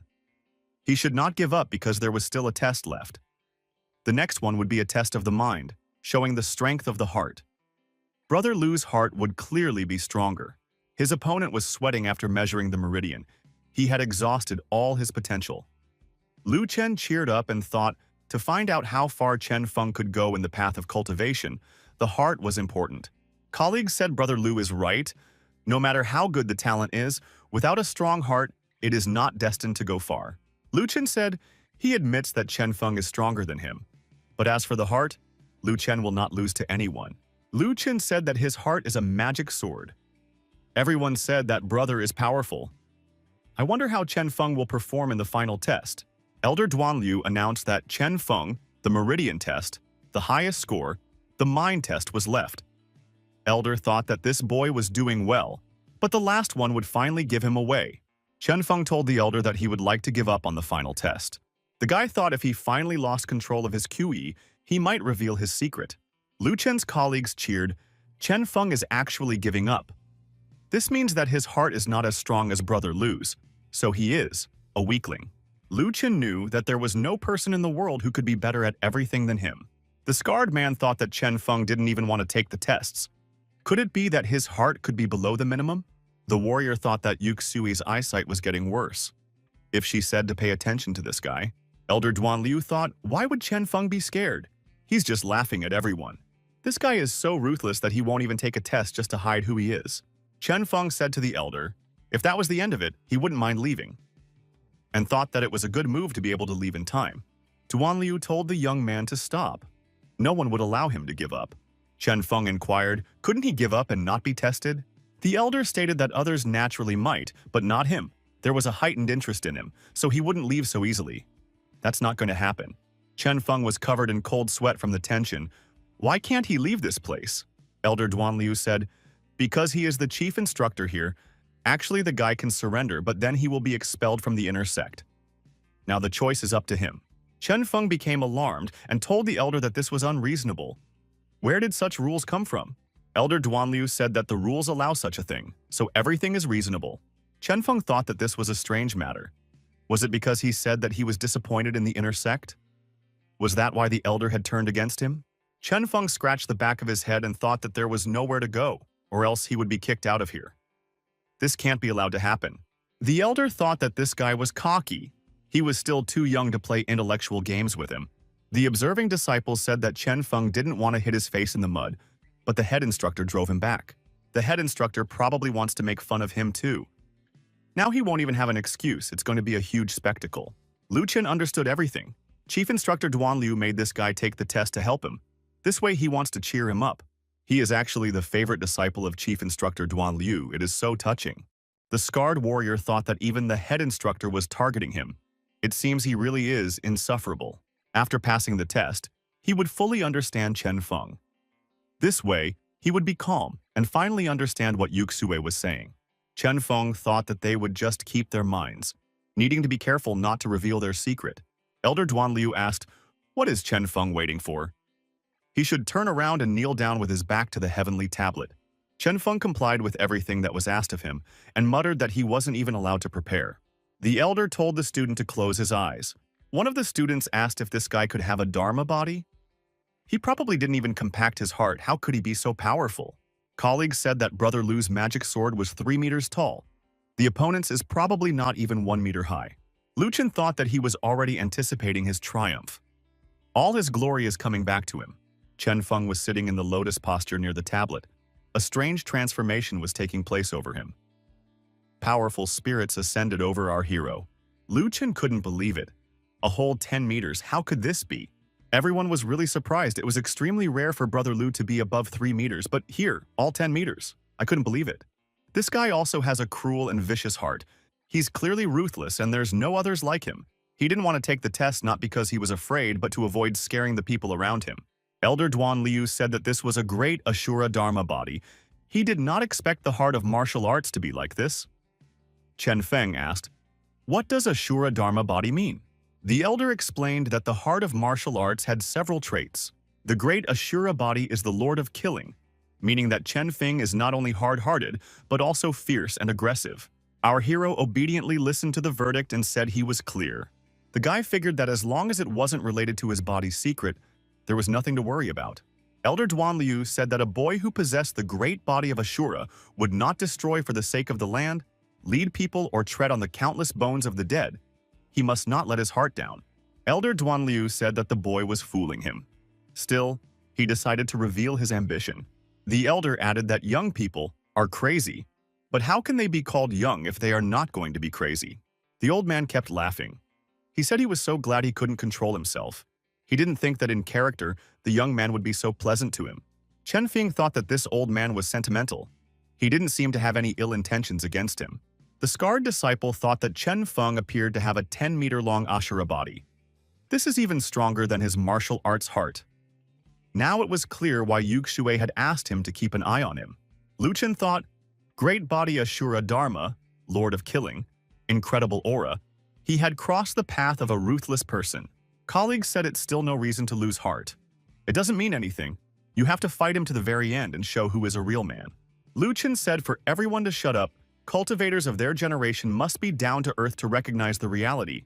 If he lost, there is no changing that. One must accept that his opponent is stronger. After Lu Chen's aggressive reaction, everyone asked, why did brother suddenly become such a person? Is big brother really afraid of Chen Feng? Lu Chen said that he was not afraid. He just wanted to show this guy his respect. Lu Chen thought, considering that that guy has a great body Asura Dharma Lord killing body, Chen Feng must have destroyed many people. He should not be provoked. Otherwise, he would suffer the fate of the bones under his feet. Elder Duan Liu said that it was time to announce the result of the test. Chen Feng, Blood and Qi, highest score. Meridians, highest result mind, special result. 19th place in the current overall list. The students were cheering. This guy ranked 19th as soon as he got here. Chen Feng is a pride for the outer sect. Lu Chen said that Chen Feng could be proud of himself. He received approval from him, Lu Chen. Elder Duan Liu said, if the guy didn't hide his talent, he would definitely make it to the top 10. Chen Feng replied that he was satisfied with this result as well. 2 warriors appeared, one of whom said he would like to speak on the result of the test. They were Su Yi, as well as Yang Jingtian, the scarred disciple. The disciple said that this guy is the grandson of an inner-sect elder with outstanding talent. He has a special result in almost all the tests, and he ranks first among the new disciples. The elder asked, what's the matter? Did he really have something to say about the results? Chen Feng thought that this guy was ranked first among the new disciples. Yan Jing said that he had some doubts regarding Chen Feng. The young man said that he had heard something about that guy. Almost single-handedly, he had helped the sect win the 3 sects competition, because of which he had become very famous in the outer sect. However, Chen Feng is not known best for that. It's for being called a lowlife. Chen Feng realized that this guy came because of him, but he doesn't even know where he came from. Elder Liu asked, did Yang Jing really think he was an idiot? How could a lowly person have such a result? Yang Jing said that the reason why he was called a lowlife was because he couldn't cultivate normally half a year ago. And his dantian was like iron, so how did he achieve such results in such a short period of time? Yang Jing said that was why he had doubts about this guy. The elder wondered, was it possible for a dantian to be like iron? Everyone thought, couldn't this guy have cultivated half a year ago? Wouldn't a person with such a dantian be barred from practicing for the rest of his life? How did this Chen Feng guy manage to do this? Han Yuer stated that her younger brother isn't nothing. Those who say that can look at themselves. Elder Duan Liu asked Chen Feng, is this true? Yang Jing asked the guy to tell everyone the truth. Elder Ran Yuxue told him everything in detail and asked him to keep an eye on the guy. Chen Feng stated that what he said now was true. His dantian was indeed like iron before. The guy thought that in this situation, it was better to speak the truth. The elder was perplexed. How did this disciple manage to continue cultivating? Chen Feng said that, in any case, he shouldn't reveal the secret of the dragon blood. Su Yi, Yang Jing's colleague, said, this guy will not tell the truth. After all, everyone knows that such a thing is given from birth and is almost impossible to change. Su Yi introduced himself and said that he was ranked 20th on the list of new disciples. Everyone assumed that Chen Feng had taken some forbidden medicine. Otherwise, how would a person with an iron dantian be able to reach the divine realm in half a year? Those around him said that it was now clear to them where this guy got his powers from. He had taken illegal drugs and would now inevitably face hidden consequences. Such people have no future. Yanjing thought that this was only the first step to Chen Feng not being able to hold his head high in front of everyone. It would only get worse from here. Elder Duan Liu asked, was it true that Chen Feng was taking something like this? Chen Feng told the elder that it was useless to explain anything right now. Let time better judge. Yang Xing asked, did Chen Feng really want to avoid answering? How could he rank 19th without taking forbidden medicines? Even the genius, Su Yi, ranked 20th. Chen Feng said, so Su Yi is such a genius. Su Yi was offended by our hero. He felt that he was being wrongly stigmatized. Su Yi said, in that case, why doesn't this guy right now fight him here? Yanjing thought that everything was going according to plan. If he refused, he would be looked at with contempt. If he accepts, he'll get the crap beaten out of him. I wonder what he would choose.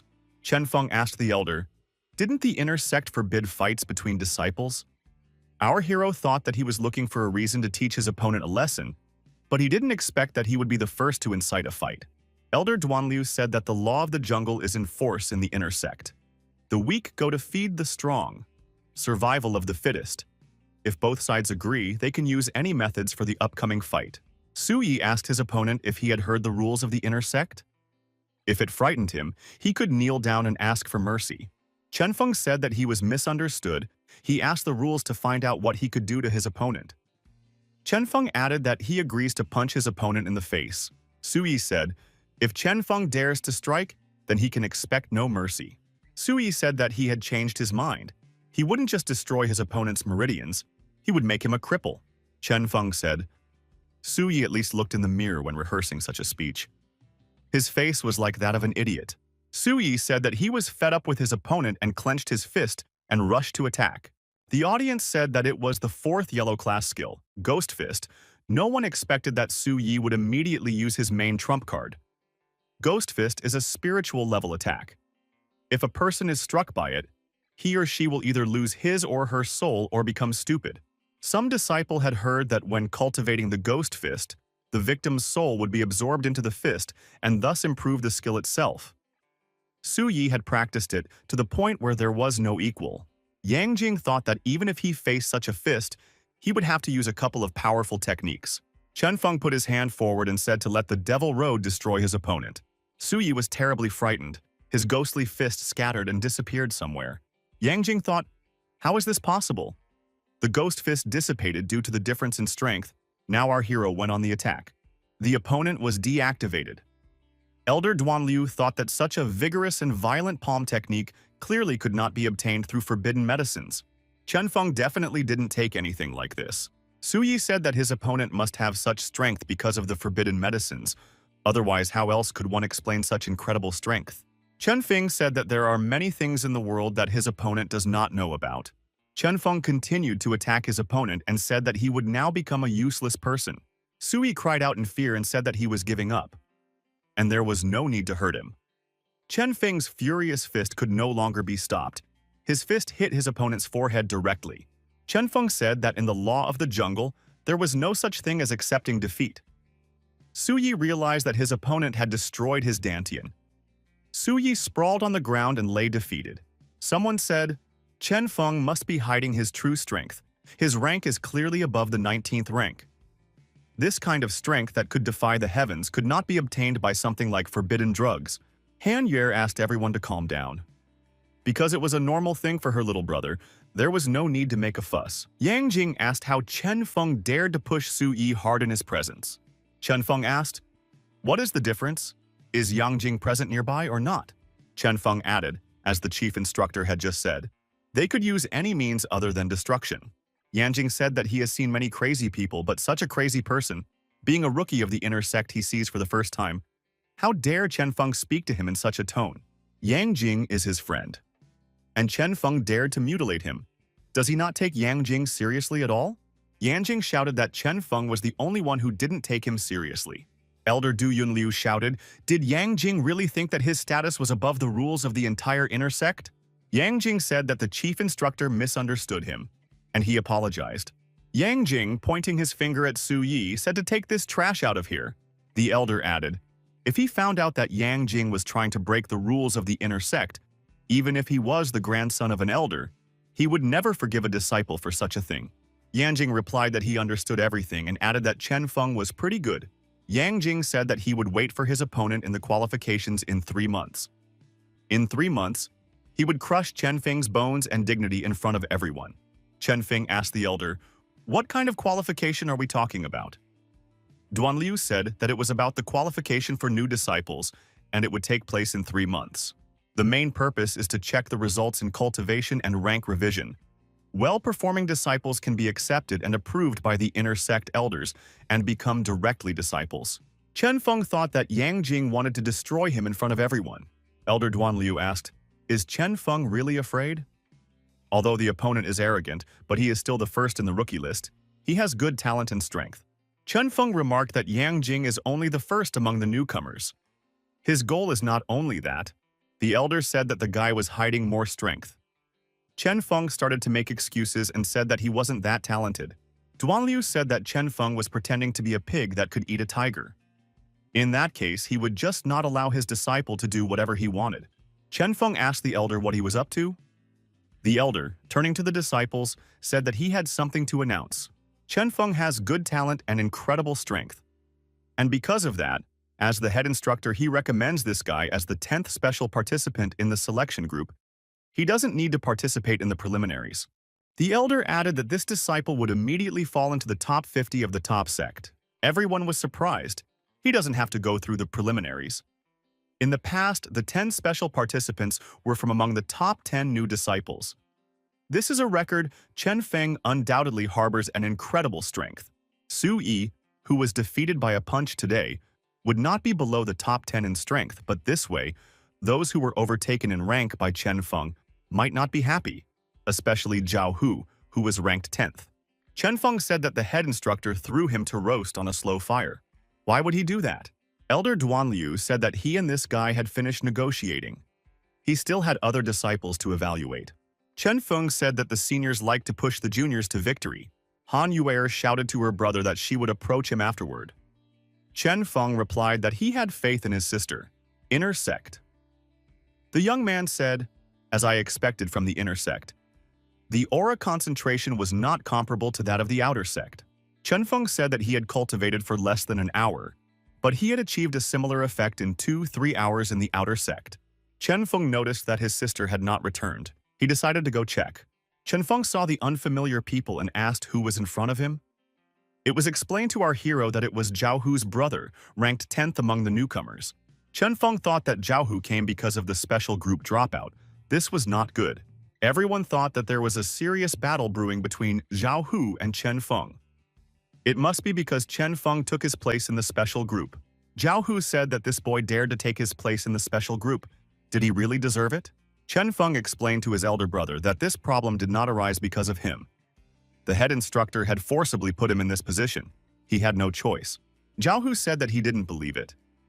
This guy must have taken this place by bribery, otherwise, how could the head instructor put some weakling in 10th place for no reason? Everyone said that Zhao Hu had a point. Even if Chen Feng is a genius, without bribery, he wouldn't have gotten a spot in the special group.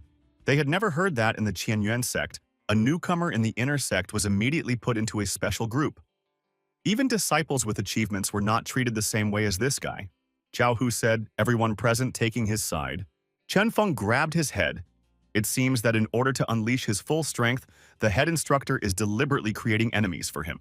Zhao Hu said that despite such audacity, he would give his opponent a chance. He offered to play a game, and the loser would automatically get out of the special group. Chen Feng thought that a fight could not be avoided. He said if Zhao Hu wanted to fight, he should hurry up because he still had to go after his elder sister. Zhao Hu was red hot. He told the guy not to think that he was easy to handle. After straightening out Su Yi, the difference between the 20th and 10th place is just huge. Zhao Hu swung and said that the opponent would now feel the power of his iron fist. Chen Feng said that if his opponent wanted to match his strength, there was no need to waste time. The young man blocked his opponent's punch. Everyone was surprised. Was Chen Feng really going to fight Brother Hu? What is he thinking about?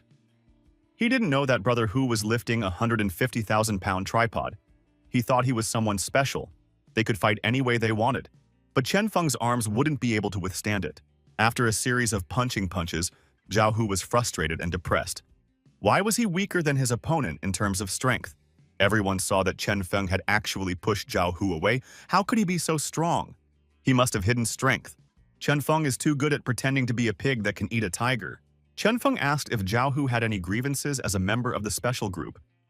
If that was it, then Zhao Hu could leave. Zhao Hu told Chen Feng that it was not enough. He was summoning his opponent to the life and death arena. Chen Feng inquired, "What else is this?" One of the students raised his hand and said that he was willing to tell Chen Feng about it. He even had a presentation ready. The inner sect encourages fighting, but killing is forbidden. Another thing is when the issue is a life or death arena. Once the participants are in that arena, the only way to end the fight is to eliminate one of the participants. Chen Feng thanked the speaker and said that he understood everything. Chen Feng asked Zhao Hu, he couldn't defeat him now, but why does he think he will do it in the life and death arena? Zhao Hu said Chen Feng must not know yet. His strength is unleashed when the battle is not for life, but for death. Only at such a moment can he unleash his full potential. The disciples said that Brother Hu had grown up fighting wild animals in the jungle. No one could surpass Brother Hu in terms of killing skills. He had survived many situations where his life was on the line. He had had one foot in the Death Palace several times, but had survived each time. Chen Feng said, since his opponent was so focused on it, he agrees. You can choose the time of the battle, Zhao Hu said after 7 days, the arena of life and death, and the death of one of them. Zhao Hu said that his opponent could enjoy his last days of life. Our hero thought that this Zhao Hu is similar to Zhao Sanshan. Both are crazy fighters and both are straightforward. Chen Feng thought that this guy would also be a good opponent. Our hero was approached by his older sister and asked why he had agreed to perform in the arena of life and death. What if something happened to him? Chen Feng stated to his sister not to worry. He will be fine. The young man turned to his co-workers and asked if they had passed the tests. Han Yuer said that it was not good. She ranked 69th on the list of newcomers. One of the warriors said it was better not to remember it. After all, he was not even in the top 100. Another said that he had a 98th place. Chen Feng said that he didn't see anything wrong with it. After all, they hadn't reached the divine realm yet. A low rank in the inner sect was also a good thing. When they made a breakthrough, their rank would undoubtedly become much better. The warriors thought that it wasn't easy to break through to the divine realm, let alone break through pills. Because of their ranks, they don't even know how to obtain these pills. Chen Feng said that he would take care of the pills. They would be cultivating, he promised. Get everyone a pill. After saying that, everyone started saying that Chen Feng was their real big brother and he was the best. The sister asked where he was going to get the pills.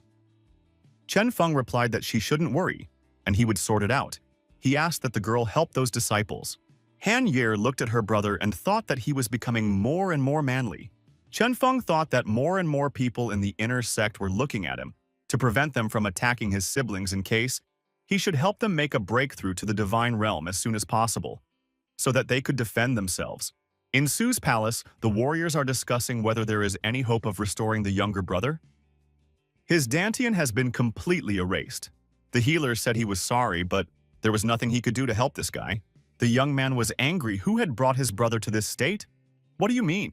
Yang Jing told Big Brother Su that this was the work of a new disciple. His name is Chen Feng.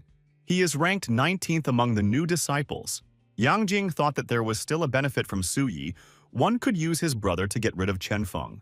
Elder Brother Su said, "How dare that guy dare to give such a terrible blow to his brother? Who did he think he was? He was going to go there right now and destroy Chen Feng." Yang Jing said he didn't know what kind of method that guy used to get the head instructor to favor him. The chief instructor will protect Chen Feng. Elder Brother Su said, in that case, he would challenge that guy to the arena of life and death. He longed for his demise. Yang Jing said that Senior Brother Su in the inner sect is among the top 100. Chen Feng has always been a bully. If he recognizes Senior Brother Su's strength, he naturally won't go to fight him in the arena. The older brother asked what to do in such a case. You can't just leave things as they are and not touch that guy. Yang Jing said he had an idea. Chen Feng has an older sister with whom he has a very close relationship. You just need to set a trap for her to enter the arena by herself, and then Chen Feng will not go anywhere. Su's older brother said that it was a very good plan. It's a pity he didn't think of it himself. He would first humiliate his sister and then destroy Chen Feng himself. Yang Jing thought that Chen Feng wouldn't have the chance to face him in the qualification because by then, he would already be annihilated. Chen Yuan Inner Sect, the backside of the mountain. Chen Feng, meditating, activated the spirit beasts, elephant and dragon. After analyzing the situation, Chen Feng said that the Lunxian martial sky formula was unworthy of the magical power manifested in the dragon blood. He would be able to make a breakthrough to the divine realm twice as fast. Combined with the transformation of his meridian and body with dragon blood, his actual combat power in the divine realm is higher fivefold. Chen Feng stood to his full height and raised his hands. He was now specializing in martial arts. In addition, he also had the Lunxiang formula and the golden body formula. These two ferocious and overbearing styles matched his heart of martial arts. Only the rapier flying in the rain refers to a light, elegant style unsuitable for him. Sword wielding tends to be sharp and ferocious, which suits him better if he masters it. Chen Feng heard someone under the rock say that he couldn't escape now, and he was afraid that if someone saw the Lunxiang of the battle sky, they would think he was too dynamic, so he went behind the mountain. Who could be here? The guy decided to check and jumped down from the cliff using his wingsuit. Our hero landed successfully. Down at the very bottom, a warrior was fighting off armed thugs with his sword exposed.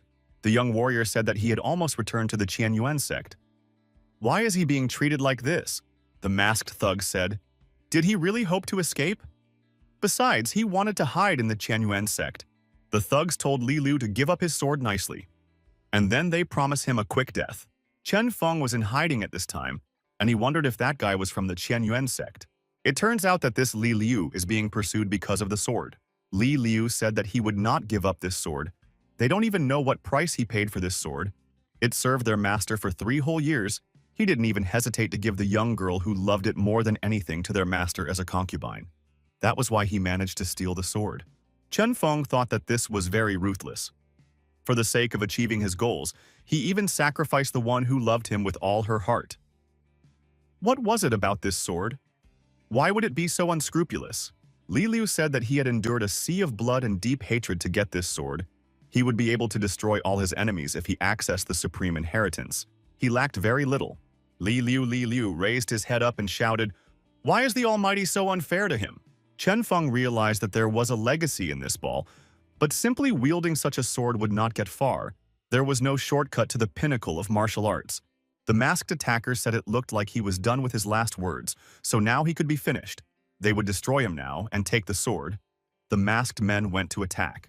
Chen Feng decided to come to the rescue of the guy and his sword. Although from the looks of it, Li Liu is not that good, but they are still from the same sect, our hero decided to save this guy and give him to the sect leader for consideration. Li Liu thought sadly that he would soon be reunited with his little sister. However, cornered Li Liu Liu saw that someone had attacked his foes. The young man was surprised. What on earth was going on? Chen Feng appeared from behind cover and said that it was not the time for big brother Li Liu Liu to give up. After all, he still had unfinished business. Li Liu thought that this guy called him big brother, so he is also a disciple of the Qian Yuan sect, so he is saved. Li Liu thought that most likely this guy had heard everything he had just said. One of the attackers asked our hero, "Is he also from the Qian Yuan sect?" Chen Feng answered this question in the affirmative. He wondered why the masked man was asking. The masked assailant thought that Chen Feng had destroyed 4 of his men in one blow. One could not deal with him alone and went to report this to his master. Removing the masked man said that Chen Feng had entered where he shouldn't have. Now, he would inevitably be killed. Chen Feng saw this guy running away and even remembered to say such ruthless words. Chen Feng caught up with that masked man and said that he wouldn't be able to escape so easily. Our hero attacked his opponent and gave him a staggering blow. His opponent fell to the ground. Chen Feng walked over and asked his opponent, "Where is he from? And who is his master?" The masked man said the opponent didn't deserve to know his master's name. The villain ripped the mask off his face and threw a pill into his mouth. He shouted that the master would avenge them. Chen Feng saw how after that, the villain began to smoke and turned into ashes, with a sword and some things left of him. The young man thought that this seemed like a message for him. Most likely this matter would not be quietly resolved. Li Liu Liu walked over to Chen Feng and thanked his younger brother for his help. Li Liu introduced himself and asked, what was his savior's name? Chen Feng introduced himself as well. Li Liu, bleeding, said that Chen Feng had saved his life, and so he would like to thank his savior. Suddenly, Li Liu swung his sword and attacked Chen Feng. He said that he was about to destroy him. Chen Feng calmly dodged the attack. Dodging, he kicked the sword out of Li Liu's hands. Surprised, Li Liu did not understand why his attack they worked. Chen Feng wondered, did even after saving his life this guy turned out to be a scoundrel and decided to destroy him? Is this called gratitude? Li Liu cried out in fear. He was afraid that the savior would take away his sword. He saw no other way out. Li Liu kept shouting, he craves bloody revenge and therefore this legacy should belong to him. Chen Feng took this sword and said that Li Liu had indeed lost his humanity. Chen Feng added that he had underestimated human nature. A startled Li Liu asked, what was his opponent up to? Chen Feng said, if Li Liu wants this sword so badly, he will relieve him of this heavy burden posthumously. Li Liu begged not to be destroyed. He said that he had already changed his mind. After all, they are both from the same sect. He is willing to share the legacy if he is left alive. Chen Feng said that it was too late and stabbed Li Liu's body through. Blood rushed in all directions. Chen Feng said that this hapless warrior could only blame himself for everything. His greed had led to this, and his life depended solely on him. Our hero didn't have to get rid of Li Liu's corpse and the people in black.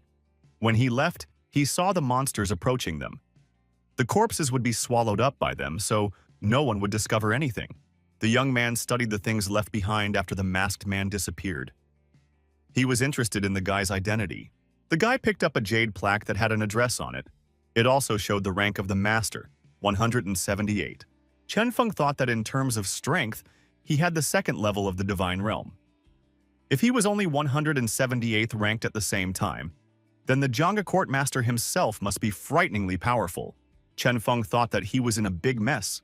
He had to get out of this situation somehow. Our hero thought he would handle this case himself. He doesn't need anyone's help. As long as he's strong enough, he has nothing to fear. Chen Feng continued to study the loot. He had a whole bunch of middle-grade spiritual stones and elixirs. The guy figured it was enough to trade for breakthrough pills for his older sister and brothers in the sect.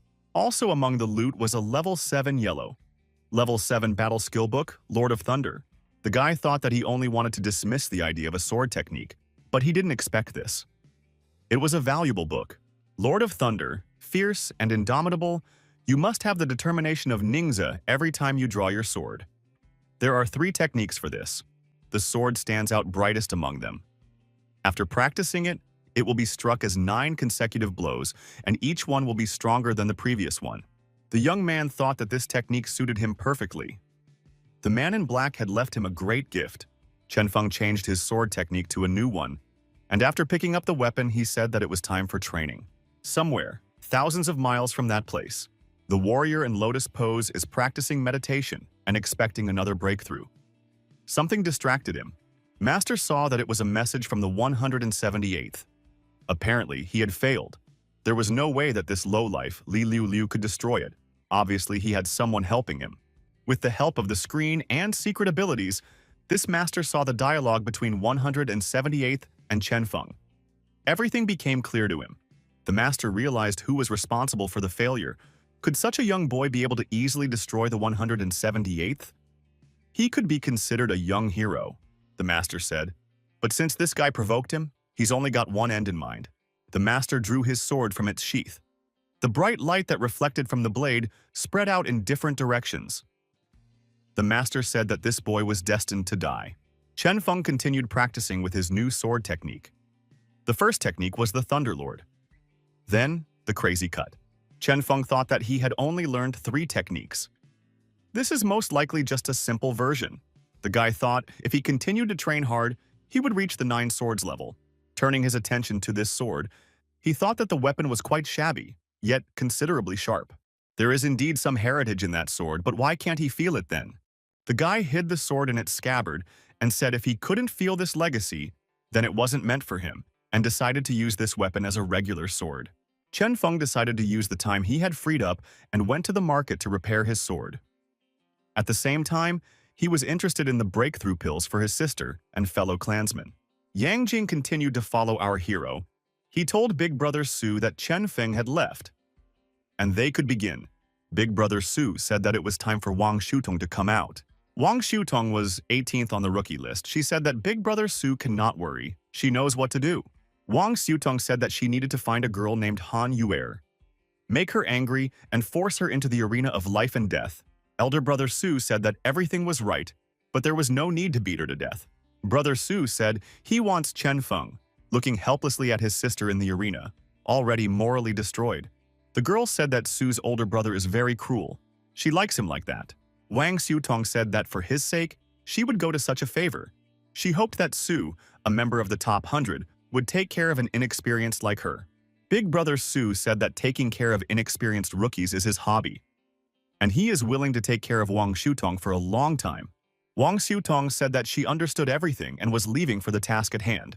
Big Brother Su asked Yang Jing if he was confident that this girl would succeed. Yang Jing said that he had already told this girl everything, and she will act according to the approved plan. This Han Yuer is in love with Chen Feng. If Wang Shutong speaks ill of Chen Feng in her presence, this plan will work. Big Brother Su said that it is great. When Chen Feng comes back and sees his sister lying in agony, he will not be able to confidently stand on his feet. Our hero was strolling through the city center. The young man thought that he hadn't been here for a long time. The place had become more lively. The young man thought that he would have to find an opportunity and come here with his sister. She would be very happy. Chen Feng had once heard from his master that the best place to make weapons was Duantian Pavilion. It is most likely the same place where weapons are repaired. The young man saw what he was looking for. In front of him was the very pavilion. The boy stepped inside. The setting surprised him. No wonder even the master liked this place. It felt like every weapon here was a work of art. The sales manager asked what he could do to help. Chen Feng asked if they repair and restore weapons here. He had a sword that needed intervention. The manager examined the sword and said that it was in poor condition. Considering this, it would be cheaper and better for the visitor to order a new sword. Chen Feng replied that he was interested in fixing this weapon. He was used to it, and it is very comfortable. He is willing to not skimp. He is interested in the result. The manager said that this pavilion will not let the visitor down. Suddenly, another visitor appeared. He approached the manager without ceremony and said that it was necessary to quickly put his sword in order. It was Li Xiaoke. 78th place on the inner sects list, he repeated that it was necessary to quickly strengthen his sword, because he was in the process of completing an important task. The manager said to stand in line. You have to wait for the previous customer. The impatient customer said there was no point in fiddling with this broken piece of iron. He added that his sword is an heirloom made of Arctic blue iron, and just the cost to repair it is enough for an ordinary person to have enough money to last a lifetime. He is a very rich man. He should be treated with understanding. The manager bowed to the impatient customer and said that their Duantian Pavilion has its own rules. They don't want to look at a person's wealth or status. Whoever came first has the advantage. Chen Feng thought, now no wonder why this pavilion is so famous. An ordinary salesman wouldn't have the courage to say such a thing to rich people. The rich customer screamed that he wasn't interested in the rules. He was terribly pissed off and demanded extra attention. He demanded to be served immediately or he would raise the place to the ground. The advisors advised Brother Lee not to be impulsive, not to make Duantian Pavilion his enemy. The people behind this pavilion had reached the level of the Tianhe Kingdom, and anyone who crossed their path would be unfortunate. Brother Lee coughed and said that if they had rules, he wouldn't break them. However, this Lee did not calm down. He asked, if the first customer disappeared, would he not break the rules? An impatient customer, Brother Lee approached our hero and said he seemed fine with it. Lee said, judging from his opponent's clothes, he is an inner disciple of the Kuan Yuan sect. However, he had not seen him before. It must be a newbie disciple. Chen Feng replied that it was correct. He had joined the inner sect not too long ago.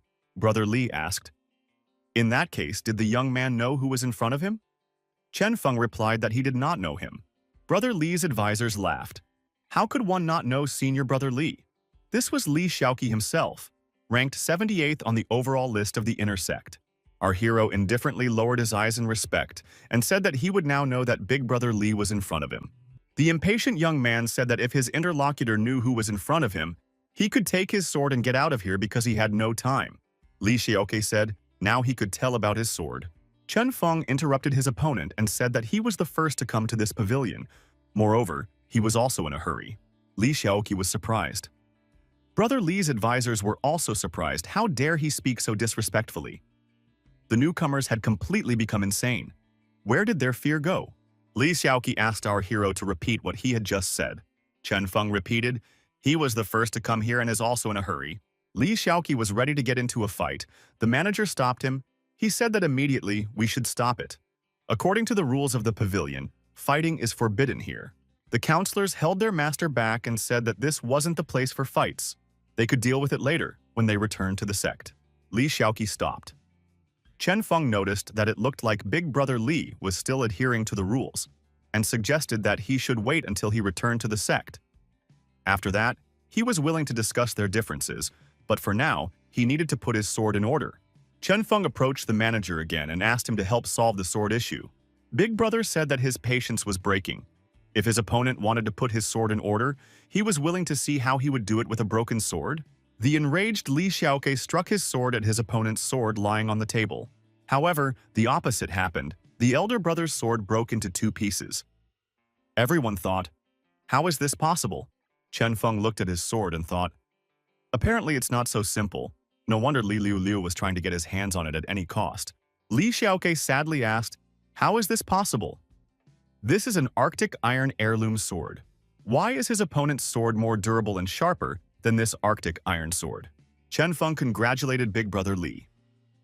Now there was no reason to worry about who would be first. In this case, the pavilion would not be able to cater to the guy with the broken sword. Li Xiaoqi swung his broken sword at his opponent and said that he was about to destroy him because he dared to break his sword. Chen Feng took a fighting stance and said, is he ready to see how strong Big Brother Lee is? Senior Manager Wang appeared on the doorstep. The man said that someone in the pavilion is trying to break the rules again and again. This is unacceptable and inexcusable. The manager raised his voice. Did this instigator really think this place was his home? Li Xiaoqi felt a strong momentum coming from the senior manager. This Wang must be possessing an 8th-level divine realm. Chen Feng thought that he now understood such a reputation of the pavilion. Even senior manager Wang has such strength. Li Xiaoqi told the senior manager that Chen Feng broke his sword. It happened in this pavilion. What will Mr. Wang do about it now? Mr. Wang said they won't do anything about it. The young man is responsible for his own sword. Li Xiaoqi felt sad again. Was this pavilion really doing business with customers like him like this? Senior Manager Wang impartially looked at Li Xiaoqi. He said, this is how the pavilion does business. The manager added, if the young man had no further questions, he could get the hell out of here. If he dared to break the rules again, he could blame himself for the consequences. Li Xiaoqi said that he understood everything and was leaving, and added that he remembered Chen Feng and they would meet again. Chen Feng turned to Li Xiaoqi and said that he was honored to be able to remember Big Brother Li, considering that he was new. The counselors said, they'll see how this guy is going to sass their master next time. When the young men went outside, the counselor told Brother Li to just forget about the incident. Lee replied that he couldn't forget about it. His pride was hurt. After all, this new disciple not only dishonored him, but also broke his sword. He can't rest until that rascal is destroyed. Elder brother Lee's squire thought that this guy just got into the sect and already dares to dishonor the esteemed disciples. He was definitely seeking his doom. The colleague said that that guy's sword looked shabby, yet it was stronger than Li Shaoqi's. It must be a real treasure. This sword could be a good replacement for the broken one. Big brother Lee said he liked the idea. He wants those two to keep an eye on that guy and let him know when he leaves the pavilion. The counselor and squire said they were happy to try and do their boss's bidding. Li Shaoqi thought that he would still show that guy how cruel the spirit world was. Smiling, the young man thought he would teach a good lesson, and it would be the last lesson in that upstart's life. The senior manager of Van apologized to our hero for the poor hospitality. Mr. Wang said that he would order the best craftsman to tidy up this sword. And as an apology, he will also give a 20% discount on all the materials needed. And he'll offer a membership card. They have free tea at the club. Chen Feng thanked manager Wang and said that it was nothing. He just needed to help with the sword as soon as possible. Senior manager Wang said that a 20% discount was secured and ordered a subordinate to take the sword to Master Lu to tidy it up with the best materials. Chen Feng once again thanked manager Wang and asked if there were any breakthrough organization pills in this pavilion. He would like to purchase a few of them for himself. Wang said that a visitor would not be able to buy such pills in their pavilion. They are not even available in the whole Danyang country. Chen Feng sincerely wondered, why were these pills nowhere to be found? He knew that these pills were valuable, but were they really that valuable? Although the breakthrough pill is not the highest leveled pill, it is a necessary material to break through to the divine realm. Therefore, the demand is high, and the pills are always in short supply. As soon as one is on the market, it will be bought immediately. It can hardly be found in warehouses. Only by pre-order and prepayment. Chen Feng thought for a moment. He had already promised these pills to a lot of people, so he had to do something about it. The guy thought he got his from elder son. He didn't think there would be a problem buying the other pills. How would he get them? Plus another problem. Manager Wang said, if these pills are really needed, it is quite possible to get them. Chen Feng asked how to do it. Wang said that the pavilion needs to deliver valuable goods to Chenhe City, but he can't do it himself. If the young man helps with the escort, they will arrange for a first-class alchemist to prepare some pills. Chen Feng thought he could get breakthrough pills just for organizing an escort. He considered it to be a favor for him. Senior manager Wang said that he trusted this person. The young man wondered, why is he being trusted? Judging from the potential, there are more experienced people in the inner sect than him. He had only recently made a breakthrough into the divine realm. He is an ordinary disciple in the inner sect. The guy decided to himself that he should remain cautious. Mr. Wang said the young man is very modest if he calls himself an ordinary student. Manager Wang asked, how could an ordinary disciple defeat Sanshan, a once-in-50 years genius, and also defeat Red Zhao, who was as strong as a third-level divine gate master? Chen Feng wondered, how did senior manager Wang know all this? Wang's senior manager said his surname is Wang. His cousin, Wang Chixia, is an elder of the King Kong sect. Chen Feng thought that now a picture was beginning to emerge. No wonder his interlocutor knew a lot of things. The manager asked, does the young man now understand why he believes in him? When the cousin came back from the three-sex competition, he constantly flattered the young man, saying that he was a genius who was born once every 100 years. Smiling, senior manager Wang said that this was why he decided to bet on Chen Feng. The guy asked, wasn't Mr. Wang afraid that his investment wouldn't pay off? After all, he had just made a breakthrough into the divine realm, and he still had a long way to go in the future. Could it be that he would soon be ridiculous to everyone? Mr. Wang said he is a businessman and understands that early investments are risky, but if they are right, they will pay off handsomely. He is even willing to bet. Mr. Wang said that Chen Feng would be able to reach the pinnacle of martial arts. Chen Feng bowed to his interlocutor and said that, in that case, he would try not to let him down, and agreed to the business proposal. Smiling, Mr. Wang said that he would start the preparation. Once the sword was ready, we could depart. Senior manager Wang realized that his confidence in Chen Feng didn't just come from his potential. He had even more faith because of the fact that his teacher was Yan Qingyu, our hero, and the two managers proceeded to Master Lu's office. Senior manager Wang said that his words might sound strange. However, their Master Lu, the best blacksmith, he was always dedicated to forging and never met with outsiders. Mr. Wang said he was surprised, but the blacksmith himself insisted on meeting the owner of this sword. Chen Feng smilingly said, "Perhaps this blacksmith has never seen such a ruined weapon." Manager Wang said that it must be a joke, because this sword even in this state was able to break a special hereditary sword. This sword is clearly even more special. Most likely because of such a valuable rarity, Master Lu wants to see the sword master. Chen Feng said, "If this is such a good sword, he should thank Master Lu very well for his help. Could the blacksmith really see the magic in this sword?" Master Lu held a sword glistening in the sunlight. He said that his technique did not offend this sword. Chen Feng thought that from what he said, this blacksmith seems to know the origin of this sword. One would need to ask him about it later. Mr. Wang said he congratulated Master Lu. It was a great job. The blacksmith asked if Chen Feng was the master of this sword. Our hero confirmed this assumption. The blacksmith handed the young man a sword and told him to be nice to him. It is a valuable relic. Chen Feng thanked the blacksmith and looked at the sword and smiled. He said that he would like to ask Master Lu about the origin of this sword. Next, the blacksmith behaved very strangely. He shouted threateningly for everyone to leave the room immediately and not dare to distract him. Manager Wang, the simple manager, and our hero were all out in the open at once. The young man's surprise was unbounded. Chen Feng thought that judging from the blacksmith's strength, he was at least a 7th level Divine Realm level. Manager Wang said that he asked not to be angry with Blacksmith Lu. He has a strange character. Chen Feng said that on the contrary, he would like to thank the master for his help with the sword. Senior Manager Wang suggested that the guy try out this sword. He pointed to a huge stone in the courtyard. Chen Feng took out his sword from its sheath and said that he was just about to do so.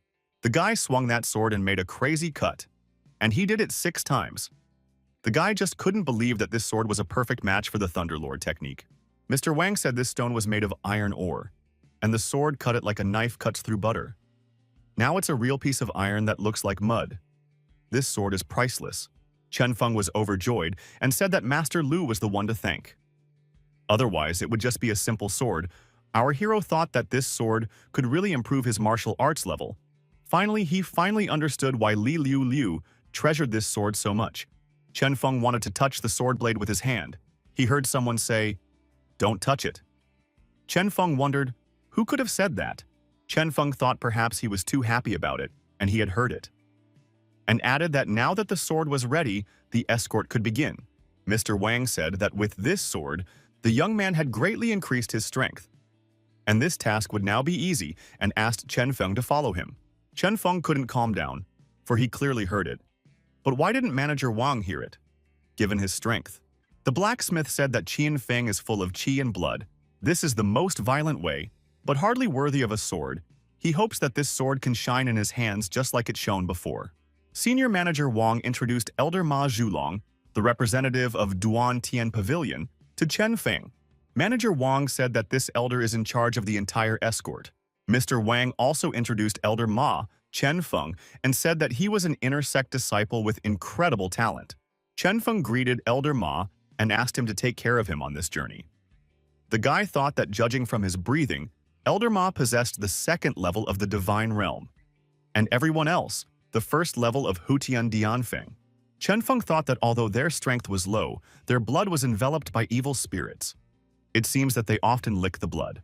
Elder Ma said that he doesn't care about this disciple. The only thing he cares about is the cargo. If they run into bandits, the young man will be on his own. Chen Feng thanked the elder for his remark. The elder jumped into the wagon and shouted that the caravan was departing.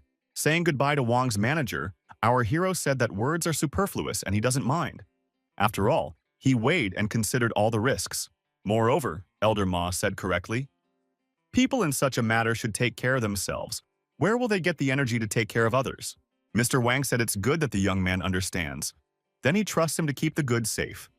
When he returns, the breakthrough pills will be ready. The guy said Mr. Wang could rest easy. He would do his best to make sure the goods were delivered safely to the appointed place. Manager Wang thought that Master Qingyu's disciple had grown up and could now stand up for himself. This guy will rise to the pinnacle of martial arts as the master wished. Senior Brother Li saw that Chen Feng had joined the escort of the Duan Tian Pavilion. The helpers of this disciple asked if they would really follow the caravan. Senior Brother Li said that this was exactly what they would do. Wouldn't that be great? In addition to this sword, they will also get a lot of goods. The aides asked, would they really steal the goods of the Duan Tian Pavilion? After all, it might not end well. If the pavilion found out, their days would be numbered. Big Brother Lee said that, in that case, they would keep it a secret. In other words, they would just destroy everyone. Moving along the set route, the caravan reached the gorge. The convoy, looking at Chen Feng, thought that this was the same guy that Manager Wang had assigned to them for more numbers. He seems to be from an inner sect and has incredible talent. The warriors, talking amongst themselves, said that all the disciples could only swing their arms and legs.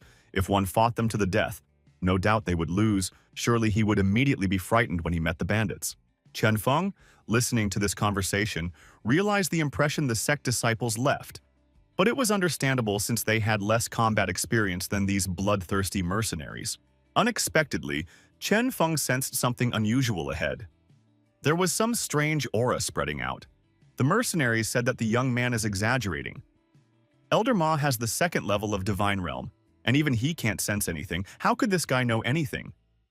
He was just scared because of his first trek. The elder shouted for everyone to be quiet. He senses that something bad is ahead. Everyone must get ready. Strangers appeared at the top of the gorge. One of them said that Elder Ma Julong was getting old.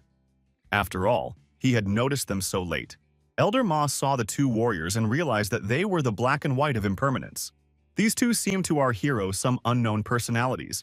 He had not heard such names before. The mercenaries said that they are two well-known warriors in the vicinity of Zhanhe. Their reputation is notorious for robbing, destroying, and committing all sorts of atrocities, and they also have a habit of torturing and destroying. Those who fall into their hands can only hope for a quick death. The mercenary added that they especially like to destroy the young ones with thin skin and tender flesh. Chen Feng said that they must be very strong. The mercenary said that these two are of the first level of the Divine Realm. Even though they may not be strong in their realm, but they are very good at fighting until victory. The mercenary added that, in addition, their hearts are connected when they hold hands. The people of the pavilion's Duan Tian-type pavilion are not a hindrance to them. Chen Feng thought, if these two joined forces, would they be able to defeat a third-level Divine Realm achiever? Now I could see why they had such a special aura of anger and resentment from them. Elder Ma asked a logical question. Black and white impermanence. Are they really here for this caravan? How did they know the caravan would go this way? The attackers said because they are trusted by others, they know exactly what goods are being transported and at what time. That's all they can say. Elder Ma said that it was Yan Yulu's doing. The two replied, no wonder they call him an elder. Though he is old, he has a mind. Elder Ma drew his sword and made an official statement. Since Yan Yuilu was involved, this assignment might be everyone's last. So he ordered everyone to give up their luck and prepare for battle. The mercenaries were indignant. Is it really Yan Yuilu again? Why can't he fight honestly with the Duan Tian Pavilion and go the dirty way? Right now, they would all tense up and destroy their attackers. Chen Feng thought that these warriors were very brave. Knowing that they might die today, they still go into battle, none of them running or retreating. This kind of blood is very rare in the body of an inner sect disciple. One of the attackers told Elder Ma that it had been 2 years since their last battle. In those 2 years, he had only gotten stronger, and the elder had gotten older. The attackers said that in that case they would end the elder's journey today and pounced on the caravan. The elder shouted that he would take care of the white impermanence. On everyone else he would leave the black impermanence. Chen Feng grabbed his sword and said that he too would go to the black impermanence. The mercenary told our hero that he's not bad if he still has the courage to fight. However, he'd better run away as soon as possible. As a disciple of the sect, he's still young and there's no need for him to die here with everyone else. Chen Feng thought that the mercenaries were saying one thing and thinking another. He liked these individuals, so he would not let any of them die today. White Fickleness said that Old Man Ma had really aged a lot. Did he really think that he could stop his opponent with just a few moves? Elder Ma said that his opponent was overconfident and dealt a powerful blow to the White Fickleness. White Impermanence repelled this strike and counterattacked Elder Ma in return. The mercenaries were failing. They couldn't understand why they couldn't handle one opponent, Black Fickleness. Elder Ma thought that Black Impermanence had also gotten better over the years. Would they not be able to handle these two? If this continues, all of his people will die. They need help. White Fickleness said he would not allow the old man to assist his warriors. The black impermanence jumped up and shrieked loudly. It began to glow like a burning flame and emitted a powerful charge of energy. The mercenaries thought their end was near, but they were willing to die like heroes. Suddenly, one of the convoy's defenders asked, "Had the brothers been heroes enough in this life?" The mercenaries saw that a disciple had advanced towards the black fickleness. They wondered, did he really have blood rushing to his head? After all, they all together can't handle the black impermanence. How could one sect disciple do it? It was better for him to retreat while he had the chance. Chen Feng thanked the mercenaries for their kindness and told them not to worry. He wasn't going to die. He had other plans and had his own planning horizon. The guy added that none of them would die today. Black Impermanence was surprised and decided to unleash all his anger and all his rage on this upstart. The mercenaries said that this disciple wouldn't be able to hold back the opponent's strike. He should immediately retreat. Our hero fended off Black Impermanence's attack. He even counterattacked the attacker. The Black Fickleness lost his weapon. All the mercenaries were astonished. This guy blocked the Black Impermanence and even retaliated with a strike. He has incredible strength. Chen Feng asked the disarmed opponent. Was this really all he could do? Black Fickleness whined and asked his co-worker for help. White Impermanence asked Elder Ma, where did this guy come from? After all, he was able to easily repel Black Impermanence's attack. Elder Ma understood why Manager Wang recommended this guy. He has a hidden talent. Elder Ma pounced on his opponent with renewed vigor and said that today would be the last day for White Impermanence. White Fickleness said that the old man wouldn't wait for that and struck him hard. The old man, bleeding, dropped his sword and fell to the ground. White Fickleness said that he would deal with that guy first and then return to the old man. Elder Ma shouted for Chen Feng to be careful. The combined martial art of these two people is very dangerous. The two villains said it was too late now. They said that now the young man would have to give up his life. Chen Feng said, he now understood what was called unified martial art. In fact, it was nothing serious. Chen Feng dealt staggering blows to both opponents. Both Impermanence, bleeding out, were deactivated. After destroying the enemies, our hero said that if they call themselves Black and White Impermanence, they can go straight to hell, straight to their home. The mercenaries were amazed. Had this guy done away with Black and White Impermanence on his own? Why did they mock this guy earlier? In the end, he was the strongest. Elder Ma approached our hero and said that when Manager Wang introduced him, he thought this guy was just another tramp. And for all that, they were being selfish toward the young man. Chen Feng objected that no one here behaved selfishly, but now they are, a team. The old man added that together with Chen Feng, this escort assignment would be the easiest in his life. Chen Feng remarked that because he was here, there might be more problems. The old man was surprised. The guy warned that there were more enemies on the way, and stated that they could come out. The enemy appeared and said, did the young man really feel him? Elder Brother Li, holding up the two swords, said that there was definitely strength in this guy. Elder Ma thought that these people were stronger than the Black and White Impermanence. Where did they come from? The old man asked our hero who these people were. He replied that these people could be classified as disciples of his inner sect. The elder wondered, when did the disciples of the Qian Yuan sect start looting on the roads? Elder Brother Li said that he came here for the sake of destruction, and stealing was just a side occupation. The old man was just unlucky to be around this guy. The elder asked, aren't the attackers afraid that Duan Tian Pavilion will find out about this? Elder Brother Li said that he was afraid because there are some very strong people at the pavilion. If they find out about it, he will definitely die. The villain said if, however, everyone here died, no one would know about it. Elder Ma was surprised. Does he really want to destroy everyone here? The old man said that he would buy Chen Feng time. The guy should run away and report everything to the pavilion. Our hero thanked Elder Ma for this and said that these people have come for him. He can't just take off and run away. The young man reminded Big Brother Li that he was in the top 100 disciples of the inner sect. Li's aides reminded him that he was ranked 78th. That must be scary for his rivals. Senior Brother Li said that it was too late for his opponent to remember that he was a strong inner sect master. He dishonored him in the Duan Tian Pavilion and broke his sword. Chen Feng, pulling out his sword, said that Senior Brother Li misunderstood him. He meant that this guy would be the first of the first 100 masters to be killed by his sword. Big Brother Li laughed. He took it as a joke. Did Chen Feng really think of massacring him with such an iron? Chen Feng replied that he was not thinking. He knew it for sure. Big Brother Li said that today, his opponent would learn the difference between a true master and a beginner. Master Li let out his spiritual beast, the leopard. Chen Feng was surprised. Is it really a Wuhong leopard? Looks like his opponent is very good at speed. Fortunately, he has a sword that is very fast. Brother Li said, he knows that the opponent's sword is very fast and sharp. Li added that the opponent's sword would only be useful if he could hit the target. At the same time, Li moved from place to place very quickly. Senior brother Li's associates said that their boss had increased his strength again. He can now move in such a way that he leaves behind 5 phantoms. Our hero drew his sword and executed a strike, a Thunderlord, a mad slash. Senior Master Li was split in 2, he thought. How was this possible? Was he really defeated so quickly? Our hero said that his opponent must be tired of moving fast. Now he can take a little break. The accomplices of the defeated Master Li thought they had to retreat immediately. The elder said that he would not allow it and rushed out in pursuit. The mercenary said that the warriors from the top 100 inner sect are not that good. His colleague said that these warriors are very strong, but Chen Feng is much stronger than them. The elder told our hero that thanks to him, this time everything was without casualties. Chen Feng replied that this person had come for him. Therefore, he could not allow the mercenaries to be dragged into this matter. The young man added that they had already lost a lot of time. It was time to hit the road. Elder Ma commanded that the caravan set off again on its route of travel.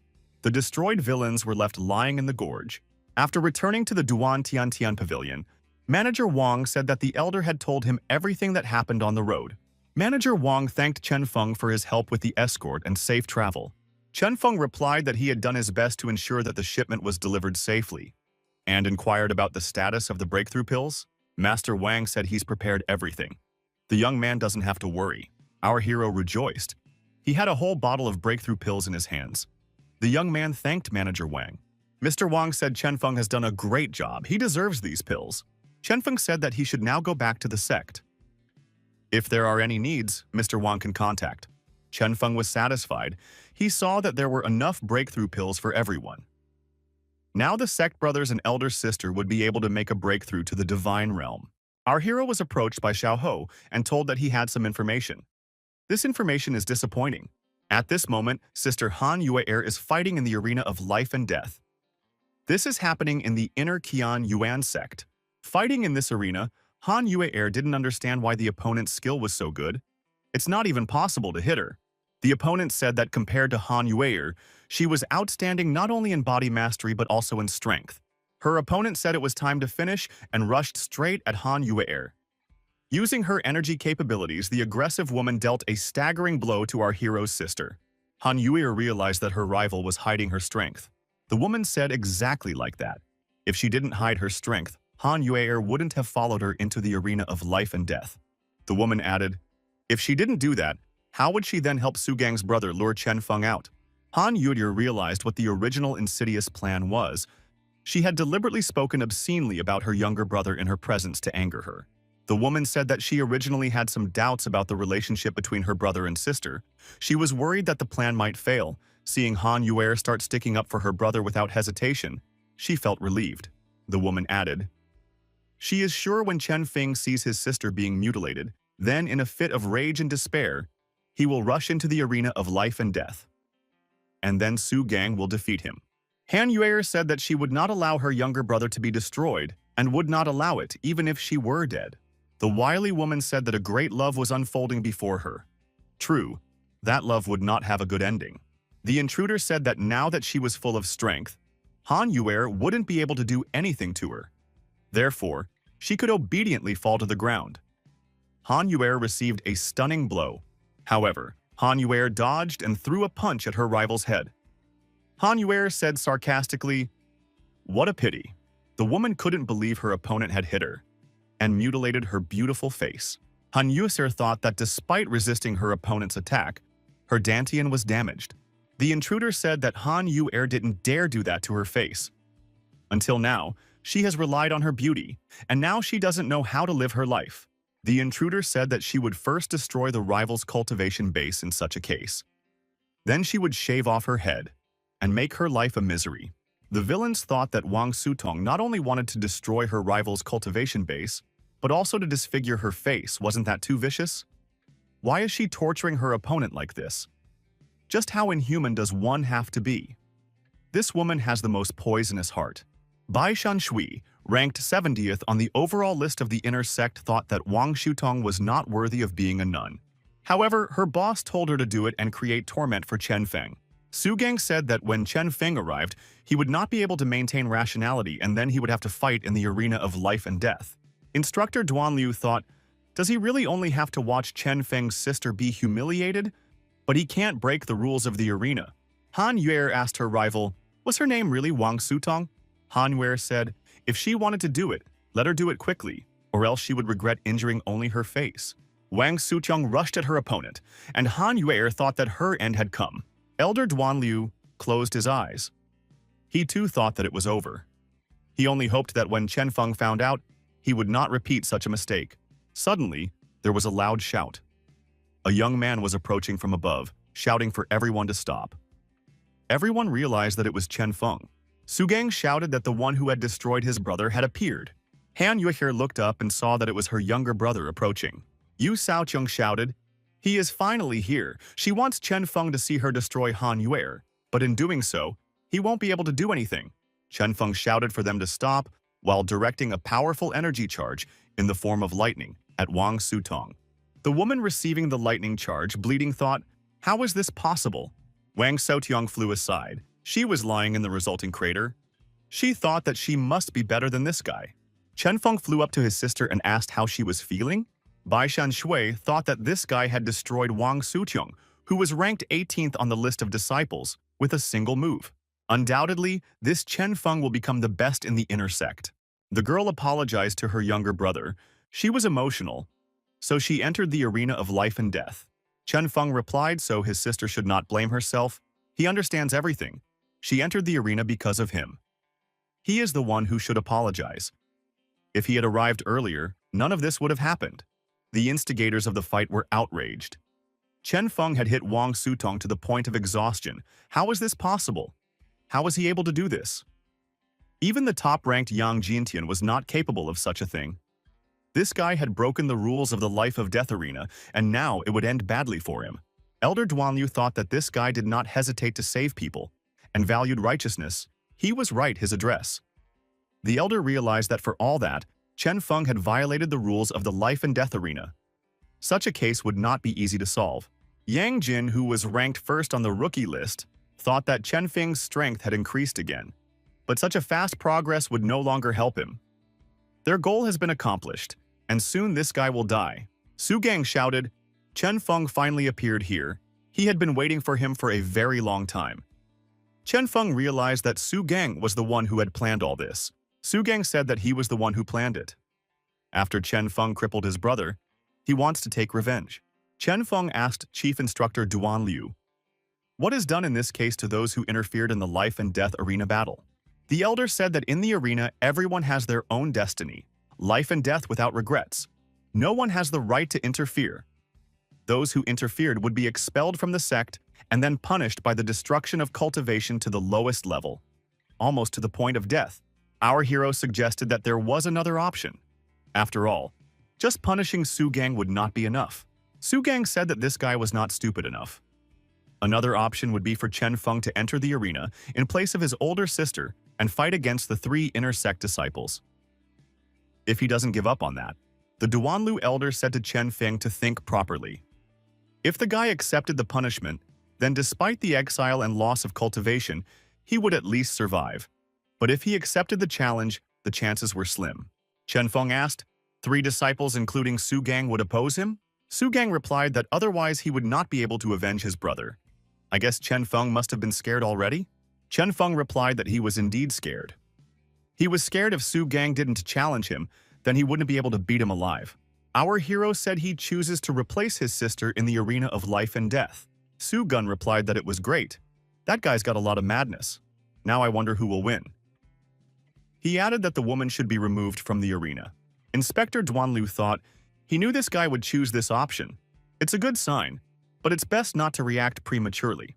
Han Yue asked, why did the brother decide to replace her? After all, they had trapped him. He should have listened to the chief inspector and backed off. Chen Feng said that his sister must have faith in him. Right now, she needs to rest. And when he comes back, she will be perfectly fine. Our hero asked Xiao Huo to take care of his sister. Chen Feng entered the arena and told the audience that 3 opponents would not be enough for him. Anyone who had a grudge against him could come out and line up. The young man looking at his sword thought, all or nothing. He decided to end it all today. The people watching thought that a quick death wasn't enough for this guy. 3 opponents weren't enough. He wanted more. Looks like the sight of his sister was a big shock to him. Too bad he won't be leaving the arena alive tonight. Elder Duan Liu thought that during the trials this fellow had behaved with restraint, but now he was starting to act assertive. If he can survive today's fight with his heart, the path to the top of the martial arts will be smooth. The elder hoped to see the miracle with his own eyes. Bai Xinshui said, if Chen Feng survived today, he would like to be friends with him. Qing thought that this guy's demise today was imminent, yet he felt quite confident. Su Gang said that Chen Feng wanted to behave honorably and thought that there would be a line lined up to fight him now. However, he would be the first to destroy him, and this opponent would not get anyone.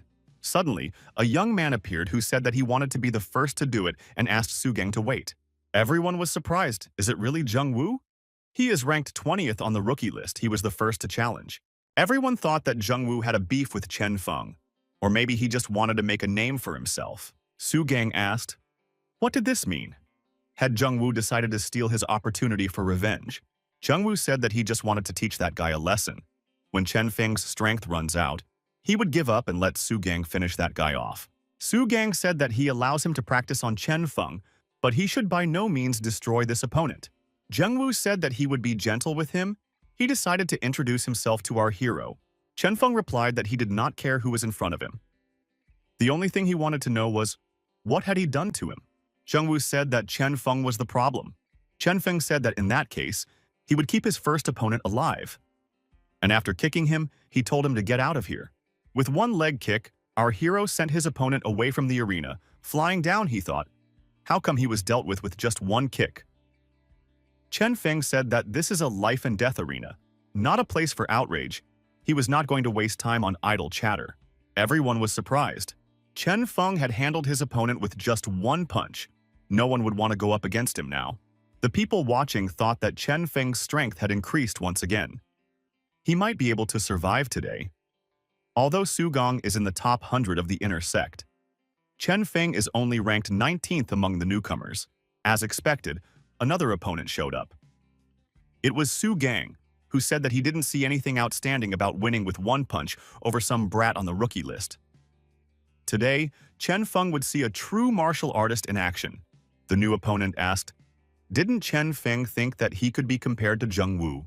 The new opponent said that he could destroy the enemy with just one finger. Chen Feng has no idea the difference between the two.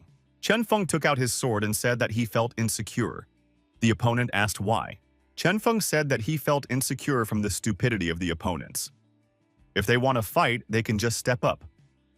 Why are they wasting a lot of time to say stupid things? The new opponent said that he was about to destroy Chen Feng and swung to strike. Everyone thought it was the Crushing Mountain Fist, a level 8 yellow level martial skill. According to legend, he could crush a mountain with a single blow. No one could practice this martial art for many years. But Su Gang, it succeeded. Bai Xinshui said that this was not a real mountain-crushing fist. It was an imitation of it, however. Even so, this punch was extremely strong. Chen Feng would have a hard time withstanding it. Chen Feng used a crazy cut to block his opponent's punch. Everyone was surprised. Chen Feng blocked Su Gang's punch. It wasn't even blocking, but suppressing. What a martial soul Chen Feng had. Bai Xinshui said that his martial soul turned out to be the ancient god demon Xiang Liu. Elder Duan Liu thought that this guy had practically blocked a 3 times full Divine Realm strike. Chen Feng clearly had more to surprise the world. It looked like the real show was still going to happen today. Our hero says that if that's all Su Gang can do, he won't be able to avenge his brother. Su Gang realized what his opponent's self-confidence was. The spirit of an ancient demon resided within him, but his cultivation base wouldn't be enough for that. In a fight to the death, he would meet a miserable end. The warriors fought furiously in the arena. The spectators watched them closely. Iron Fist versus Mythical Sword. Who would win? The audience said that it was amazing. Is Chen Feng really one of the newcomers? He fights so well against a top 100 sect master. It's unbelievable. Chen Feng should clearly rank in the top 100. With a powerful strike of his iron fist, Su Gang knocked his opponent's sword out of his hands. The sword flew off and embedded into the ground nearby. Su Gang said, "It seemed like the opponent's cultivation base had dried up. He wasn't even able to hold the sword. Without it, the opponent had only seconds to live." Chen Feng asked, "What made Su Gang think that he didn't release the sword on purpose?" Su Gang wondered, had Chen Feng decided to accept his fate and expect to perish? Chen Feng replied that it was the other way around. It's Su Gang who's going to die, because his true strength lies not in his sword. It's in his body. Chen Feng swung and said that he possessed the Lun Xiang technique. Our hero was about to deliver a staggering blow to the opponent's forehead. Chen Feng delivered the desired punch. Su Gong cried out in pain and surprise. Blood gushed out in all directions. Su Gong, falling to his knees, asked how did his opponent have so much strength. Chen Feng replied, because he had spent almost nothing, with the blessing of his martial soul. The recovery rate of his cultivation base is 3 times faster than normal. Su Gang fell to the ground incensed.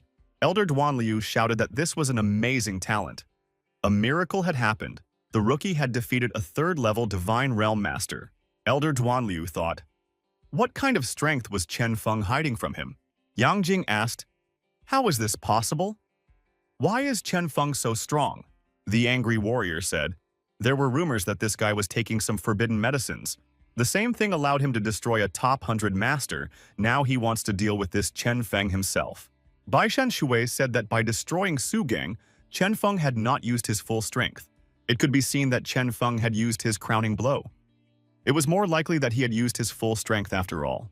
Another opponent said, he didn't expect Chen Feng to dare to enter the life and death arena. Wasn't he afraid of stumbling? Chen Feng inquired, who is he? How does the latter know that he didn't use his full strength? Bai Shan Shui said that it was just his feeling, but it told him that he was right after all. Chen Feng is now officially on the inner sex list. Someone remembered that it was Bai Shan Shui, ranked 7th overall in the inner sect. It was not surprising that such a powerful warrior could discern the hidden power within Chen Feng. Chen Feng thought, this interlocutor is ranked 7th on the list. Then it is understandable how he was able to figure him out. Is he really waiting ahead of him? He can rest easy, he won't have to wait long. Chen Feng asked, who is next? Those who wished could come up and receive a well-deserved demise. No one was willing. No one dared after this. No one wanted to be a target for this warrior. It looked like there might not be another fight. Chen Feng stated that it was surprising.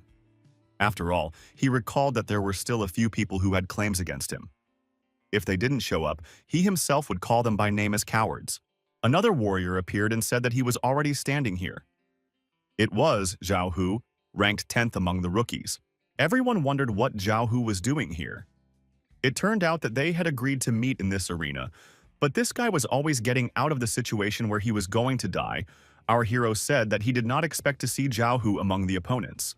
Zhao Hu said, he knows that he is not Chen Feng's rival, but since they had an agreement, he must honor it even if death awaits him, so he entered the arena.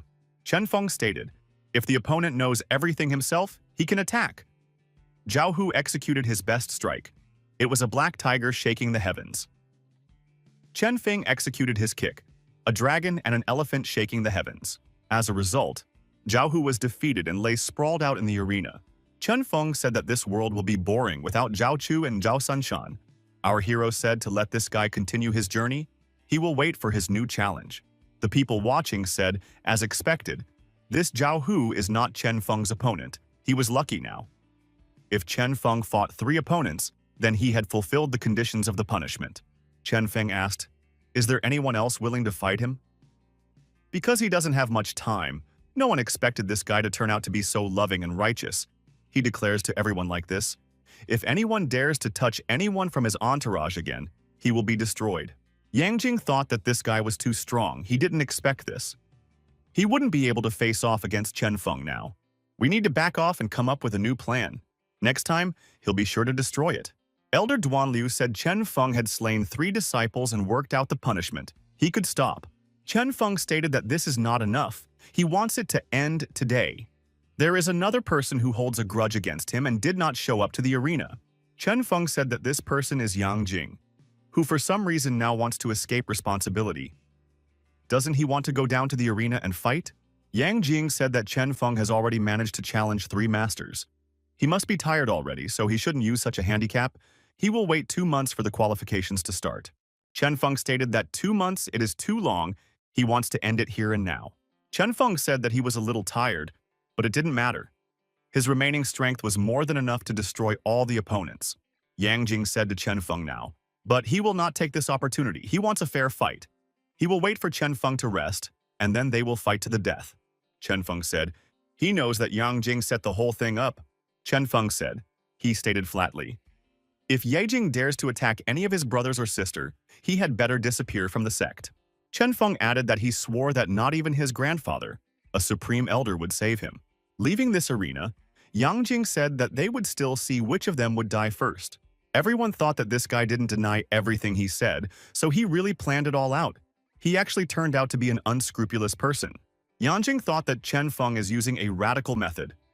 If he were to oppose him today, he would most likely die. He wants to hold back and preserve the Green Hills without fearing that there would be no firewood. Chen Feng thought that Yang Jing was playing a sneaky game. He didn't even dare to enter the arena. Did he really think that by escaping today he had escaped death? If he touches his sister again, he will get him even at the end of the world.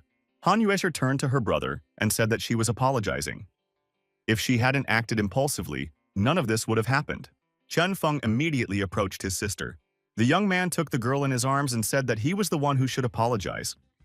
If he didn't have so many enemies, they wouldn't have hurt her. He would take care of Han Yuer now. The girl said that she was fine, and brother could take it easy. He had just fought 3 strong masters. It was amazing. Chen Feng said that he should first heal her wounds, and then he would accept praise from his sister. Inspector Duan Liu thought it was an amazing talent. Decisive destruction, love and righteousness, heartfelt fetters. Perhaps he could raise their sect to unprecedented, heretofore unprecedented heights. Everyone said that from today, Chen Feng's reputation would spread throughout the sect. This guy is too good. Elder Shu checked the injured girl's condition. Chen Feng inquired, what could the elder say? The elder said that Han Yuer's condition was not good. The person who planned all this wanted to destroy her cultivation base. Chen Feng became very nervous. Elder Shu said that he was not finished yet. Fortunately, the girl had absorbed many heavenly spirits and earthly treasures before, and her body is quite strong. Therefore, there is hope for a full recovery. Our hero asked Elder Shu to help the girl. He is willing to pay any price. The elder told the young man not to worry. His concern is to cure diseases and save lives, so he will do his best. Elder Shu said he would go through the energy channels once more to make sure he didn't miss anything. The doctor said there was a small problem, but it was easily fixable. The elder thought that this young girl's body was actually a rare 100-year-old tree. The physique is extraordinary, and cultivation is much slower than normal. But if one continues to develop certain skills, one will be able to cultivate at higher limits faster. This kind of physique can be compared to heavenly treasures. Should he report it to the sect? Chen Feng inquired. What did the elder find out with the additional examination? The old man said that there were no hidden diseases in her, but that was as long as they didn't cure her dantian. To completely cure this girl, she needs a pill of 17 different ingredients. 15 of them are available, but the remaining 2 are quite rare. Chen Feng wanted to know more about them. The first of these ingredients is a 7 flower that is more than 500 years old. It contains a petal each of different colors and is quite mesmerizing looking. The other is a 300-year-old Tyrannosaurus crystal core. He himself possesses an 8th level of strength at birth. If it manages to live for 300 years, its power increases many times over, so the core is very rare. Elder Shu said that both of these ingredients can be found in the depths of the Aomori Mountains, but there are many horrible monsters in those places. If you go there, you might not return. The young man said that for his sister's sake, there was no way he would back down. Shu said if the boy is morally ready, he will not stop him. The elder stated that he has stabilized the girl's condition. Her energy flow is normal, so she won't be in any danger for a while. Once Chen Feng brings the necessary, then the treatment can be finished. Chen Feng asked why Xiaohua didn't call Uncle Han, so he could help his daughter. Xiaohua said that he had searched all the surrounding areas, but he couldn't find Uncle Han anywhere. He tried asking around the others. He was told that a month ago, Uncle Han and a few elders had gone deep into the Aomori Mountains. 2 weeks ago, everyone but Uncle Han came back. Chen Feng wondered, Was Uncle Han the only one who hadn't returned? Who was leading this expedition? Xiaohuo replied that Yang Chenfeng and Zhan Yuxue were in charge. Chenfeng thought, were these two really involved in Uncle Han not returning? After Master's death, Uncle Han was the only person close to him. If these two were really involved in his disappearance, even if he had to pay for it with his life, he would ensure their deaths without the possibility of burial. Xiaohuo asked with consternation, did Uncle Han Moss die? Chenfeng replied to let the guy keep his head down. Uncle must have some business left there, so he will come back later. Chenfeng said if Uncle is not there, then he would like Xiaohuo to take care of Big Sister in his absence. Chenfeng added that he was going out to get the ingredients for the medicine when his sister woke up and asked about it. He should not worry her unnecessarily. Xiaohuo said that he understood everything. He would take care of the girl. Elder Shu thought that this guy was worried about his uncle, Han Kun, but was also comforting the people around him by taking all the pressure. Chenfeng thought that in the Blessed Lands, for the sake of saving him, his sister had also sacrificed her life. Now it was time to save her at all costs. Chenfeng kissed his sister and said that he would definitely cure her. She should wait. The elder thought their affection was very strong. The young man apologized to the old man for making the problems of his sister's treatment his burden. The doctor said, let the young man's luck favor him. He can take it easy and go about his business. No one will disturb the girl. The boy replied that in that case he would depart immediately. The elder thought that these young people cared for each other a lot, and it was a blessing for both of them. He would not reveal the secret of her body to the sect. Elder Shu hoped that the day when the secret would be revealed would come as late as possible, so that they would spend as much time together as possible. Yang Jingtian's residence, a servant bursts in on the young master and tells him that Chen Feng has left the manor and traveled to the Aomori Mountains in search of the right ingredients. Yang Jing thought that Chen Feng treasured his sister a lot. The assistant said that such an opportunity comes once in a lifetime. Why not take it and destroy this guy? Yang Jing menacingly asked, was the servant really going to teach him? Yan Jing said that he had already sent Zhang Dai to him to wait outside the sect. And as soon as Chen Feng leaves the boundaries of these territories, he will be destroyed. The servant thought that Zhang Dai is a ruthless master. He is ranked 20th on the inner sects list. The servant said that his young master is very intelligent. If Zhang Dai agreed to this, then Chen Feng would definitely not live.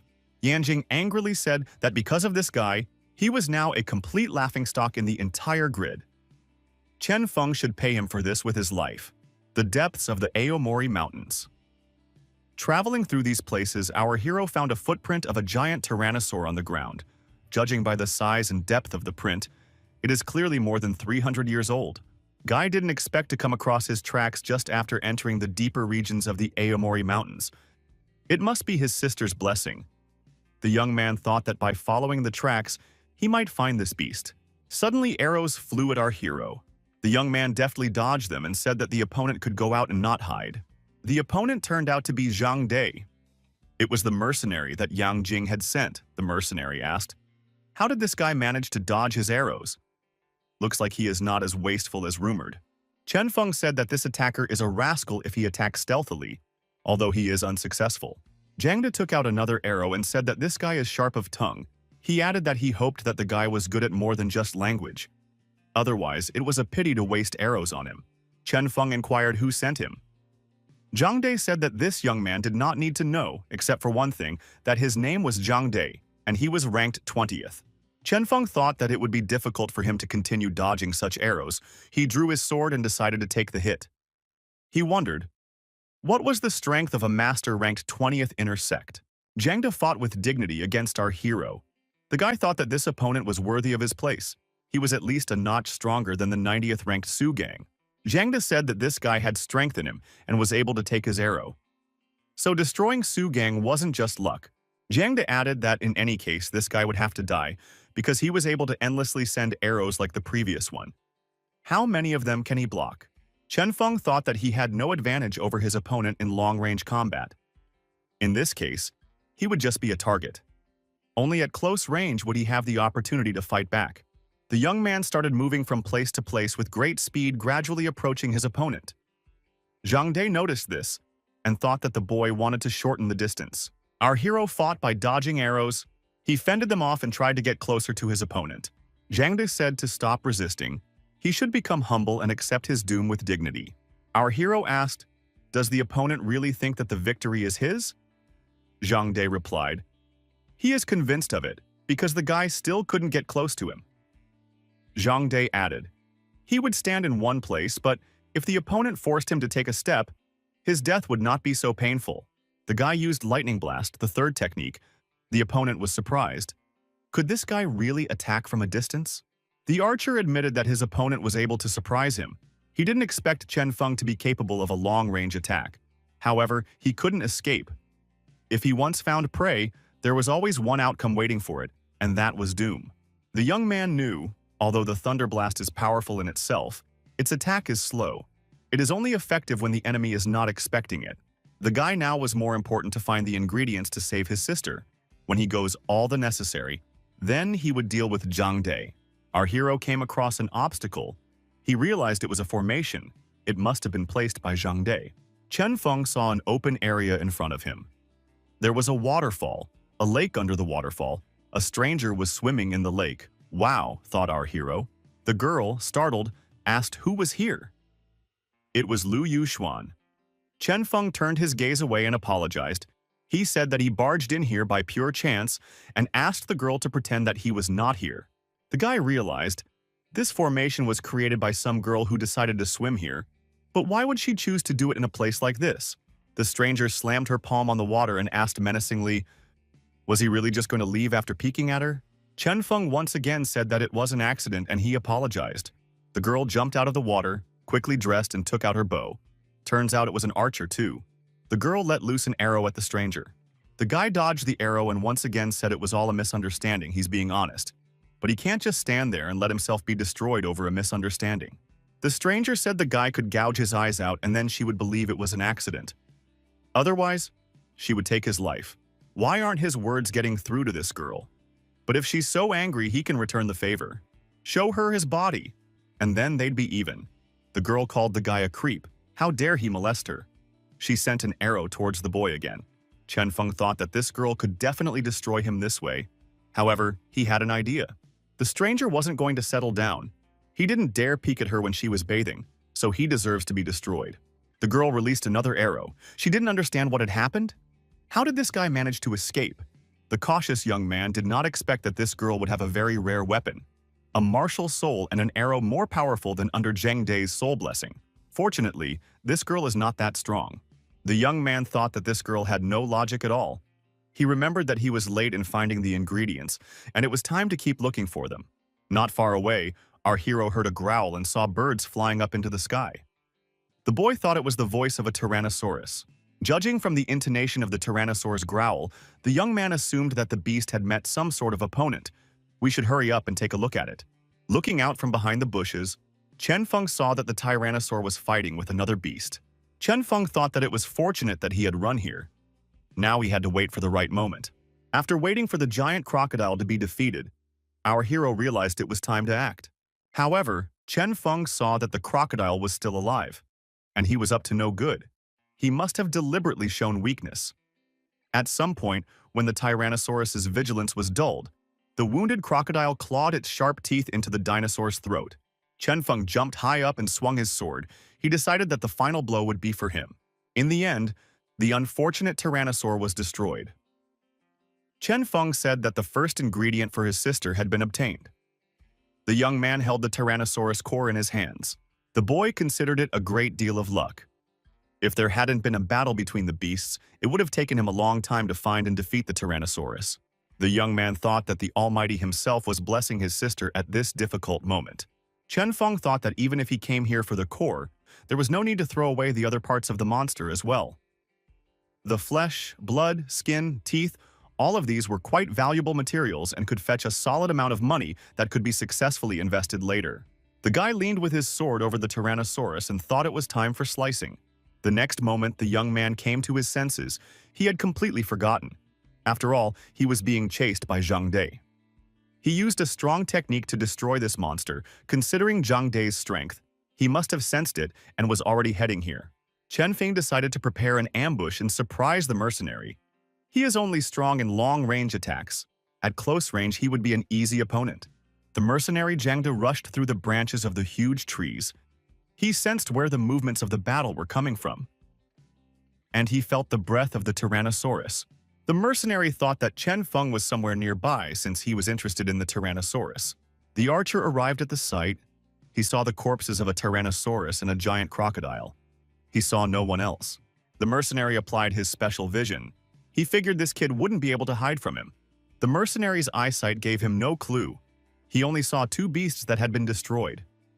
Zhang De thought that he was imagining too much. The excitement was just from the battle between the giant crocodile and the tyrannosaur. The archer decided to feast on the corpses of these beasts. They were stupid enough to die together. It's easy prey. As she came close, Zhang De saw a sword blade mark on the tyrannosaur. Archer realized this was bad.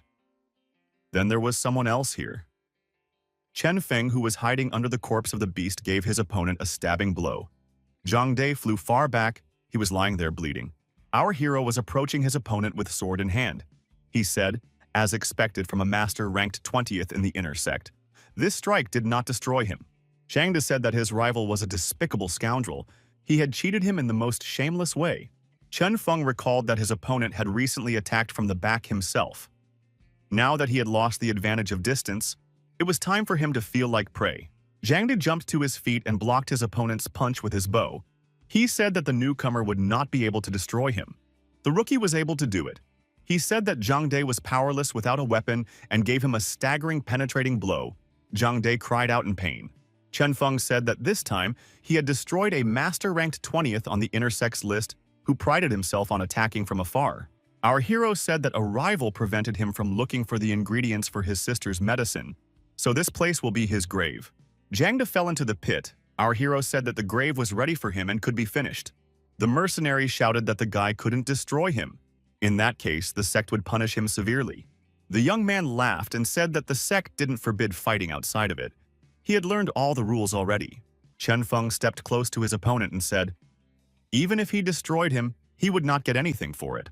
The mercenary tried different ways of negotiating to keep himself alive. As a bonus, he offered to tell who sent him. Chen Feng stated, even if Zhang De doesn't say, he still knows who it is. He is sure that Yang Jing did it. Seeing from his eyes that he had spoken the truth, Chen Feng declared that his opponent could rest in peace. Zhang De said if the young man kept him alive, he would become his younger brother. He was willing to take a poisonous oath for this sake if he was kept alive. The mercenary bowed to the ground in front of the young man and said that he did not want to die. Chen Feng said, quite a spectacle because voluntarily he could not escape death. Unexpectedly, Zhang De stood up and said that they would now die together. Chen Feng thought that the opponent was using the self-destruction martial art. Chen Feng thought that he was too close and he wouldn't be able to dodge. He would have to respond with his strongest attack to unlock the damage. Swinging his sword, our hero used Thunder Madness. The lockdown was applied, Zhang De self-destructed, with our hero unharmed. The guy thought, what had happened? Why did the sword abruptly become much stronger and completely absorb the power of the self-destruction martial art? What's wrong with this sword? There's a secret in it. Suddenly, someone snapped at him and told him not to be touched and to get his hands off him. Chen Feng thought that he was clearly hearing the same voice again. Chen Feng said, for the owner of the voice to appear, no matter who he was, enemy or friend, one should not pretend to be a ghost. Suddenly, the spirit of a man appeared and said that he wasn't pretending to be a ghost at all. A girl appeared in front of our hero. Was she really hiding in that sword? The stranger asked. Had he never seen a beautiful girl before? Chen Feng stammered in surprise and asked, so it turns out that she is the spirit of the sword? He had heard from the master that some powerful weapons could contain a spirit. Chen Feng thought, no wonder this sword suddenly became so powerful and that Li Liu Liu had fought so hard for it. It turned out to contain a spirit. The sword spirit said that she used to be a human before, so there's no need to treat her as some kind of spirit all the time. And she has a name, Ying Ziyue. Chen Feng said that it was a good name. Ying Ziyue. Really hard to pronounce, however, she said that she was human. Then how did she get into this sword? The girl cried and said that it was too sudden.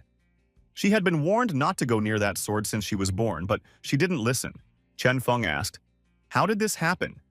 Was it really after she touched the sword? How was this possible? Sword Spirit said, she doesn't know how long ago it was, but when she got bored, she went to her father's study. And out of curiosity, she found this broken sword from him. Studying the sword, the girl gingerly touched it. After that, she immediately found herself inside the sword. Chen Feng said that a sword that can imprison the spirit within is a devil sword. The young man asked the girl not to worry. He would find a way to free her from there. Ying Ziyue asked if the young man was afraid that the wind would scatter his tongue when he heard such loud words. She offered to talk about it when he wasn't so weak. Anyway, she was already used to this kind of life. Chen Feng said that in the girl's eyes was the power of the divine realm, and thanked her for increasing his sword strength. Otherwise, he definitely wouldn't have gotten off so easily. The girl wondered, was it really just a thank you? So for him, it was nothing? Chen Feng said that he had nothing to offer her except for the Tyrannosaurus core, but he needed the core himself. He needed it to create a medicine for his sister. So he still can't give it to her.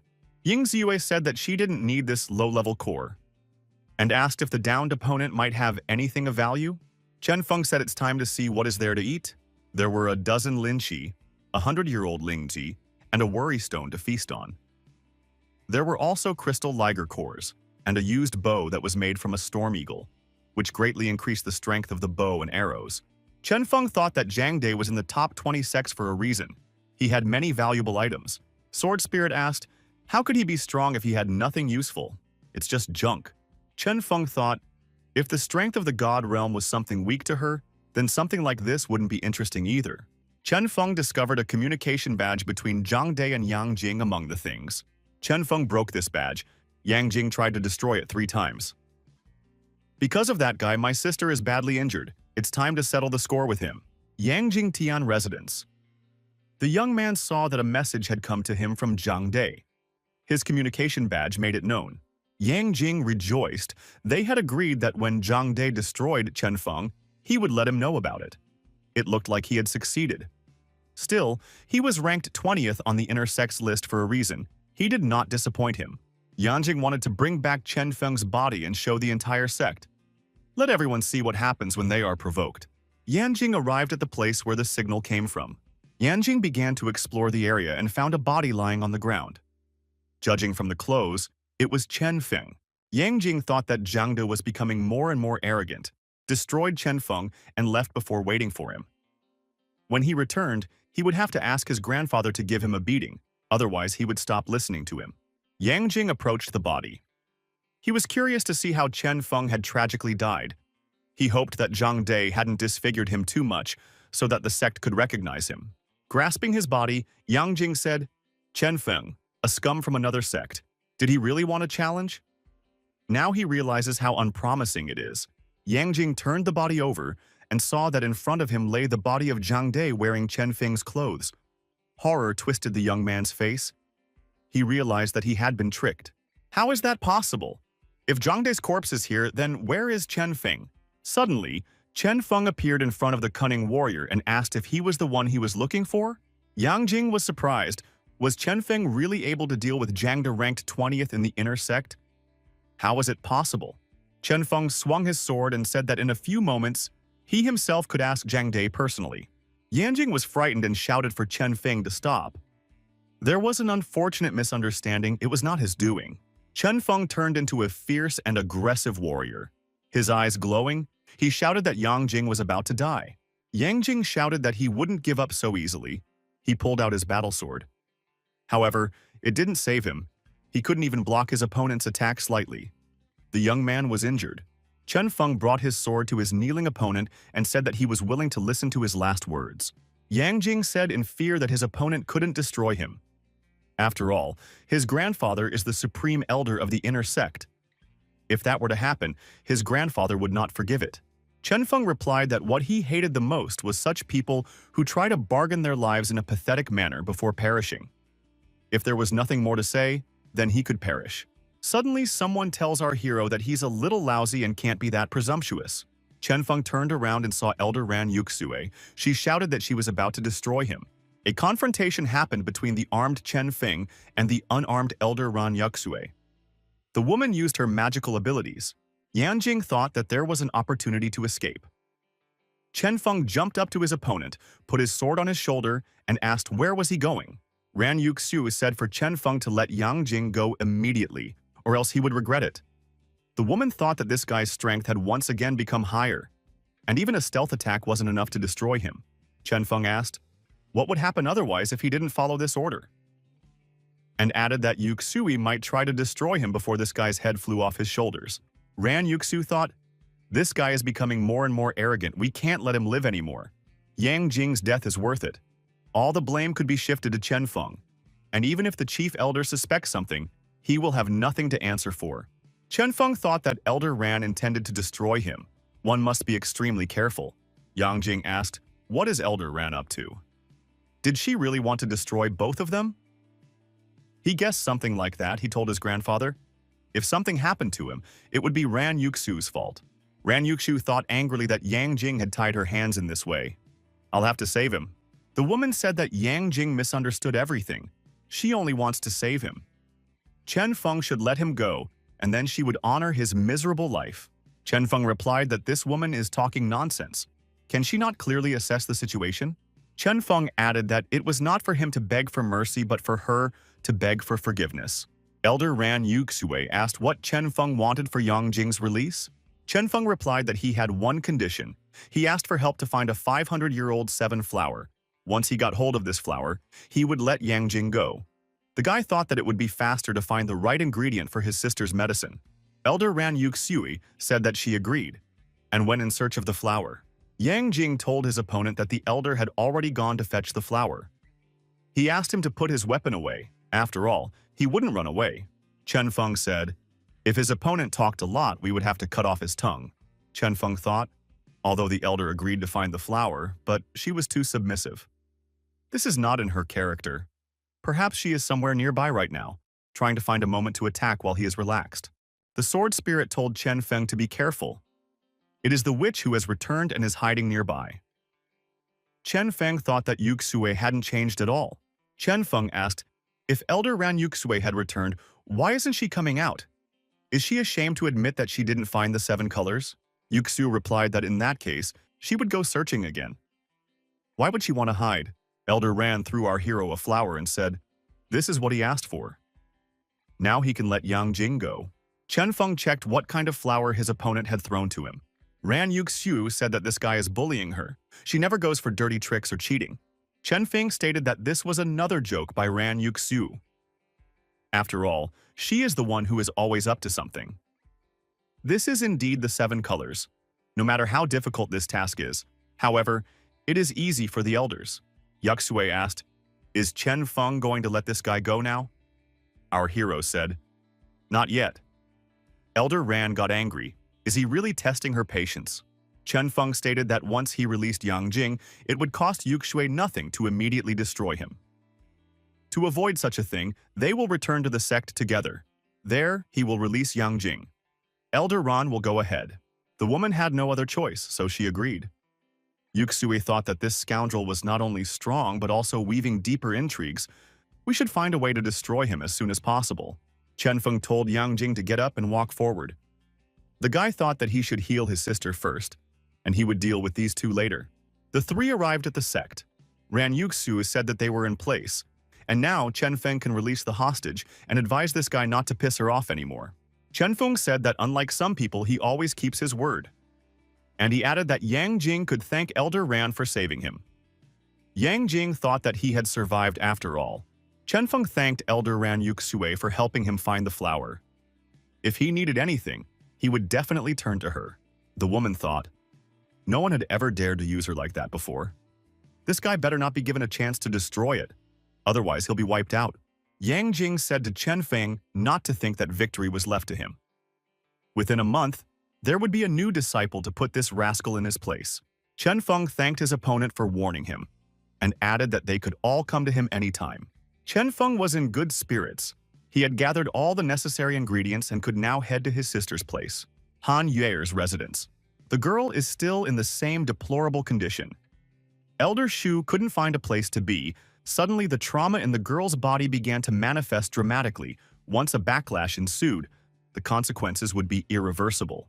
Elder Shu thought that Chen Feng should hurry up. She wouldn't last long. Han Yue got even worse, and she started coughing up blood. There was less and less time left.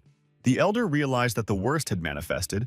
The body began to resist. It was impossible to allow a negative reaction to develop. The doctor decided to stabilize the girl's spirit first. Suddenly, the girl's body began to resist. and Elder Shu received a response in the form of a kick to the body. The old man flew far back. The old man thought that the backlash was so strong that even his strength was not enough. If he didn't get the Tyrannosaurus crystal nucleus to suppress the response, and the 300-year-old semicolor before the treatment was completed, she might not survive this night. All the sects couldn't find any of these ingredients for a long time. One can only hope for Chen Feng's luck. Chen Feng rushed into the room and said that he had returned. Seeing the doctor's condition, he asked who attacked Elder Shu. The elder said he was fine. It was just that his sister's injury had suddenly manifested itself. Chen Feng asked with horror, "How did this happen? How much time did she have left?" The elder replied that now only the Tyrannosaur core and the 300-year-old Seven Flower can help the girl. He knows that these ingredients are hard to find, otherwise Chen Feng would not have returned too soon. Our hero replied that he had brought everything he needed. The elder said that now we could only hope for the mercy of the Almighty. After realizing what Chen Feng had said, the elder cried out in surprise, "Did this guy really find everything?" Elder Shu couldn't believe his eyes. Ordinary people wouldn't have been able to find it in a lifetime, but this guy had managed it in just half a month. Chen Feng urged the doctor to make the necessary medicine before it was too late. Dr. Shu replied that now that she would take the medicine, she would immediately feel better. The elder added that the lad could rest. He would do the rest on his own. Outside, our hero was thrashing from side to side. Sister still hadn't regained consciousness. After all, Elder Shu had said that she would feel better immediately after taking the medicine. It had already been 2 whole hours. At one point, an elder looked out and asked if the guy really couldn't wait to see his sister. Chen Feng asked the doctor how his sister was feeling. The doctor replied that the girl was fine. Now, he could take a look at her. Chen Feng entered the room and said, his sister finally woke up. The girl stroked her brother's cheek and said, she thought they would never see each other again. Chen Feng told his sister not to cry. Everything would be fine now. He would never let her be in trouble again, and they would always be together. Elder Shu said that this injury ended up being a hidden blessing for the girl. Thanks to the extracted ingredients, she was able to not only heal, but also make a breakthrough to the divine realm. The girl glowed with excitement. Had she really been able to reach the divine realm? Chen Feng was also surprised and said that he hadn't noticed it right away. But judging from the aura emanating from her body, she had indeed made a breakthrough. Chen Feng bowed and thanked Elder Shu, not only for saving his sister, but also for helping with her breakthrough. Elder Shu told the girl to unleash her martial arts spirit. It's interesting to see what kind of spirit has awakened in her. Han Yue decided to unleash her martial arts spirit. The girl did everything necessary to do so. Elder Shu was surprised. He saw that the girl had released a martial art seed. The girl wondered if it was powerful. After all, she wants to help her brother, not be a burden to him. The elder said that it was difficult to answer this question. This fighting spirit must first be cultivated. Chen Feng wondered, did the elder really mean to say that this spirit would still grow and evolve? The elder said it like this. The martial spirit seed belongs to the stealthy type of martial arts. The current form is not the final form. Only after it absorbs enough energy will it germinate, mutate, and grow into its final form. Han Yue said that the hidden martial spirit that would grow was so magical. The girl inquired, what would it look like? The elder replied that such a seed is similar to an ordinary seed. If it is diligently fertilized, it will grow vigorously. Her martial spirit, it is a divine tree that will grow to the heavens, or it will become a common weed that can be easily trampled. It all depends on her efforts. Han Yue said that she would definitely cultivate it to a divine tree. And when that day comes, she will be able to help Chen Feng. Chen Feng told his sister he believes that her spirit will become exactly a divine tree. The elder said it was a good thing. There is determination in the girl to do better with her potential, but she shouldn't get too excited. This seed will bring not only great power, but also not so much danger. Chen Feng asked what kind of danger were we talking about. The elder said that once upon a time long ago, he had traveled the world a lot and heard many stories. Dr. Shu added. One of the stories said that during the Great Qin dynasty, there were families that did not lose their power from generation to generation. They had a secret code that could expose one person's hidden martial arts and embed them into another person's body, creating a strong dual martial art. Chen Feng wondered, is there really such a vicious method? Isn't it too dangerous for a sister to carry such a spirit? The elder replied that that was why they should be careful not to tell anyone about the power lurking in the girl. The boy wondered when his sister would fight someone. What if he suddenly appeared? Or if the sect asked about him, what about it? The elder replied that in that case, it would be necessary to declare to the world that she had an awakened martial soul and the blood of the King Yu vine. The elder gave the young men a talisman and said that at the moment of danger, it would activate and form a turquoise mask. Its appearance is no different from the pedigree of the sapphire vine. However, the number of uses of this talisman is limited. If the girl enters the battle and loses, she will have to admit defeat. If there is no need, in no case it is not worth showing your fighting spirit. Han Yue thanked the doctor for the advice and the talisman. Chen Feng also thanked the doctor. The elder said it was only an expedient measure. The most important thing now is to mature and gain strength soon. The doctor said he was withdrawing because he needed rest. Elder Shu thought, first the emu, and now the spiritual seed. This girl is directly blessed by the Almighty. He hopes that this good fortune will not turn into a disaster for her. Han Yuesher asked her brother if he had seen her father. Why isn't he here? Does he know that she's gotten better? The young man delayed answering. He didn't know how to present this to his sister. The girl realized something wrong and told him not to scare her. What happened to her father? Chen Feng said that more than a month ago, Uncle Han went to the Aomori Mountains with a few elders. In the end, after 2 weeks, everyone returned except Uncle Han. He suspects that Yan Chengfeng and Chen Yuxue should be blamed for his disappearance. The distraught girl asked how was this possible? Had something happened to her father? Chen Feng tried to reassure his sister. Uncle Han has been reported missing. It doesn't mean that he has died. Right now, it was important to take care of her recovery. Afterward, they can go together to search for Uncle Han. Han Yer said her brother was right. Her father will be fine. As soon as she feels better, she will find him. Chen Feng gave his sister the medicine and told her to drink it and rest. Han Yer drank the bitter medicine and said that she wanted to recover as soon as possible. The young man thought that his sister could rest easy.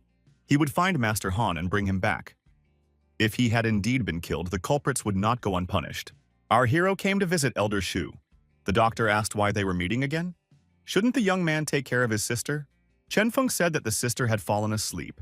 He would like to ask the elder to observe the sister some more. The elder said that it wasn't a problem for him. Did the young man really want to leave the sect again? The boy said that his intuition shows that Uncle Han couldn't have died so easily. He will go to the Aomori Mountains again to search for him. Chen Feng stated that Elder Shu is doing a big favor for him by helping to take care of his sister. He can't trust anyone else, so he sets out to find his uncle alone. The elder replied that the guy could not worry. He would take care of the girl. However, the guy should not forget that he only had 1 month. After that, he should return to the sect. Chen Feng wondered, what would something like this happen in a month? The elder said, had the guy forgotten? After a month, there will be a competition between the newcomers to the sect. Chen Feng replied that he didn't want to get involved and focus on finding his uncle. The elder said that with the youth's current strength, he wasn't interested, but it was the best opportunity to practice. If he didn't rank up, he wouldn't be able to fight in the general rankings and get the sect's resources. The elder added that without resources, the guy wouldn't be able to increase his strength quickly. How would he avenge his uncle and master then? Chen Feng replied that in that case, he would try his best to make it and return on time. Elder Shu said, the young man knows how to advance and retreat, so he will be able to stand up for himself. He must not forget that these mountains are still a dangerous place. The young man turned around and headed for the mountains. On the way, the elder told him not to forget what he had been taught. Elder Ran Yuxiu's residence. The woman received news from the tracking team. Ran Yuxiu, using the information she had gotten, saw Chen Feng set off. His speed was swift. She didn't think that this guy would leave the sect again so soon. He didn't take the sect seriously at all. The woman was determined to make sure he never returned to the cult again. Ran Yuxiu heard someone tell her, if this guy doesn't come back, then she herself might not come back. The elder wondered who could be here. Could someone be lurking in her room and she hadn't even sensed it? Uncle Wu was hiding in the room, he said. Even though they hadn't seen each other for 8 whole years, she hadn't changed at all. Ran Yuxiu said that Uncle Wu was Yang Qingyu's servant. Is he really still alive? What kind of power does he possess? Why can't she see it? The old man said his old bones were still flexible even now. Did she really want him to be dead now? The woman replied that Uncle Wu must be joking. It's just that after the incident with Yang Qingyu, he also disappeared, and she thought such a thing. She's glad Uncle Wu is fine. Uncle Wu said that he really knows what Ran Yuxiu is. He doesn't have time to talk. She has to understand what he told her. The woman wondered, Is Uncle Wu really trying to protect this guy? Would he be able to protect him forever? The old man replied that he was better off finishing this guy off himself, but the master still had one last wish to fulfill. This guy must not die now. He must not be touched until the competition of the newcomers to the sect. Elder Wu added, if Yuxue disobeyed him, she would feel his anger. Ran Yuxue replied, if Uncle Wu asks for it, she won't lay a finger on this guy. She was surprised. Even Yang Qingyu's old servant has such tremendous strength. Uncle Wu said she'd better stick to what she said, but if she wanted to know the consequences of a broken word, she could always do so. Elder Ran Yuxue didn't think that this old man would not only survive but also be so strong. She would try not to approach Chen Feng for a while. The woman decided that this guy could die without her intervention. As far as she knows, in a few days' time, the beast tide will begin in the mountains. Considering Chen Feng's level, there is no way for him to survive this tide. He will drive himself into the grave. Our hero arrived in the Aomori Mountains. He knew that Ran Yuxue had secretly sent for people to follow him. However, he did not understand what she was up to now. Chen Feng knew that whatever this woman was up to, he would always be at the ready. So far, his path was going smoothly. At the moment, it was important for our hero to find any trace of Uncle Han. Judging from what he had heard, the elder's assignment was in this area. Stopping in an unfamiliar place, Chen Feng saw many monsters approaching him. Was this really Yuxue's trap? Chen Feng didn't do anything because the beasts ran past. This was astonishing.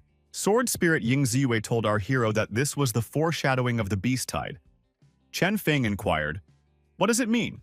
The Sword Spirit said that this season, the Beast Lord is going crazy, causing many animals to follow him to human habitats, destroying everything in their path. This is the tide of beasts. The weaker monsters sense the approach and flee in fear. The boy realized that the tide would be here soon. Now I see why Yuxue didn't follow him. She thought the beasts would do everything. Chen Feng stood to the side and watched the monsters rushing past. A little later, bigger beasts appeared. Ying Ziyue said that the Beast King was leading a whole army of beasts. It was necessary to retreat. The guy thought that he couldn't handle so many monsters. Suddenly, our hero saw Master Han's sword. The master never parted with it. The sword was near a huge stone. Uncle Han was really dead, he thought angrily. He can't retreat now, he must make sure first. The monsters will destroy everything in their path, so he must take the sword. The sword spirit said that the beasts were moving too fast. If the guy didn't hurry, he wouldn't get away alive. Had he gone crazy? Chen Feng apologized to the girl and said, he promised his sister by all means find out what happened to her father. He can break his promise. Chen Feng thought that Yuxue's subterfuge had worked again, but even that wouldn't stop him. Our hero drew his sword. 1 month had passed. Qian Yuanzhong has once again appeared on the big stage. I wonder who will be the newcomer this year. It might be Wang Jintian. Although there is a guy named Chen Feng among the newcomers, he is also very good. Han Weier was very worried. Why hadn't brother still returned? If he didn't show up within 2 days, he would be treated as a dropout. Yanjing walked up to the girl and asked, isn't that Han Weier who is waiting for her brother? The young man heard Yuxue say that Chen Feng had gone to the Aomori Mountains. Some time ago, there had been a huge beast wave in the mountains. Chen Feng was apparently buried in the belly of some beast. Han Weier was scared. What beast wave are we talking about? The girl said that her brother wasn't dead, he would be back soon. Yang Jing said that after a month of reclusiveness, this young master still hasn't broken through to the 3rd level of the cursed realm. He advises the girl to pray that Chen Feng dies in the beast wave. Otherwise, he will torture this cripple in the arena. The audience shouted that Yang Jing is mighty and powerful. Chen Feng is a loser and just a stepping stone for young master Yang Jing. Han Yuer said, this guy only dares to say such things when her brother is not here. The girl tried to be calm. She can't do anything at will. She can't give Chen Feng any more trouble. One of the youths said that compared to young master Yang Jing, Chen Feng was nothing at all. Yan Jing said, young master Shang knows what he's talking about. Han Yuer told that scumbag to get out now.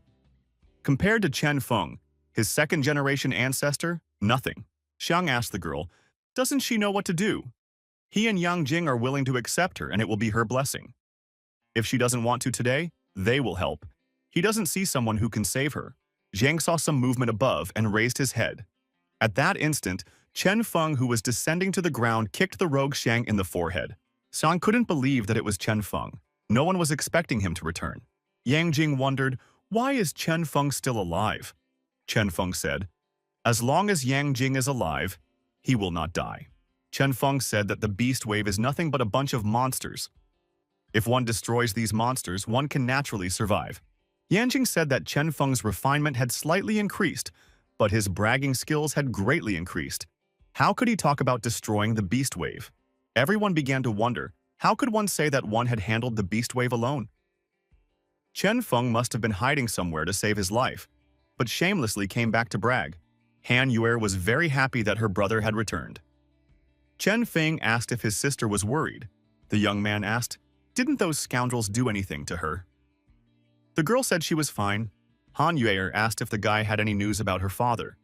He offered to step aside and talk to her. Xiang told our hero that he just dared to attack. Once he is in the ring, he will not survive. Chen Feng said he knew that Xiang would be his opponent in the first round. That's why he left him alive now. Xiang should treasure his last moments before the arena.